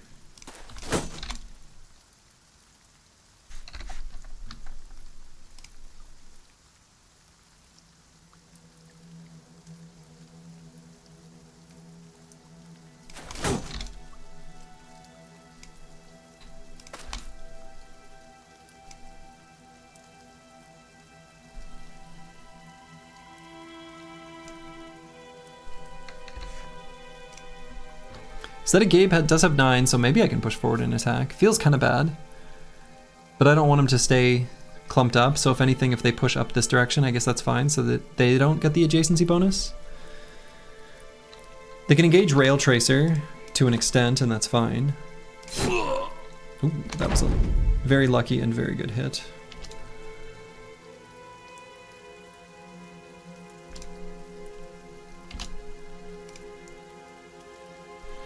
So do I put Insane Killer 013 here? Get another resolve check on this guy who's already wavering. Got decent armor. Don't want this caravan guard to turn. Maybe should shield wall since we're on the low ground. Yeah, I think so. Is that a Gabe with another hit on this caravan guard? You love to see it.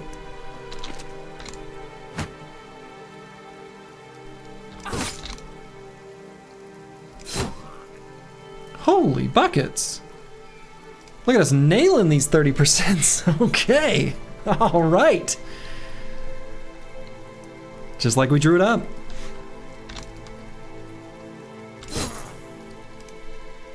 No way. Okay. This is the run.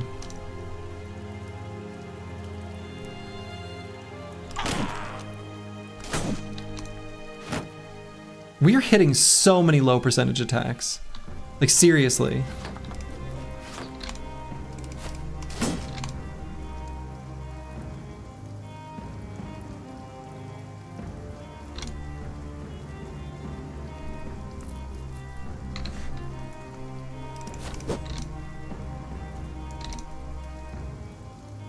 Time to do a Necrosavant camp on day 10? Can't fool me.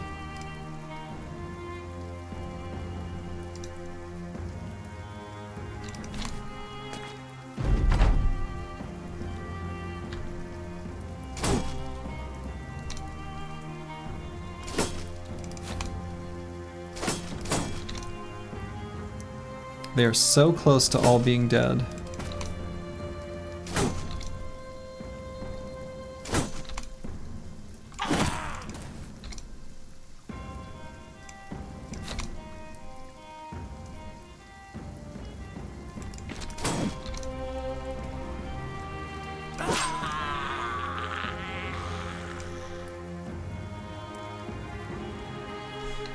feel like I should occupy this dangerous hex with Insane Killer for the resolve checks. Okay. We have so many fast adaptation stacks. No 9 though. This doesn't look like the same run as last night. Doesn't look like it, no. Looks just a little bit different. But yet, shockingly familiar.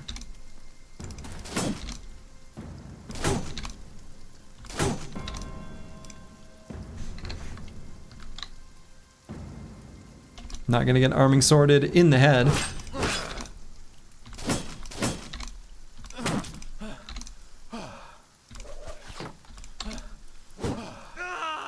Whew. Okay. All right. Spooky fight. Where's the tools? Oh, come on. They didn't load up this cart with tools? They loaded up this cart with amber and fish?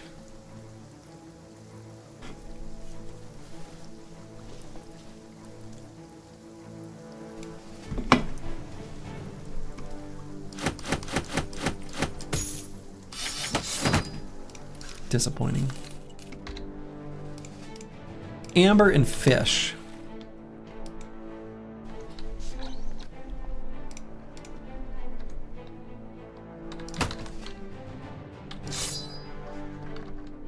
Actually, I don't have to unequip anything.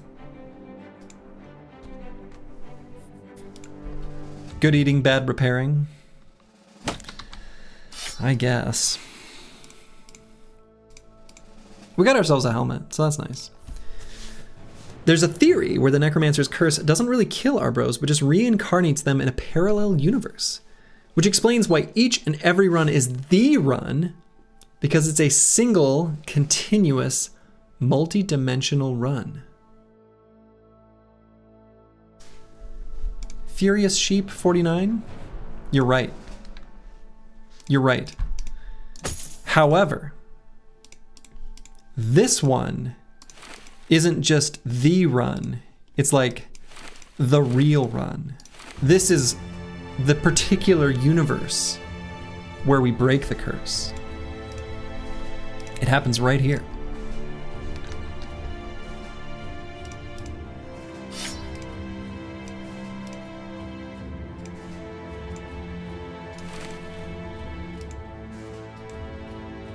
This is a pre-recorded stream, just jump ahead 40 hours and you'll see this is indeed the run. Yeah, this is all pre-recorded. You might think you're chatting in real time. You're not. I knew what you would say ahead of time and put it in the video. This happened years ago.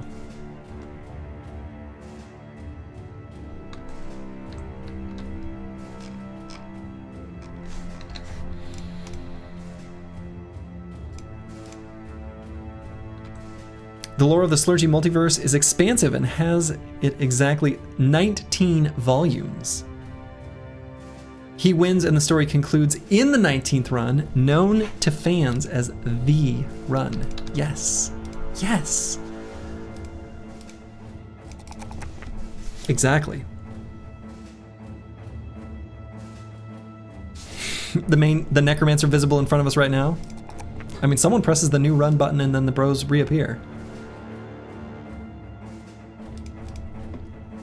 All right, let's grab 9 here.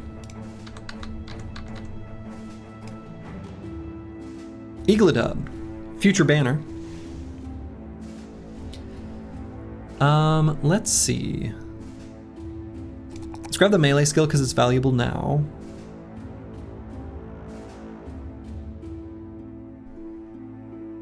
And we'll go with hit points.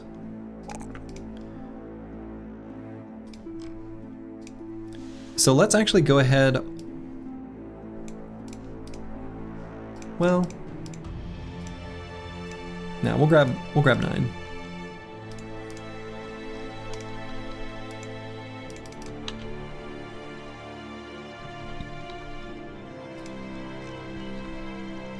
Yeah, this is the run. Other runs were also part of the run, since this is all one continuous multi-dimensional alternative reality sort of situation. Cutthroats. Okay. The bros take on the multiverse of madness. That's right, Punk Rocktopus. Thank you for the bits. Much appreciated. The Groundhog Run. Yeah, exactly. Exactly.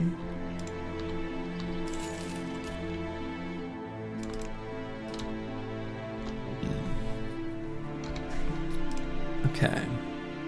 So if we're gonna fight these nomads, we do want to equip some shields, because we got some slingers here.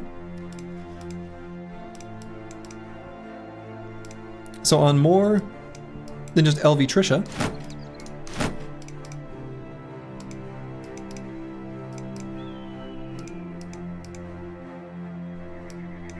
we've got the pitchfork attack squads on either side. This looks very funny to me. But it is a formation that will do what we want it to.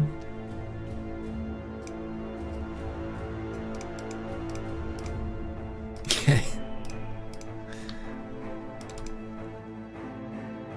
Yeah, let's get some nomad slings, you know? We have not fought many nomads in this series. So this guy's got the 50 durability armor. It'd be nice to get, but we'll see. This is definitely a blow them up quickly kind of fight. You've heard of the pincer maneuver, but what about the pitchfork maneuver? Right.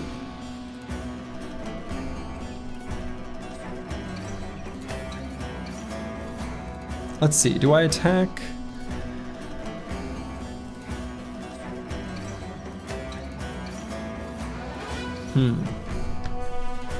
I think so, because we can do Rail Tracer to here, Spear Wall, these two here and here. Pinning these guys down. I think that'll be good. So that's exactly what I'm gonna do.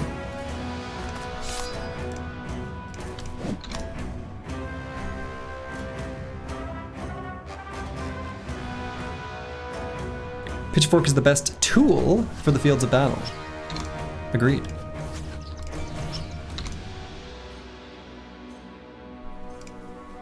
So now falsers, I don't know. I think maybe I just grab this high ground hex.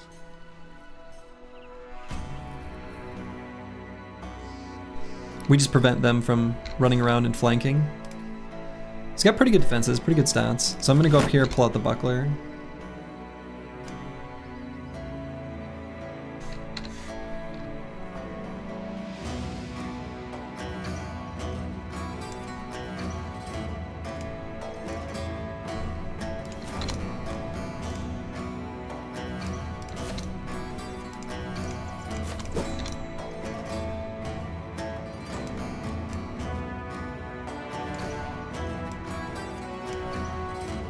And D and Dice, maybe I'll put just like here.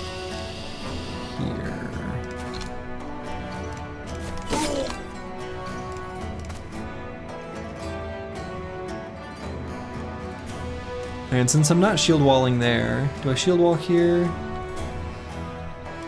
I think I go for an attack.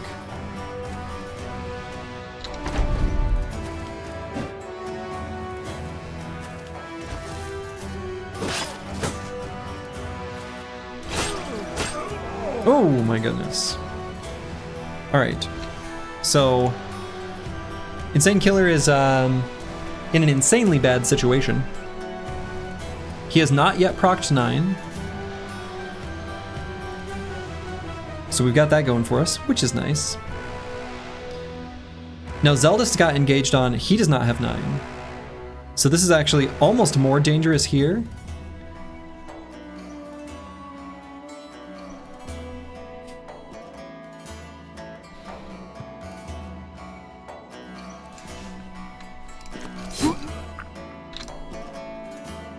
So we need to get all the damage we can onto this cutthroat.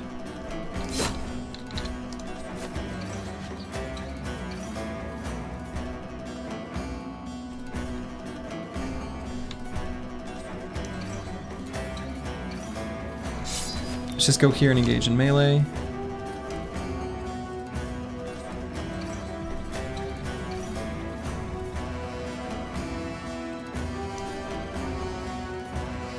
We're gonna have LV Trisha go here. Rail Tracer can still back up to there. On his turn.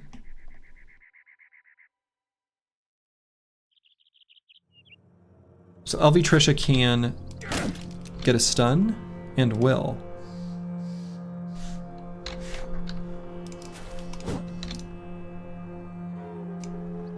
So Chilean Raider have help out there. Squigs probably just goes for a surround bonus there. Insane Killer could push. Okay. So he's fine.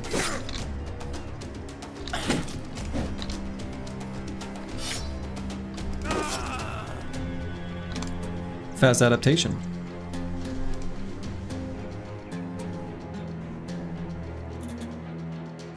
Could the very necromancer who cursed this blessed company be the same one from the dreaded Crypt of Hollow Bones? Oh my god, Deus 65? You might be right. That could be the same necromancer. In fact, it almost undoubtedly is.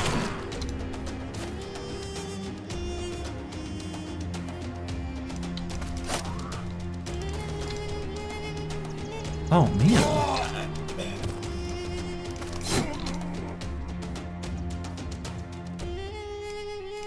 Pretty sure there was no Necro in that fight. Not on the battlefield. He was working dark magics to conjure up something bigger and more insidious.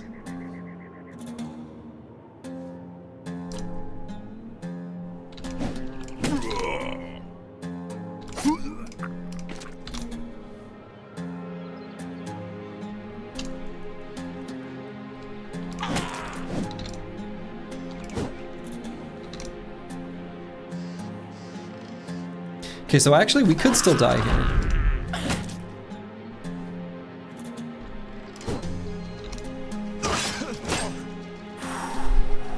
Okay.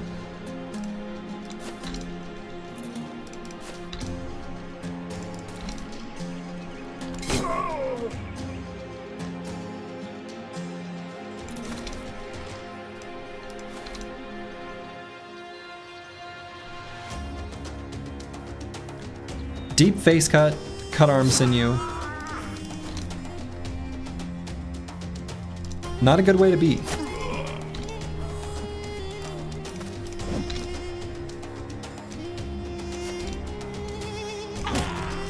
I'm also kind of surprised he went for the pitchfork guy.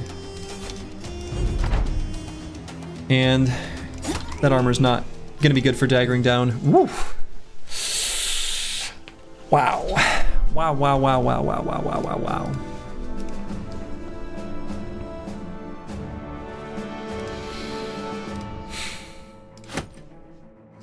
Well, that was spooky. Okay. So, injury count is now 5.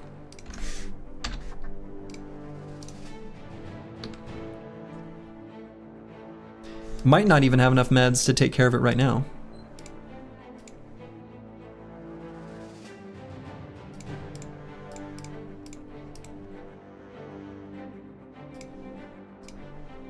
Tools are at 10, so we should play the unequipping game.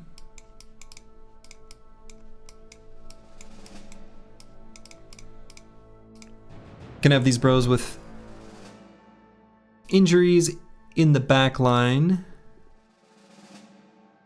Yikes.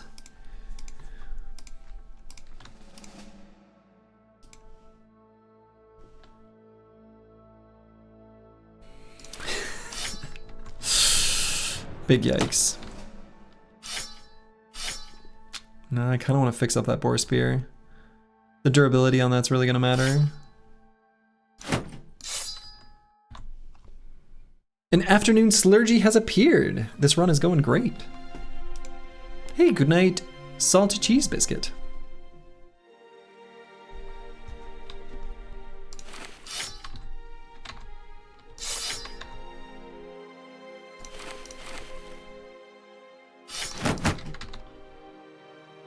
Casual shield with pocket shield. Whoops.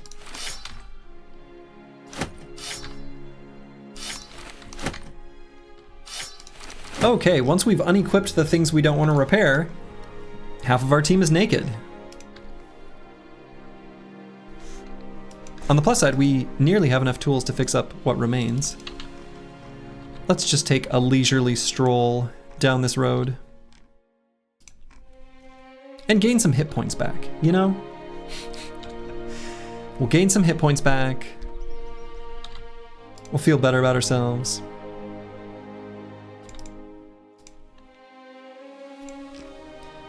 We ran around with an almost naked team for the first 10 days of the run you're currently on.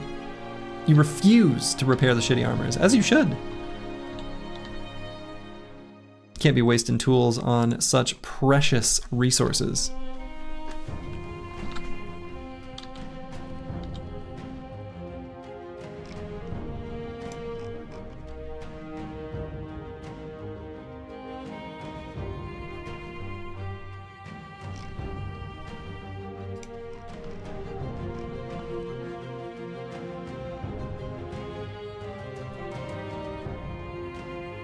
All right, let's take a peek on one of these mountains maybe as we walk past, just to see what's up here. Nachos, get out of here. Whole lot of nothing.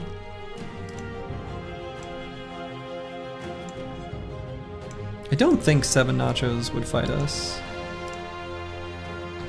And we're officially out of tools, yeah. Short-lived. Whoop.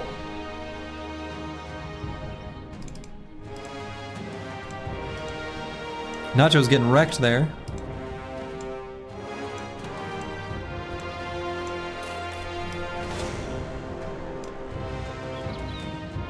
A few necro savants. Get out of here. We want nothing to do with you, necro savants.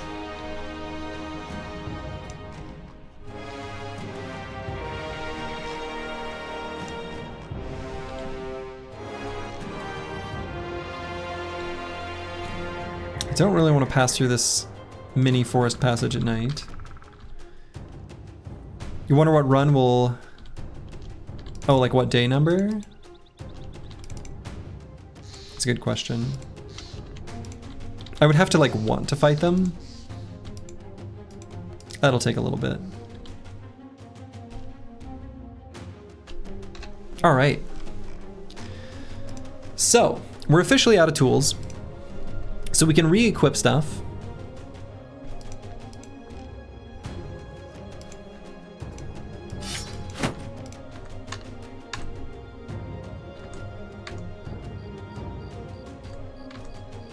Let's put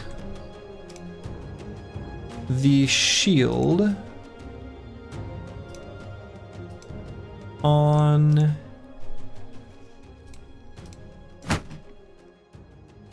LV Trisha.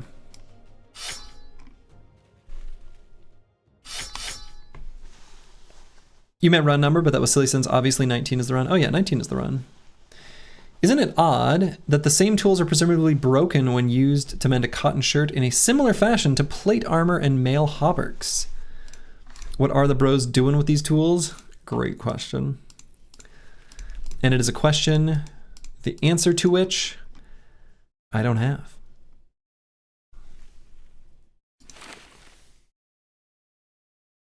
It's a lot of naked boys here. Naked and nearly naked. That is not a feels good. It's not what you want.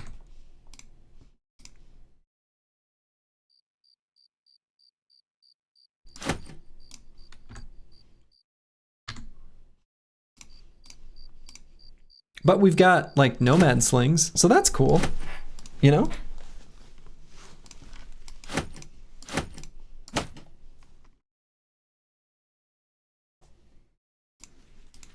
Yeah, if you have 2 moderately tanky bros on your flanks, but a bunch of pole arms, it's relatively safe. Yeah, we need daggers. We need daggers. We have 1 teeny tiny knife.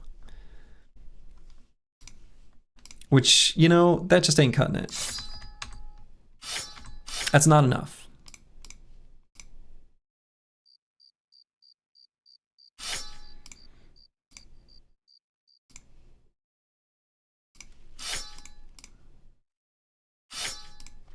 Pretty sure a smith and a weaver do the same job. Yeah, it's all just armor. You say potato, I say potato. Armor, armor, same, you know?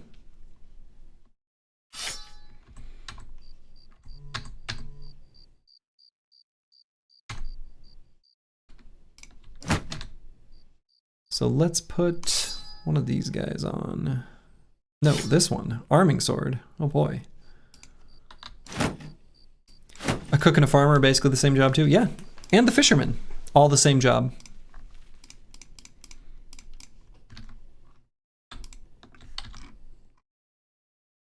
All right, we got a new cities trading caravan here.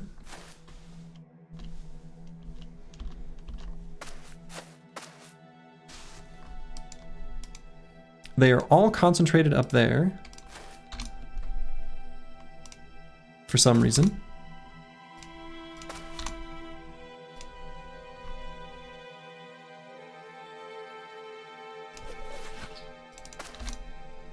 Build some fast adaptation stacks. I think that's worth.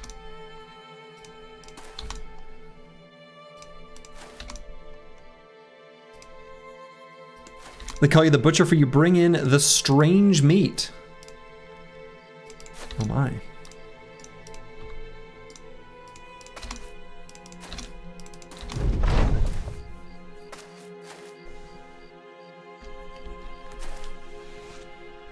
All right, we're gonna scoot and shoot again. No reason to do it any other way.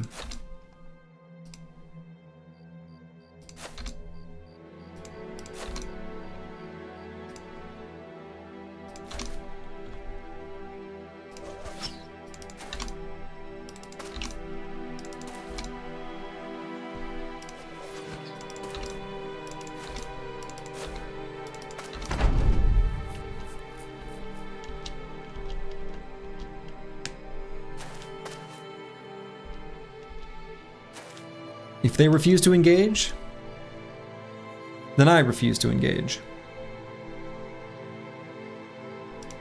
And I'll back up again.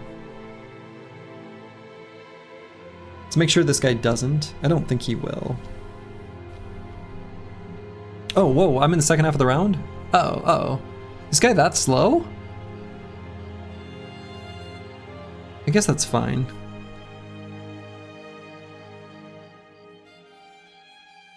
As long as LV Trisha goes here and shield walls. I guess this is fine. So if that's gonna be my plan, I gotta go like here, here.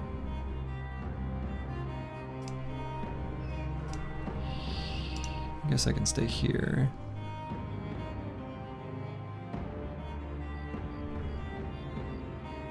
Well, I don't know, if Rail Tracer goes after this guy, maybe I just go here.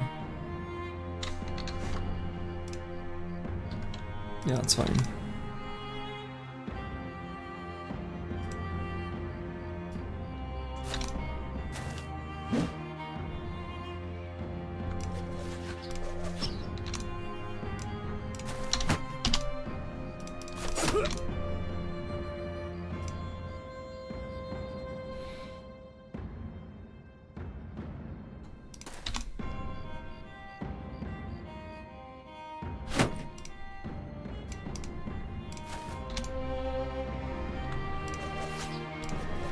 So I made that hex very undesirable. Don't know for sure that they won't occupy it, but it's very unlikely that they do. Nope.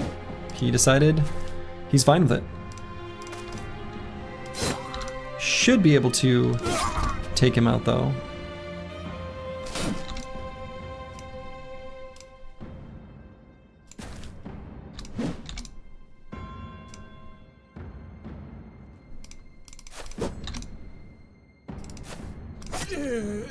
Ooh, okay.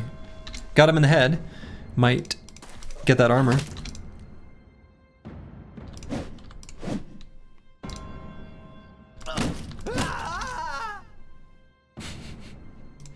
That's definitely my favorite unit death sound.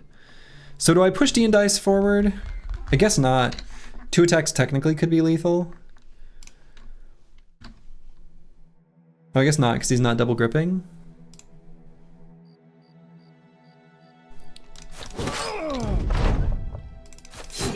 Okay. What was Stoop Kid's plan there? Flank from the front? Yeah, who knows? Who knows? All right, we got this armor. We got a little pile of ammo. We'll take it. Kind of need it. We'll go ahead and discard all of our 0 durability armors. But it's sad. It's very sad. But hey, new armor day.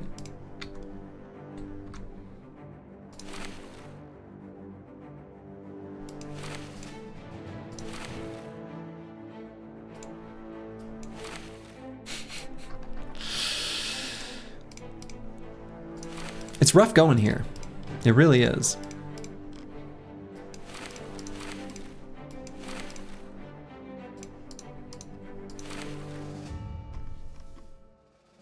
On the 23rd run, will we change origin? It's a weird question because there is not going to be a 23rd run. So I don't know how that works.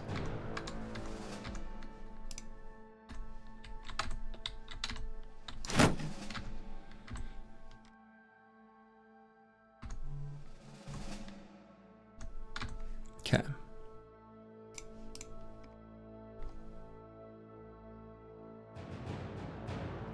So let's go maybe this way. The tier 1 town militia won't attack us anymore. Are you gonna do a win streak with this challenge after this run? Oh my goodness. It would be interesting to see if I can get 2. If it happens once, could it happen twice in a row?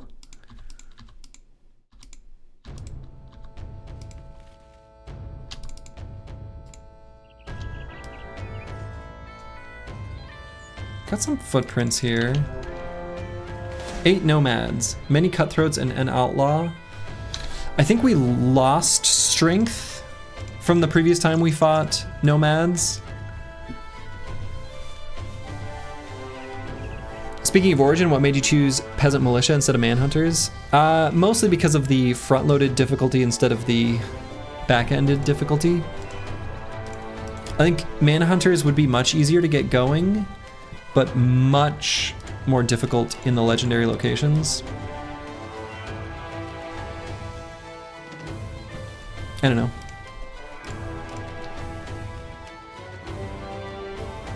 Nomads feel much scarier than Briggies, yeah. I would say they are. I don't know about much scarier, but they are scarier. I agree with that. Oh, I should be using this one. Nomad Sling has quite a lot more damage than the Staff Sling.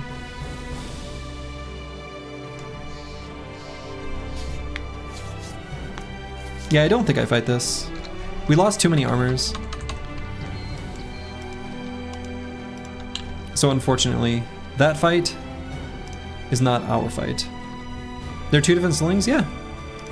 There's the Nomad Sling and the Staff Sling. They're different stats. The art is the same. It's similar. It's not exactly the same. They're a little bit different. They're still unmistakably slings though.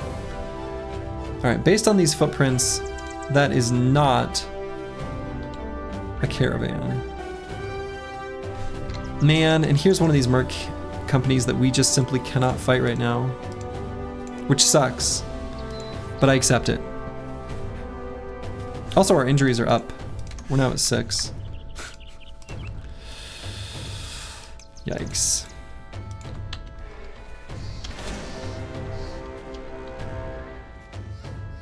Does anyone know the name of the song? Not off the top of my head. It's a good one though.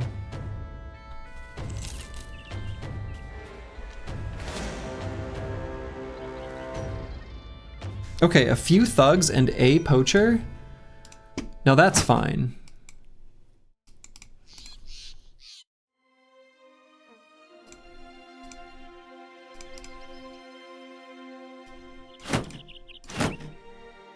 Oh, he had one in his pocket.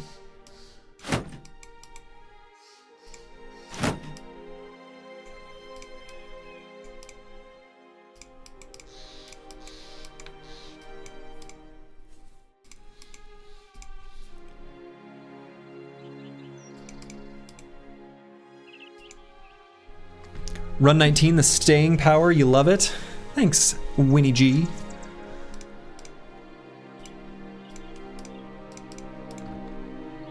I just need to stop taking dumb fights and doing dumb things and making dumb mistakes. You're not sure it's possible? Oh, it's definitely possible. 100% possible. Like, no question in my mind, it is possible. And in fact, I would say almost without exception, every single failure has been an improper calculation on my part. Like, I have misplayed. So.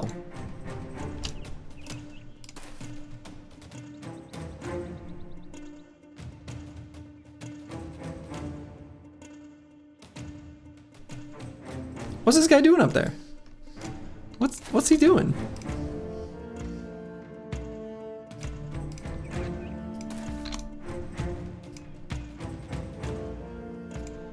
How did run 18 end? Hubris. Stupid fight against orcs. It's just an absolutely stupid and unnecessary, completely unnecessary fight against some orcs.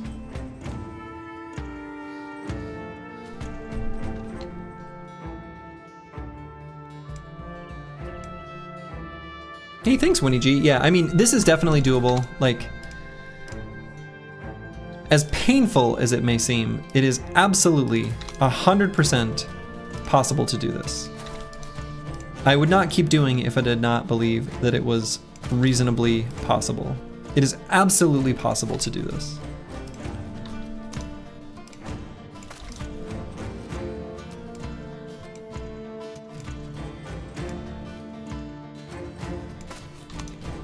What level did the Chads get on run 18? Like 4, mostly 4. 14 ended to an ambush. This was your mistake? Yes. I agree. 14 was a mistake.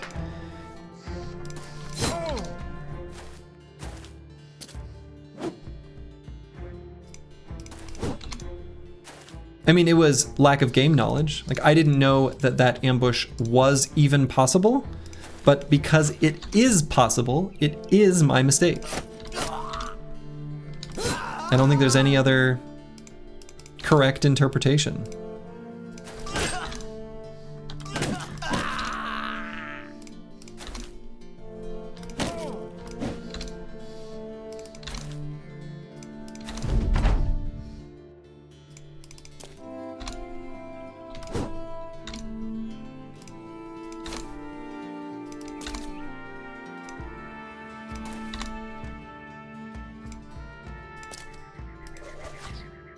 Yeah, it was an unknown unknown.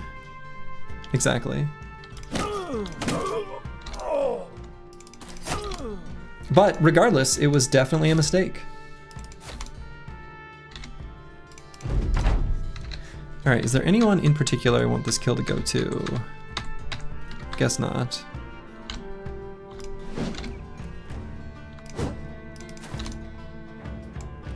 You meant it was unlucky for 14? No, but what I'm saying is 14 was also my mistake. Like, I understood what you're saying. 14 and 18 are both my mistake. I will accept no other statement of fact. That's just how it is. I screwed up and I lost and it was my fault.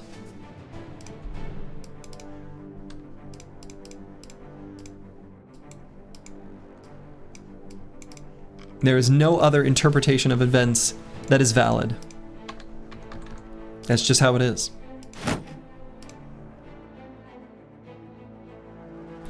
It's interesting how much restrictions can help in learning. It reminds me of the 1000 bait run Jorbs did. It took time, but as he learned how to dodge something that seemed impossible. Oh yeah, and he had to totally change his starting weapon, right? He started with like medical scissors, and he eventually figured out he had to go with something else and then sell it once he had to swap weapons to something that wasn't even part of the fisherman's starting options or something like that.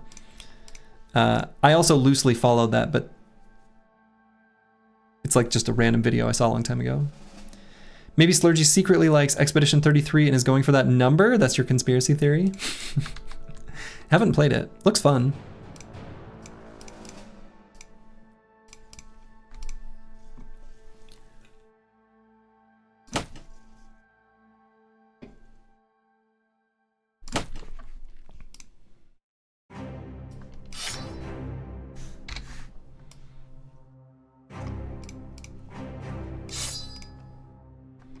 Slurgy, this is the definition of slamming your head into the wall until the wall breaks or you do. Oh, I've got steel brow, so the wall is doomed.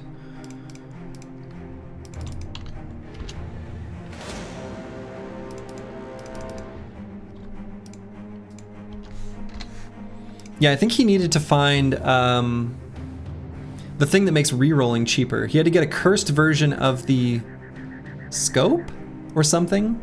Yeah.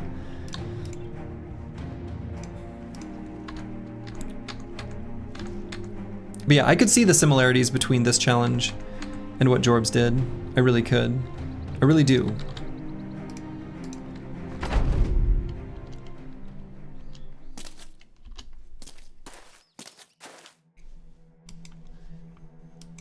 Finally a dagger. My kingdom for a dagger.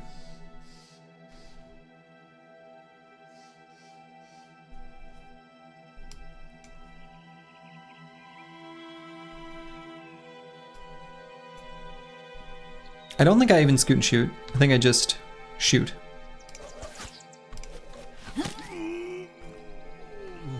Whoa! Eagledub popped him right in the head, knocked him down. Hey, congratulations, Rufin. That's awesome.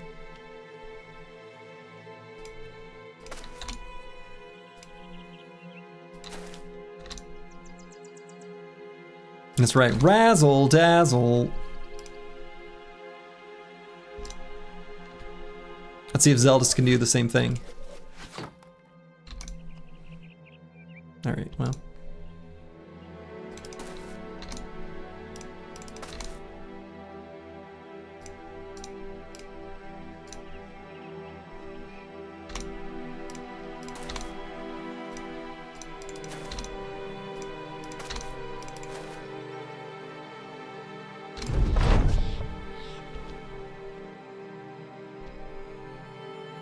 All right, come here, you little caravan briggies.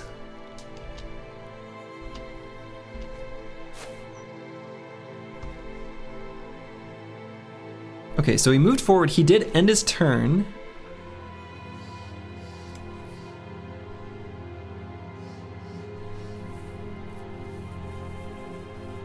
So based on run 17, you can't take nacho fights while they can one-shot your dudes. At what point do you take a nacho fight? I mean, I fought nachos in one of the previous runs. So for what it's worth, someone in the Discord calculated the probability of that happening, and it was like 3%, because the nacho had to high roll damage and hit the head. And it was the one bro without a hat exposed. So like, I don't know.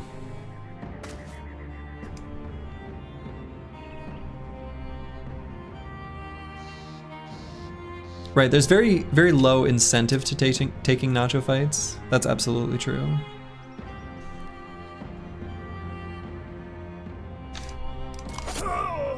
Ooh.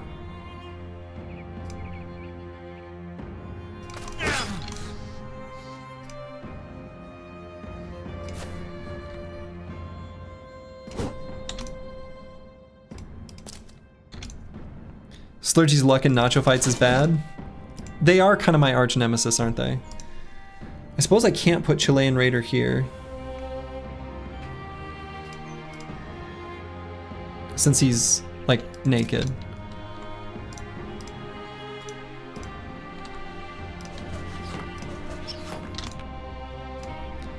You can put LV Trisha here and just shield wall. 2 adjacency bonus shield walls next to each other. Seems good. If there's a chance it's possible, so it should be dodged. No, I mean, if they're low enough, we can do it, yeah. Soji, I'm sure you know Heroes of Might and Magic 3. What do you think of adding an auto combat option? Both autoplay and calculated to Battle Brothers? I mean, I think it would be a neat mod. I actually think it exists. I think somebody has made something like that.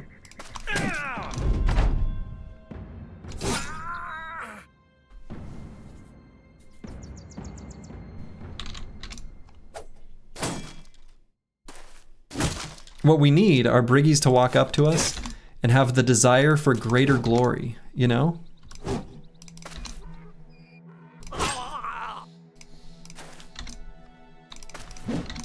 They'll be like, nah.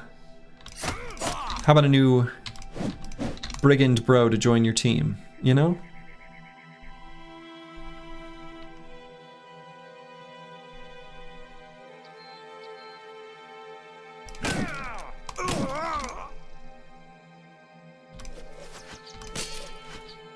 Nope, there goes the weapon. Alright, so I stunned him, and because we honestly need this guy's armor, I'm gonna dagger him down. As completely ridiculous as that may be. Someone has a dagger, right? Who has the dagger? Did I not equip? Oh, okay, LV Trisha. All right. Okay. Whew. Yeah, they're completely worth daggering. Absolutely.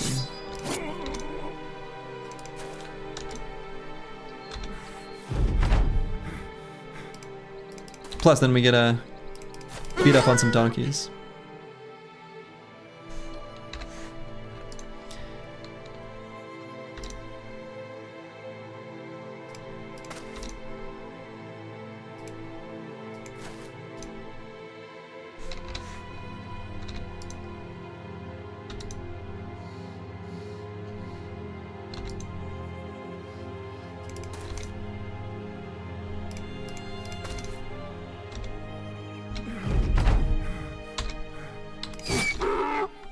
Alright, so we're gonna beat up on some donkeys.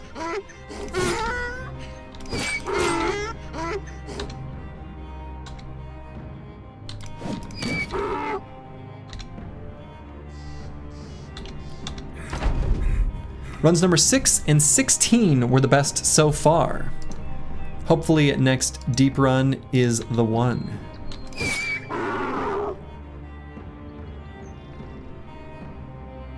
Yeah.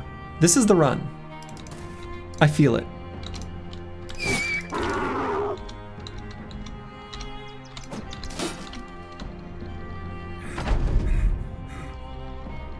Alright, so we're gonna dagger this guy down. We need that armor.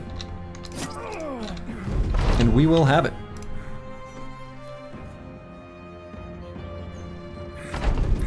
Yeah, our furthest run was run 14. That was where we got telefragged by a noble army. Boy, was that sad. But I learned something, right? I mean, gained insightful knowledge. It was unexpected knowledge to gain because every single other time the game has generated militias or other things, it happens directly over the town. Apparently not in that case. Okay. Thick tunic, padded surcoat, almost full durability across all of them. You love to see it. You love to see it.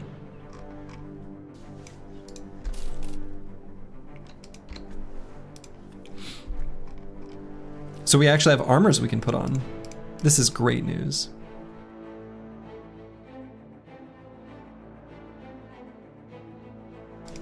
Speaking of runs, what is current Slurgy's opinion of past Slurgy's assertion that he could do this in one go? Well, he still thinks he could have.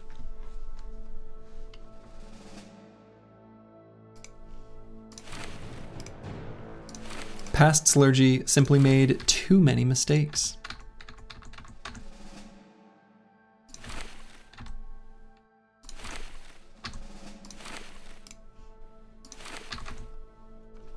It's all one big go if you think about it. Exactly. Exactly. I should update ! Lore with some of the deep insight that everybody has provided today. It can be done in one run, and this run is the one run where it will be done. Exactly, exactly, exactly, exactly. Okay, Aesthetic Gabe.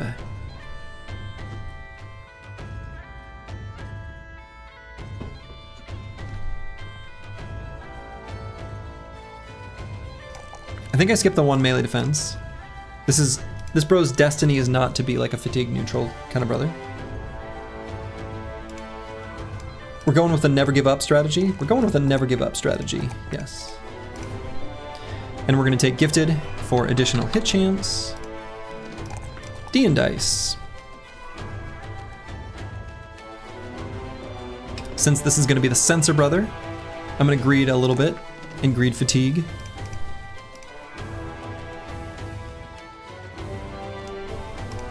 We'll grab Gifted. 59 hit points is pretty low though. So let's grab that. Insane Killer. So he might end up being a Dodge Forge, which would be interesting. If I did go that route, somewhere Day 9 is chanting never give up, never surrender. Yes, he is.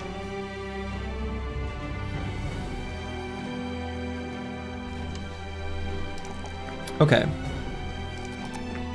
I'm gonna grab the initiative. We're gonna take dodge. On Insane Killer 013. Provides a pretty wildly high amount of melee defense. Right now it's, with his current gear, 15. Melee and range defense. That's a lot. It's a lot.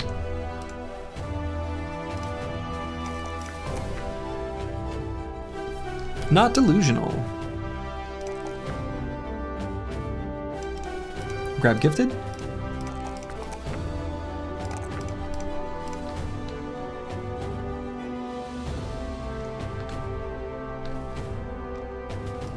Very nice.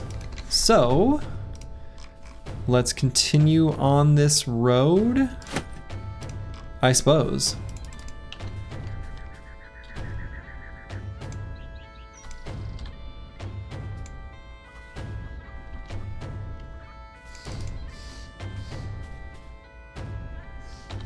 Is the Into the Wilds OST good? Makes me want to play it then. Ooh. Well, well, well. Any Spear Bros in the squad? Yeah, there's gonna be 2 of them. Aesthetic Gabe. I think he can help her out. Nice. Aesthetic Gabe just got lucky. And I mean that in the euphemistic sense of the word. Oh, do I pass through this forest? I don't think I do. Even though these footprints are tempting, and based on their size and such, very likely could be a caravan. Let's not go through there.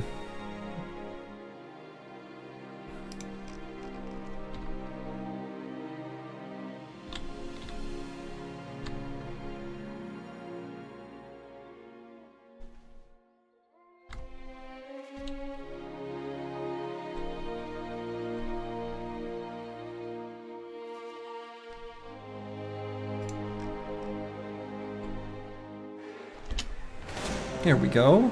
Some caravan hands, a few caravan guards.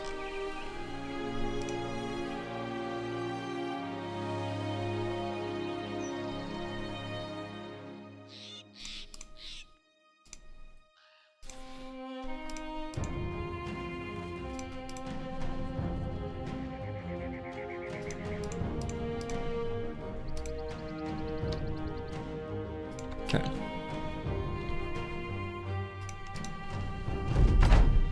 Aesthetics 11 brothers watching from the bushes. Hell yeah. All right, so we would love this armor. Unfortunately, our current dagger situation is just the one. So we need to win that armor via resolve, and that's the only way. But we may not have the luxury of trying to get it. All right, so this caravan guard's not too spooky. That's kind of nice. Yeah, so really there's only one threatening enemy on the battlefield, and it's the enemy whose armor we want.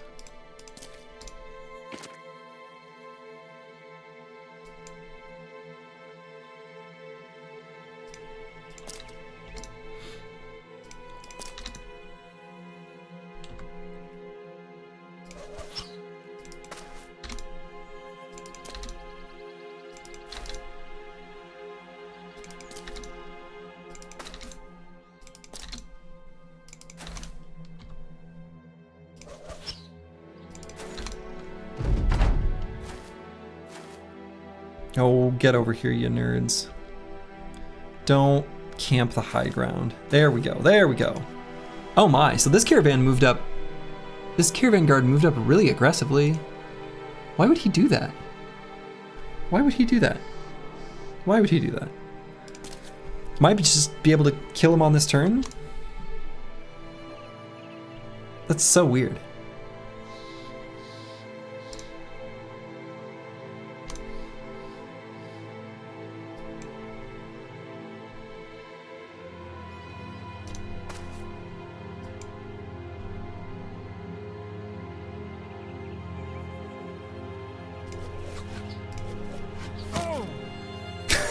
That was a great scatter.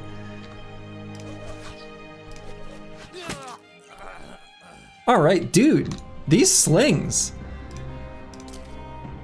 doing incredible work.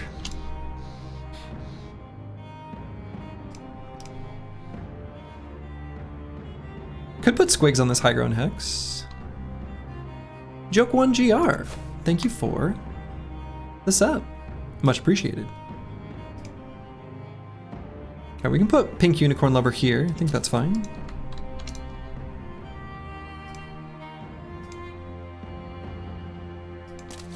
Nomad slings with fast adaptation sure are good against enemies that aren't footmen. I agree with this. I agree with this statement.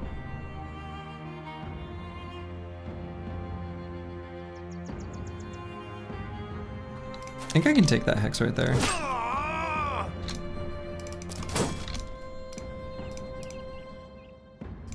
And I've probably, well, okay. I was gonna say I probably did enough fatigue attacks against that guy to go before him, but that's all irrelevant now. Falsers, I think I take this other high ground right here.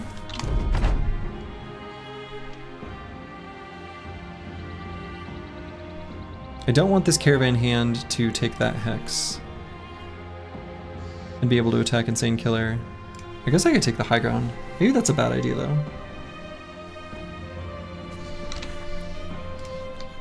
I don't know, I'm kind of like baiting him into this. It's actually not that good for them to attack him.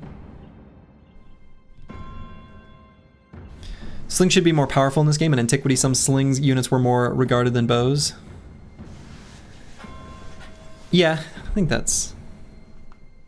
This is a thing I think people have mentioned before. I think that's probably a reasonable suggestion.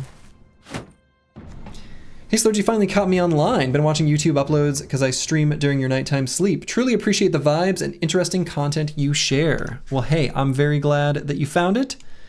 Very glad that you made your way here to express the appreciation. I appreciate you. So thank you. Glad you're enjoying.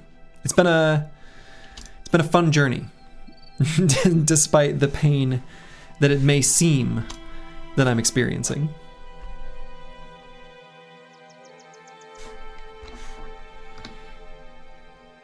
Okay, maybe move up here and attack this caravan hand.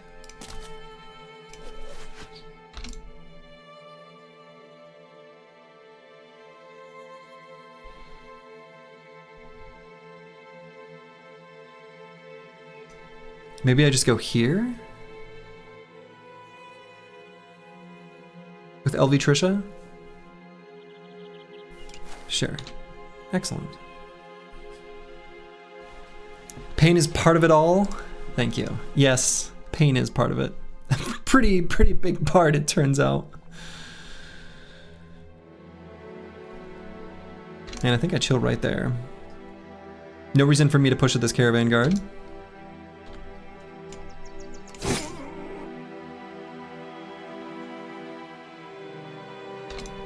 Rustin ZA, hello, hello. Good evening.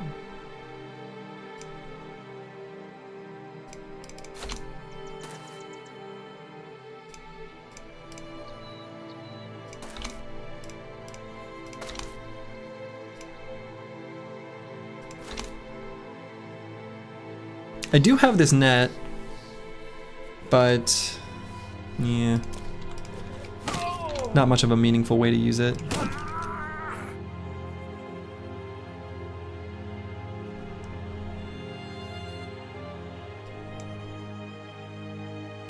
Do you think that the run should avoid beasts until the scout becomes of interest? Is this a good idea or just a waste of EXP?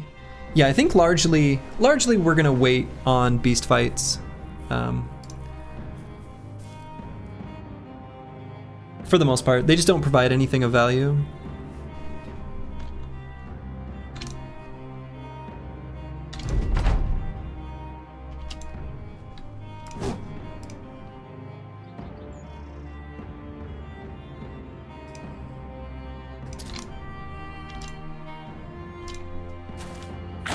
So for the most part, I'm going to be avoiding any beast fights.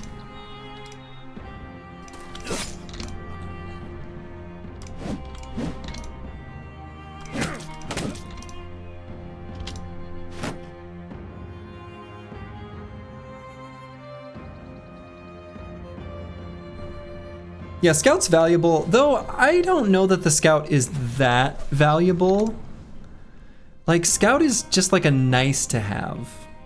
I don't think I would say the Scout is very valuable. We don't need to, or even want to, necessarily push fight density to the same degree as we would in a normal run.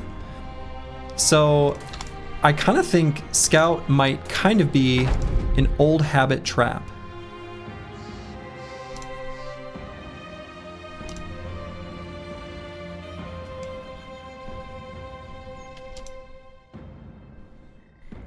Yeah, probably no nachos. Boy, am I tempted to try to dagger this guy down, though.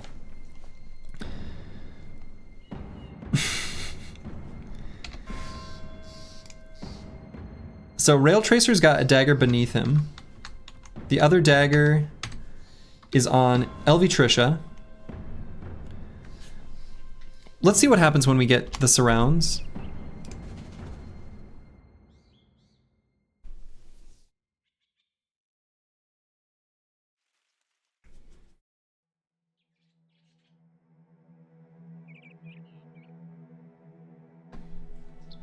Do I put D and dice here? I think I can.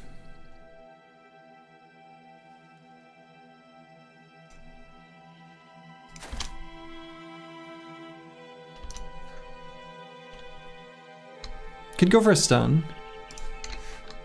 Let's go for a stun.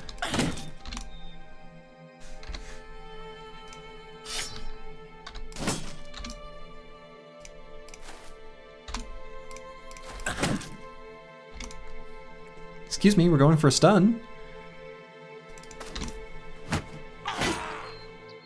God, you happen to hit him in the head? Ugh. We've got him exhausted at least. So I think we can still greed this a bit.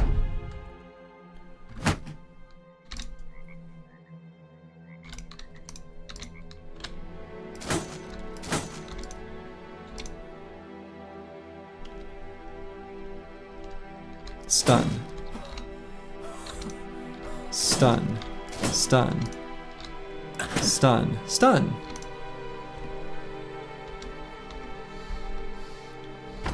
When you make it to the end and complete the challenge, you should make a compilation of all the other runs where bro got killed. I might do that, actually. I've been wanting to... so the video editing software that I'd used in the past for all the music-related stuff that I've made. Exclamation mark music video. Anyway, it was always HitFilm Pro was the name of the software. Don't let that mean anything to you, but what it means to me is unfortunately HitFilm Pro got like discontinued. And so I need to learn some new video editing software. And a compilation video of bros dying might be what I do. Oh, come on. Break. Your resolve must break.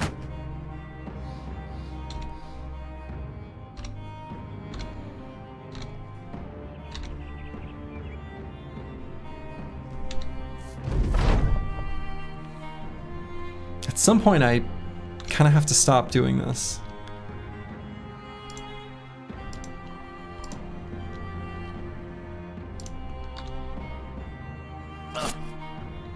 Come on, break! Break! Stun!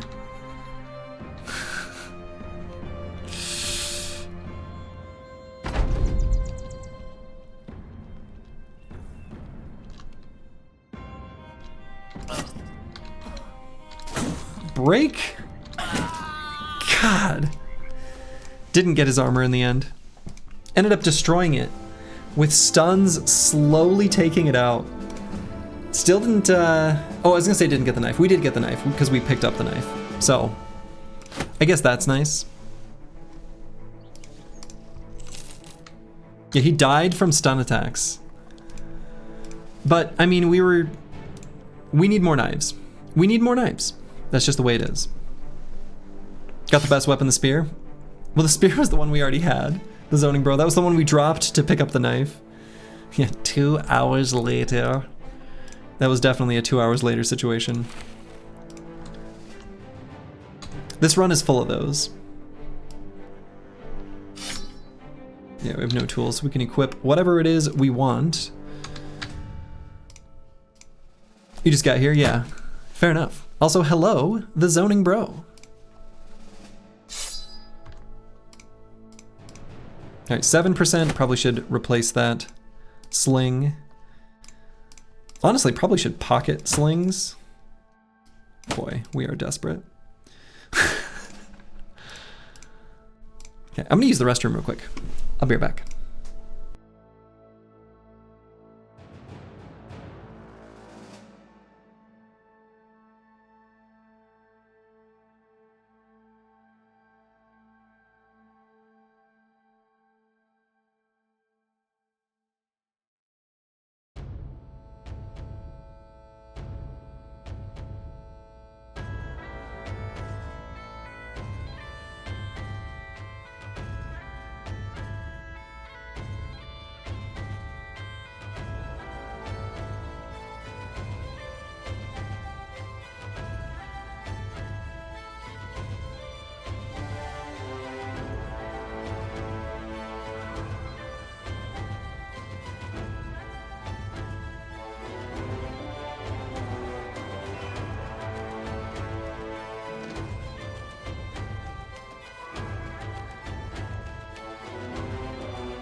I have returned. Okay, so we have no tools, so we can figure out what we want to equip on everyone, which might just be what they still have already, but you know.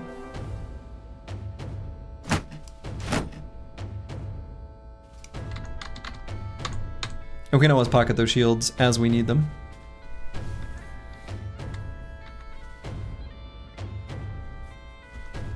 Okay.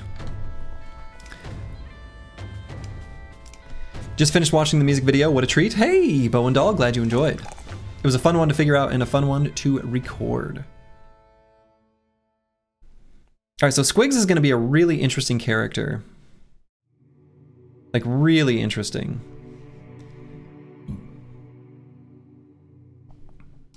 We've got some stuff going on here.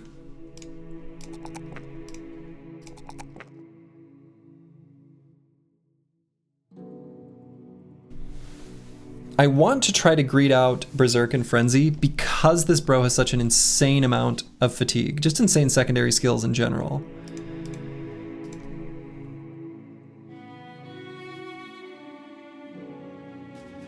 So that might mean I miss out on like gifted and or fast adaptation. You get to see the broadcast Briggy with hair. Oh yeah, the ancient videos, ancient Slurgy, back when I had hair. I was making YouTube videos when YouTube was like at a brand new platform. Like, how long ago was that? Oh God, I don't even want to know. My very first video was probably like 18 years ago or something. A really long time ago. Maybe not quite that long, maybe more like 16. Anyway. 2006, yeah, so I wasn't there like right at the very beginning, but pretty close. It's probably 2008 or 2009. Yeah.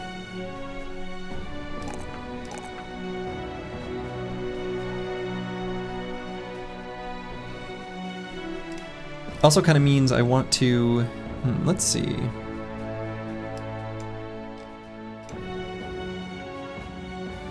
You're doing YouTube when 10 years old? Sure.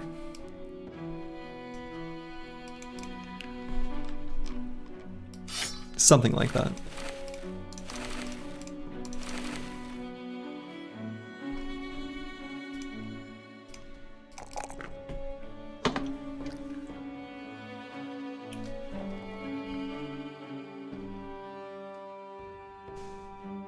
Yeah, this is a weird brother. I don't think I want to take that +4, even though like I'm weirdly drawn to this +4 in fatigue. I know it's incorrect, but for some reason I'm like, it's already so high, it could go higher. It could go higher. Melee defense is like somewhat questionable. Range defense is questionable. Hit points is questionable. They're all questionable. I'll go melee defense, whatever. And I am gonna grab quick hands. We will eventually get this dude a flail of some kind. He'll be a necro savant slayer. Cocky for good reason. The brute will show everyone how it's done. He doesn't fear those undead freaks.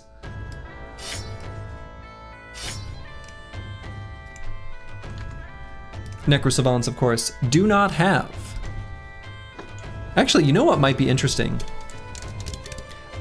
I have said in the past, that, and it's true, that Headhunter is actually an okay damage perk for a thrower. Headhunter to potentially set up future melee hits with a flail.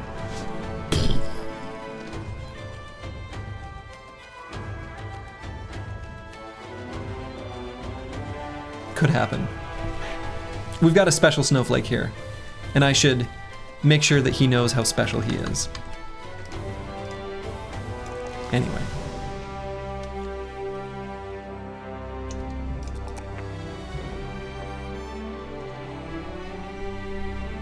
Okay, Rail Tracer. Let's grab maybe fatigue there.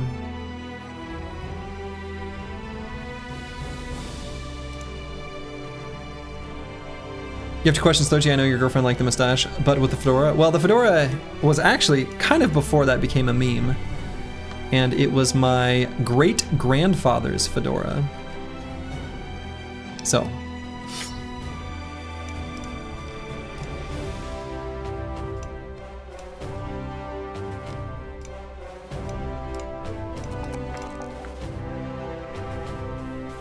Oof. Man, I'm so... I want to take this +3, but I'm also thinking this bro's gonna need more hit points. It's gonna be a bit of a somewhat gimped spear bro, I guess. That's okay. Grabbing the +4 and resolve now. Not flail. Axe. Use a sling to fish headhunter procs for one-handed axe bonk. Oh, man. I mean, the axe does have the extra, you know, crit damage on head hit. It's true. It's true.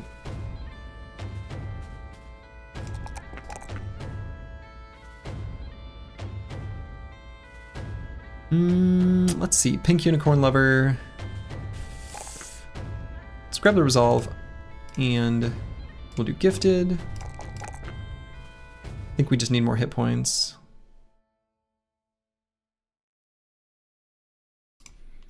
Though I'm kind of tempted to just go fatigue. Fatigue and hit points. We'll go melee defense, I guess.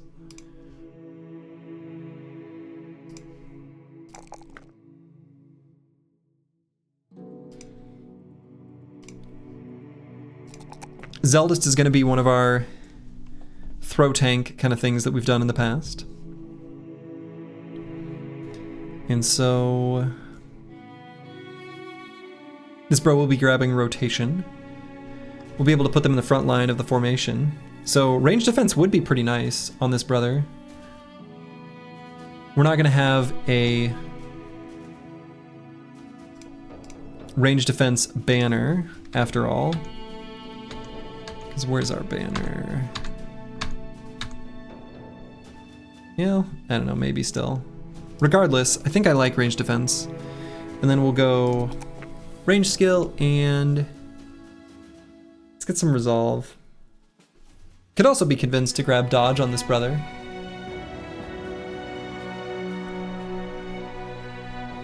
This bro is not gonna make much use of fatigue. Oh no, no dodge. We're paranoid. Duh. Paranoid. Paranoid. Definitely not taking dodge.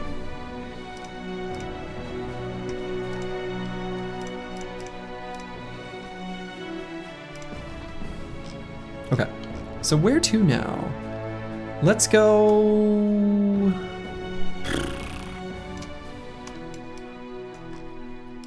I could go up to this crossroads here. Sure. We're just sort of wandering around, just here and there, everywhere, wherever we feel like. Let's take a step on a mountain here, see if there's anything just off the road. There's not. All right.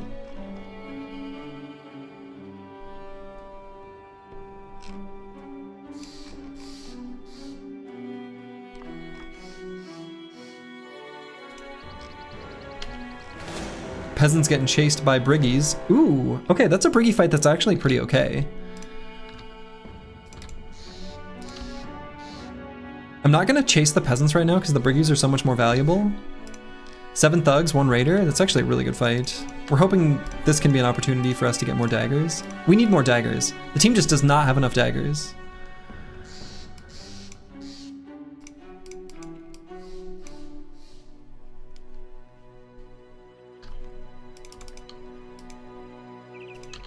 Yeah, this is a great group. The many thugs and 1 raider.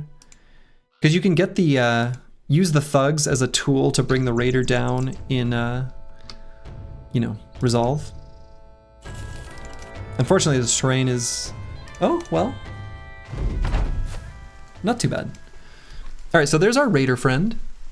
Honestly, just one more, I just want that armor so bad. I want that armor so bad. The terrain is kind of bad. We'll probably just retreat.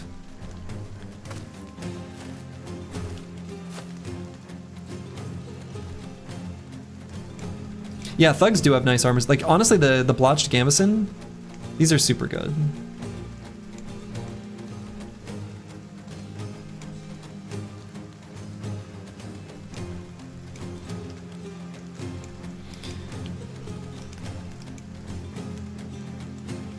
Yeah, I think I back up here. Can only really back up 3. We don't have Pathfinder.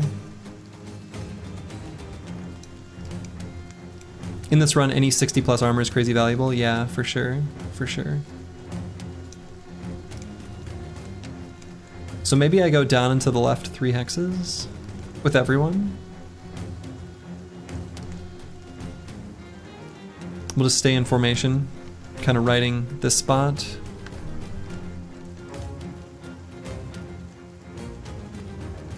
Maybe we go down into the left too. Let's see what the rest of them do.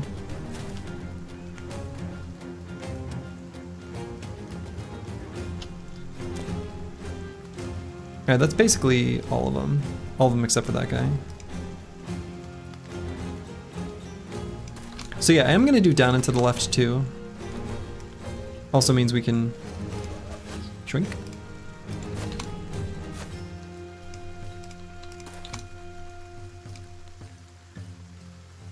And do I want this guy there? I think we're gonna have not delusional and rail tracers. Is that true?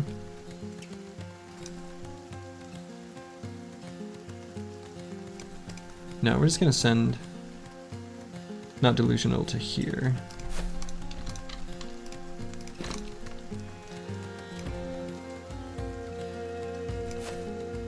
Just grab the high ground hexes. Bonk. Get stunned.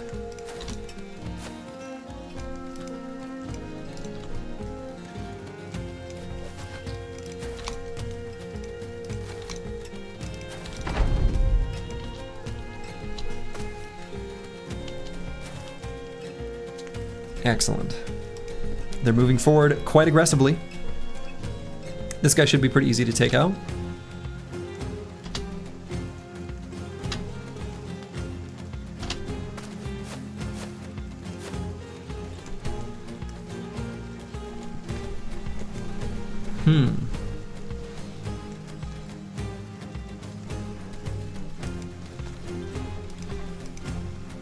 I don't want this pitchfork to be able to go here and attack. So I don't really want to be standing here. The top part can just like completely retreat and dodge. Dodge the fighting in the top area for now, for a little while.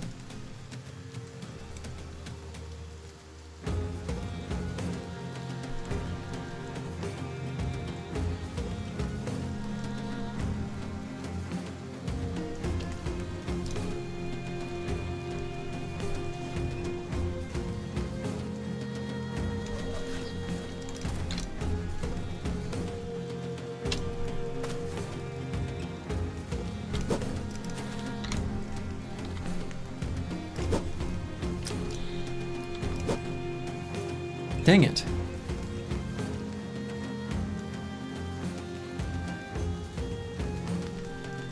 All those misses in a row.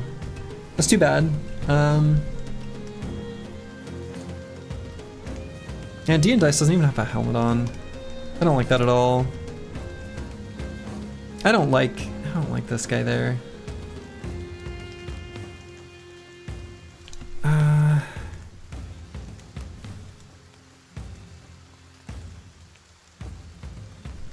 What happened to your hat?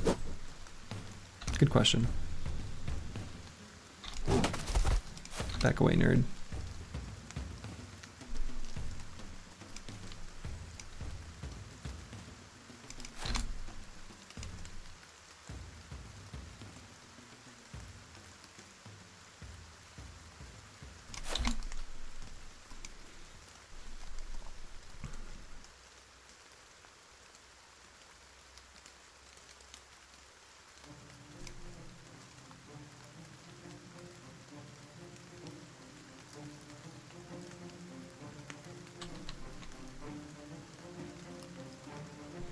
I don't want this raider to engage Insane Killer 013 right now.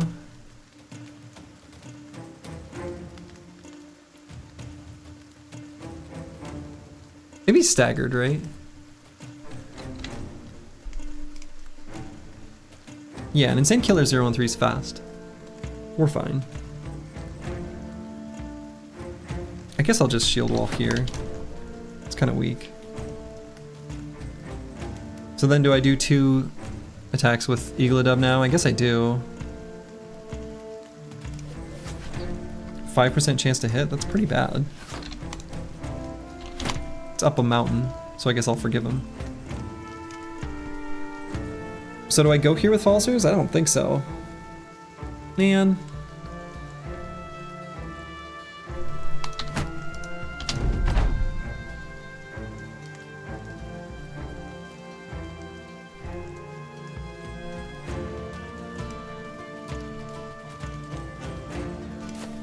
Alright, Squigs, hit him. Oh, great.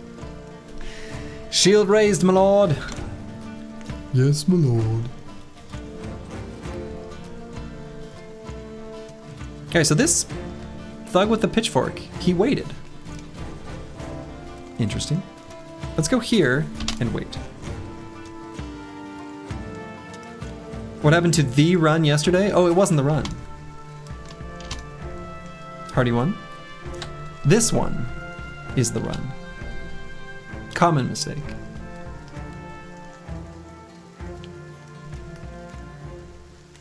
Sergi, to be honest, at first you did not like this run, but it's starting to grow on you. Good. Like a cancer. Do I shield wall in anticipation of them moving down here? Sure. We're confident. I don't want to give up the high ground. Okay.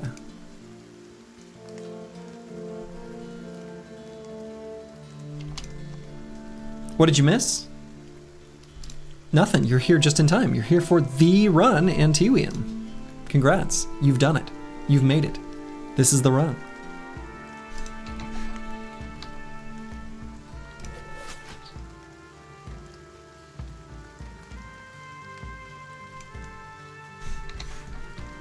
Let's see.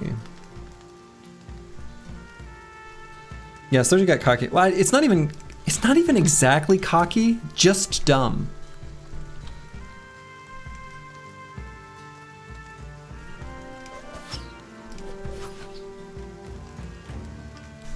Why am I not using that? Oh, okay. I guess I know why I'm not using it.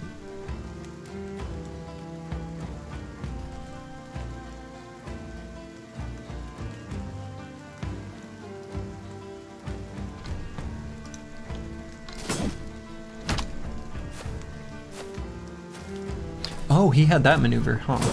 Okay. Okay.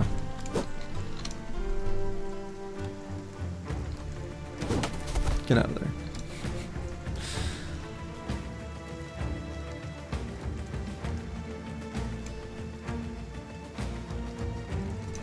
Missed the opportunity to claim a spot again for the 16th, 18th time. Doesn't matter. You'll wait for the run. Well, better get to it, because this is the one. This is the run. Right here, you're looking at it.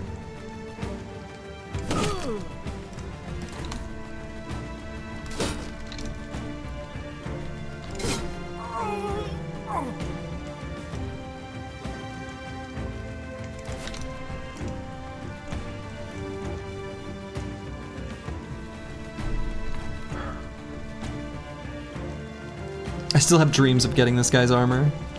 I probably should get rid of those dreams. But I don't have a good way of engaging him. I don't really want to engage him is the thing. I might still just surround this guy and attack.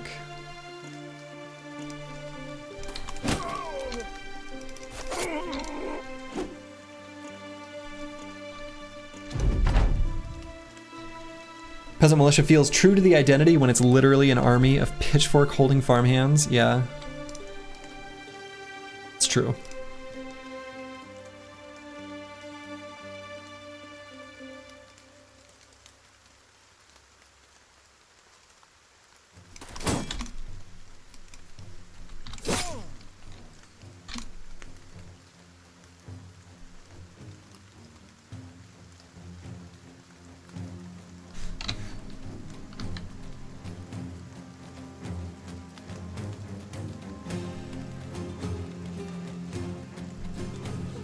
I don't think I want to step forward. I think we want to keep Squigs right there.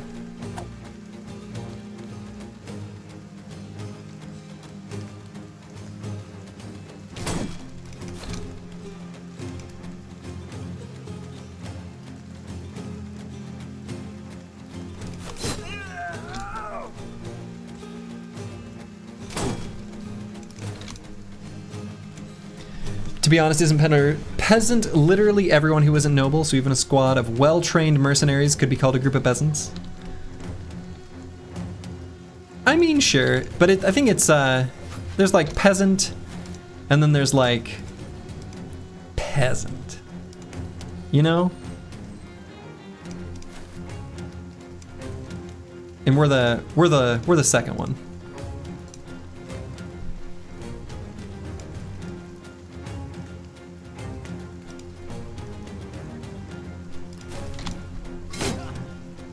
Okay, so he did manage to hit there, dang. Let's get more units in. Oh, whoa. Whoa, whoa, whoa, whoa.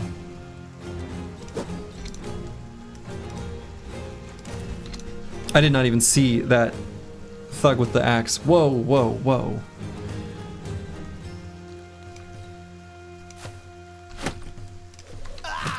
Oh. 69% hit chance. Nice.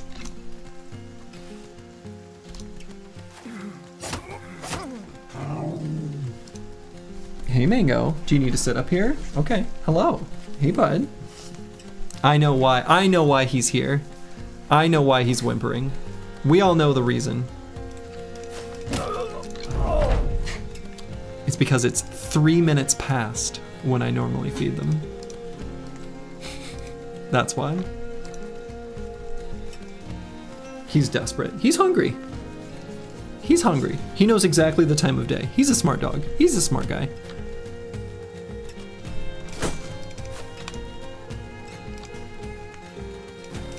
He's starving. Absolutely. So that dagger is there.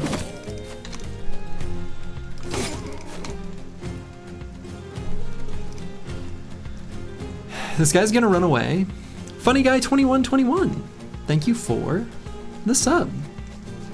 Time to walk up and shield wall. I mean, that's what I'm thinking. So LV Trisha could be the one to do that. I mean, he will be, but... All right, Squigs is gonna pick up this dagger. Not the highest melee skill. He does have quick hand, so he at least does this faster.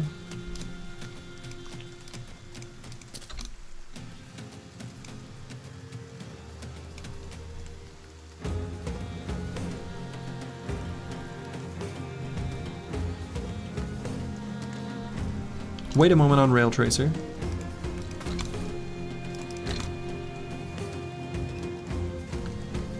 Falsers has a dagger. Like a straight up, like a real daggery dagger. Ow, come on, you jerk. I'm just trying to get your armor. Let's push him to the low ground.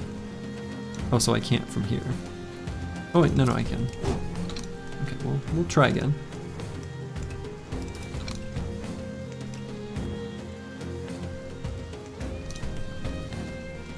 Saint Killer doesn't have enough fatigue. Okay.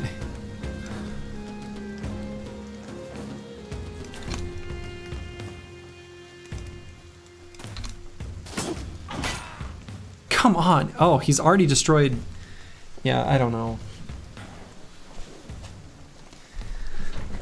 I think without... It's so hard to make this profitable.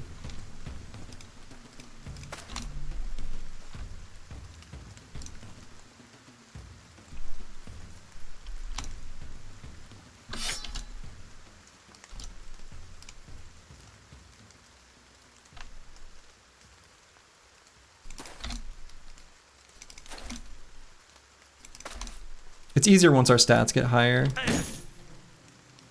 Alright, got him in a stun. Yeah, I'll just remain right where I am. The stun is good.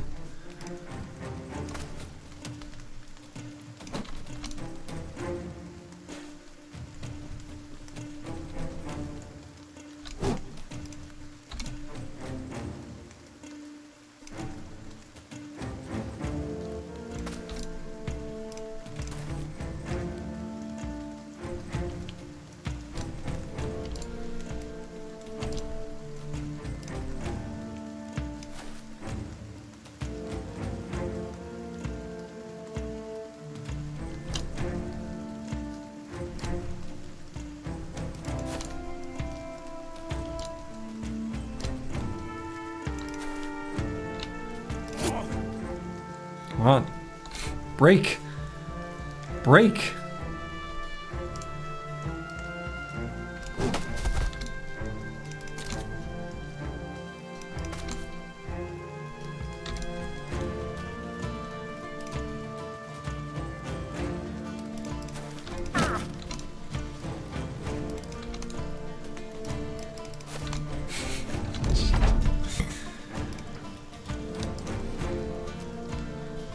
Mango, don't do that, bud.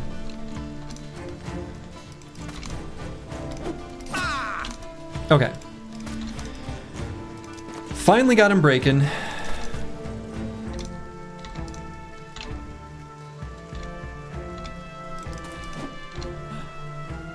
Run him down. Choose entire sofa into shreds. No, he always starts picking at his feet when he's nervous and or anxious and or hungry. He's weird. He's a weird dog. He's a sweet boy, but he's very weird.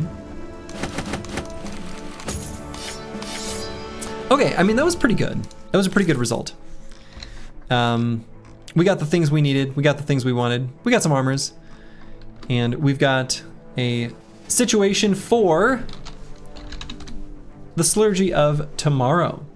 So my plan is to play around this same time tomorrow. Or excuse me, starting around the same time as I did today. So around 11 a.m. approximately Central Time. But I think that's gonna be where I'm gonna call it for the evening. So I'll send you guys over to PC Space Goon. He's a lovely person who sometimes hangs around here, and he's playing his big old lone wolf run. So, to all of you, wherever you are in the world, make it a good one. This is the run. Ta-ta.